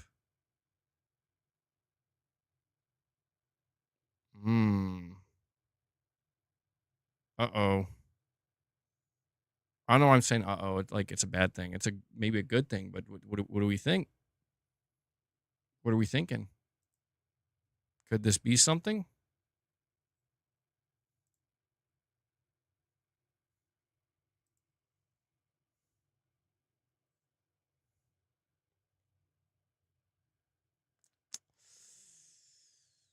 They're renewing it so they don't lose it. Yeah, I don't know. I can't really jump on things like this. Like I want to be excited, but I don't know that I can be because it's like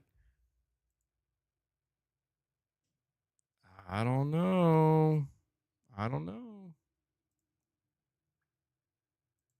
Do you think that Resistance could be part of the older IP, kind of revival that we heard about? We know that Sony is apparently looking to revive some older IP. That's what Herman alluded to anyway. Could Resistance be part of it? Resistance would be, I think, a good one. I'm just not convinced that Insomniac would make it, though, man. I don't know. Insomniac seems totally wrapped up in Marvel and Ratchet and Clank. Make Resistance a horror game? Oh, that'd be interesting. They could license it out. That's kind of what I'm thinking.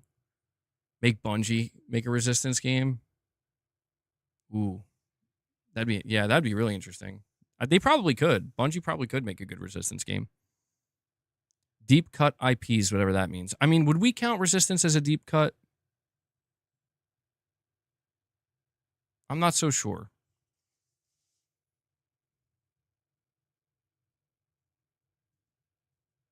Guys, by the way, we're only sitting at 5 members for the day, which I'm still grateful for, of course. But the reason why I'm saying this is because we are going to be wrapping up soon, and we are going to be heading into the members lounge for a little bit. All right.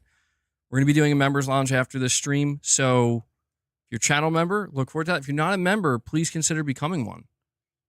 All right. Consider becoming one. Or if you want gifts and memberships so more people can have access to the members lounge, we'll be doing a morning with the missus this Friday as well.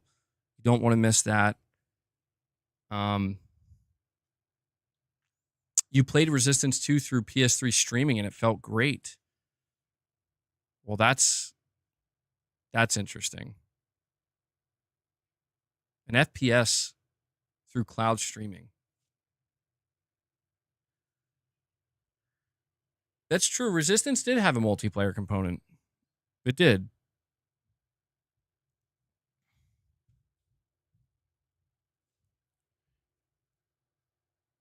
Here's a question, MBG. If Microsoft is third party, would Sony license out any of their IP from Microsoft Studios to make a game with?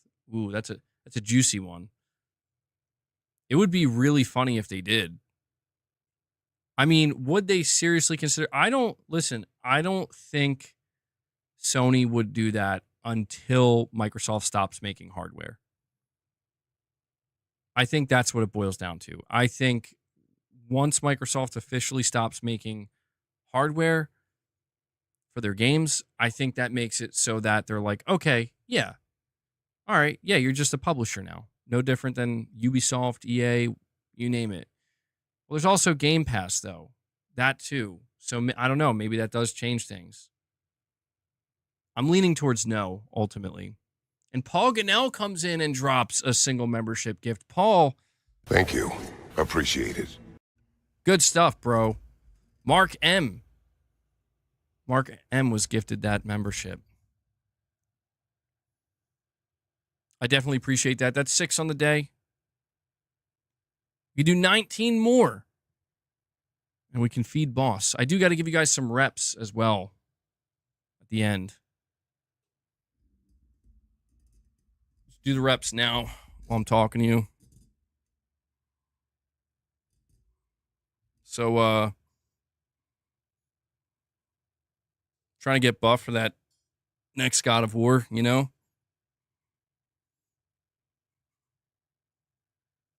I'm just going to start multitasking, dude. Talk, damn it. It's not that easy. Gym streams.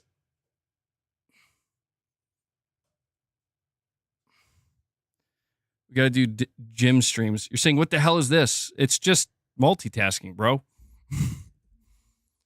Making gains while streaming. It's nothing new.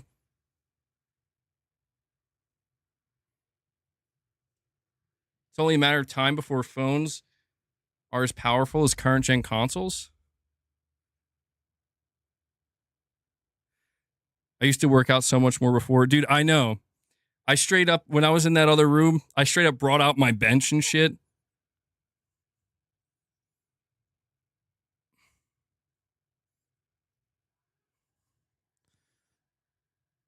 Lady K comes in and gifts a membership. All right. Are we going to get a single member train going? Guys, I think we can do it. We're going to be heading over to the members lounge for a little bit.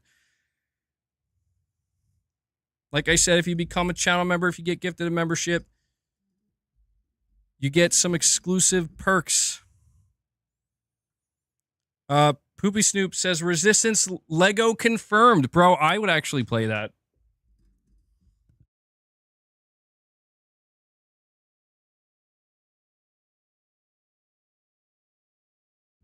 I think, to be honest, I think PlayStation fans would lose their minds at that in a bad way. They'd be like, are you kidding me, Sony? You finally bring Resistance back, and this is what you do to us? Lady K says, let's go, guys. Follow the leader. MBG still going, 4 hours plus. Yep.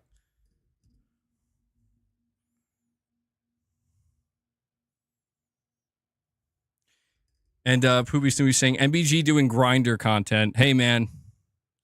Sometimes you just got to do what you got to do. I'm not judging. Poopy Snoopy, you'd know a thing or two about grinder content, wouldn't you? I see you, bro.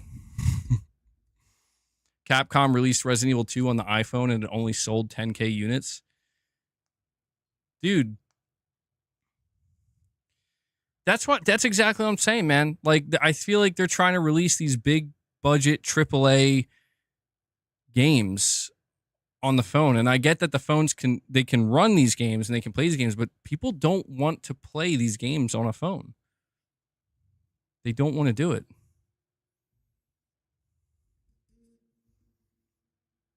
Chris, you're saying you're so desperate for a Resistance franchise, you would gladly take a Lego game. What is Sony doing to you guys, man? What has Sony done to you guys? Check this out. Phantom Blade Zero details. Fast and fluid combat. Pure action game. The main story is 20 to 30 hours. There's also 20 to 30 hours of side content. Holy shit, what? 30 main weapons, 20 plus secondary weapons. 4 difficulty levels, from easy to very hard. Replay boss fights as many times as you want in a special mode. If you die on the second phase of a boss, you'll actually respawn back at the second phase. The PS5 version is targeting 60 FPS. It will be PS5 Pro Enhanced. The release date will be announced later this year. So this is new info that was revealed about Phantom Blade Zero.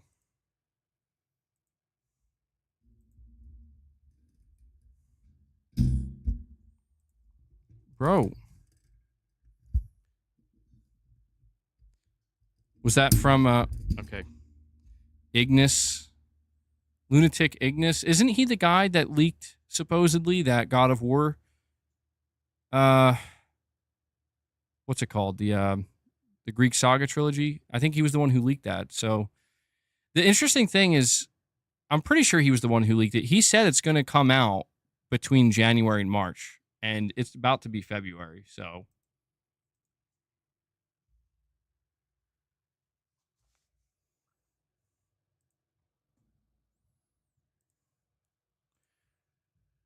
All right. It looks more slashy. Do we expect a state of play before or after the earnings report from Sony on February 13th? I mean, if they have some good stuff to show, I'm going to say before, potentially, so that way they can maybe get a little boost. You know? You think after? I mean, if they have some, like, not so good news... Because the thing is it's going to be their yearly. Wait, no, not their yearly. Wait. No. I don't think their fiscal year ends yet.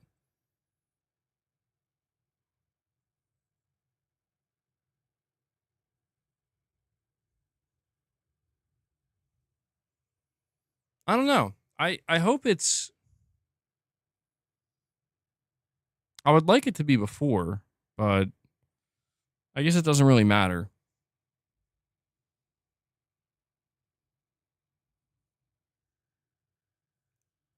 Prioritize Ghost of Yotei in the state of play and tease a God of War remaster. It's for Q3, okay. Yeah, Q4 I think is probably at the end of March or like April 1st or something.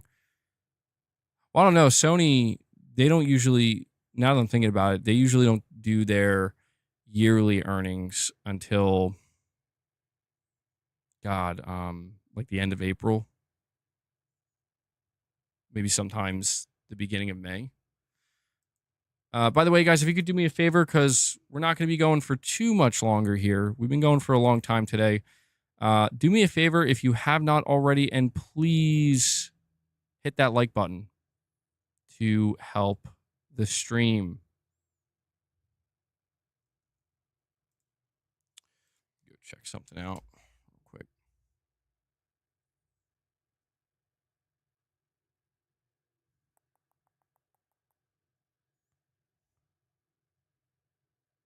Okay.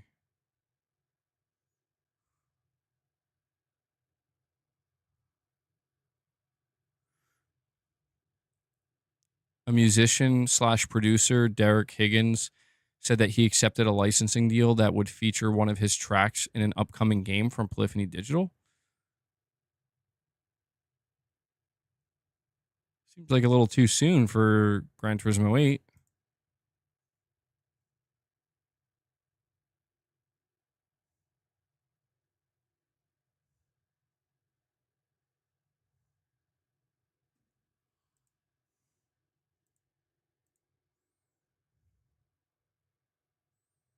Would a God of War Greek Saga remaster also launch on PC and Switch 2?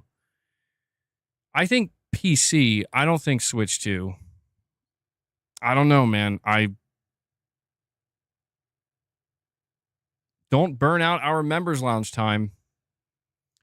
All right, guys, we'll do a last call. Last call. Let's do it. I want to see a member train right now for the members lounge. Start a member train right now, and we'll go for 5 more minutes. We'll go till 2:45. We'll wrap it up. We'll head over to the members lounge. If you have any other super chats you want to drop, now would be the time to do it. I'm going to do my 20 reps for you guys. Last call for alcohol.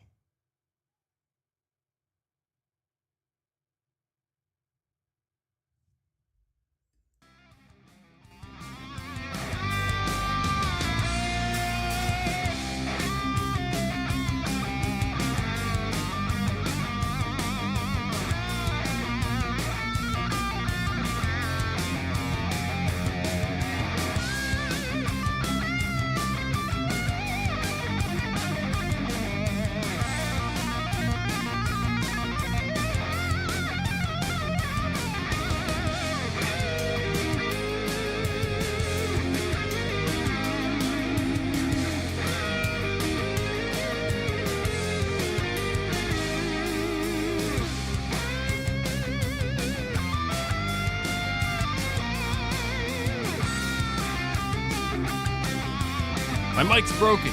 There we go. Sorry. Gonna give a shout out to Dur Manny. Welcome aboard, man. Thank you for becoming a member. Please join us in the members lounge. All right, as I do this grinder content.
Something wrong with my mic.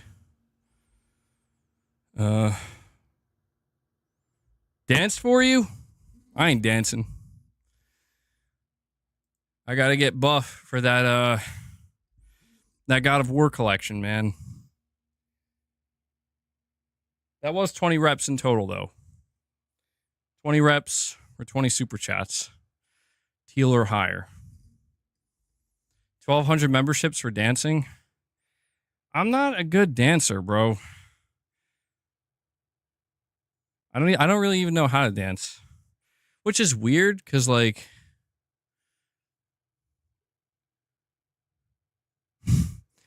oh, did the... yeah, my bad, Shems. It's just weird, because it's like, I drum. So I have rhythm, but I don't know how to, like, dance very well. All right, guys. There we go. That's going to wrap it up. Feet reveal when? Or you're saying feet reveal then? Oh, no. This is cursed. This is cursed. Boss, no. Stop it. Stop it. You fiend. We're going to head over to the members lounge. So if you're a channel member, after the stream ends, a second one's going to go up. Make sure you look for it in the live tab or the member tab. Before I head out, though, I want to thank you guys for hanging out with me. And it was a long stream, nearly a 5-hour stream. Boss, come on. I want to give a shout out to everybody who showed some support. All right. As you're leaving, please hit the like button to help the stream. We're at 222 likes. Let's see if we can get that to 230. Thank you to everybody who dropped a super chat. Thank you to everybody who dropped a direct donation. Thank you to everybody who dropped any memberships or became a member. Really, really appreciate it. It's, without that support, guys, I simply wouldn't be able to do this. I wouldn't be able to run this channel the way that I do. I wouldn't be able to do these extensive streams and discussions with you, and I wouldn't be able to do the members content. So thank you so much for that. Also want to give a big shout out to Devil Shooter for doing the timestamps for the streams. He does a great job. If you guys see him in the comments, show him some love, give him some thanks. I know he really appreciates it. And that does it. So we'll see what comes next. But to all my members, I will catch you guys in the members lounge. And to everybody else, I will catch you in the next stream. So until then, take care, everyone.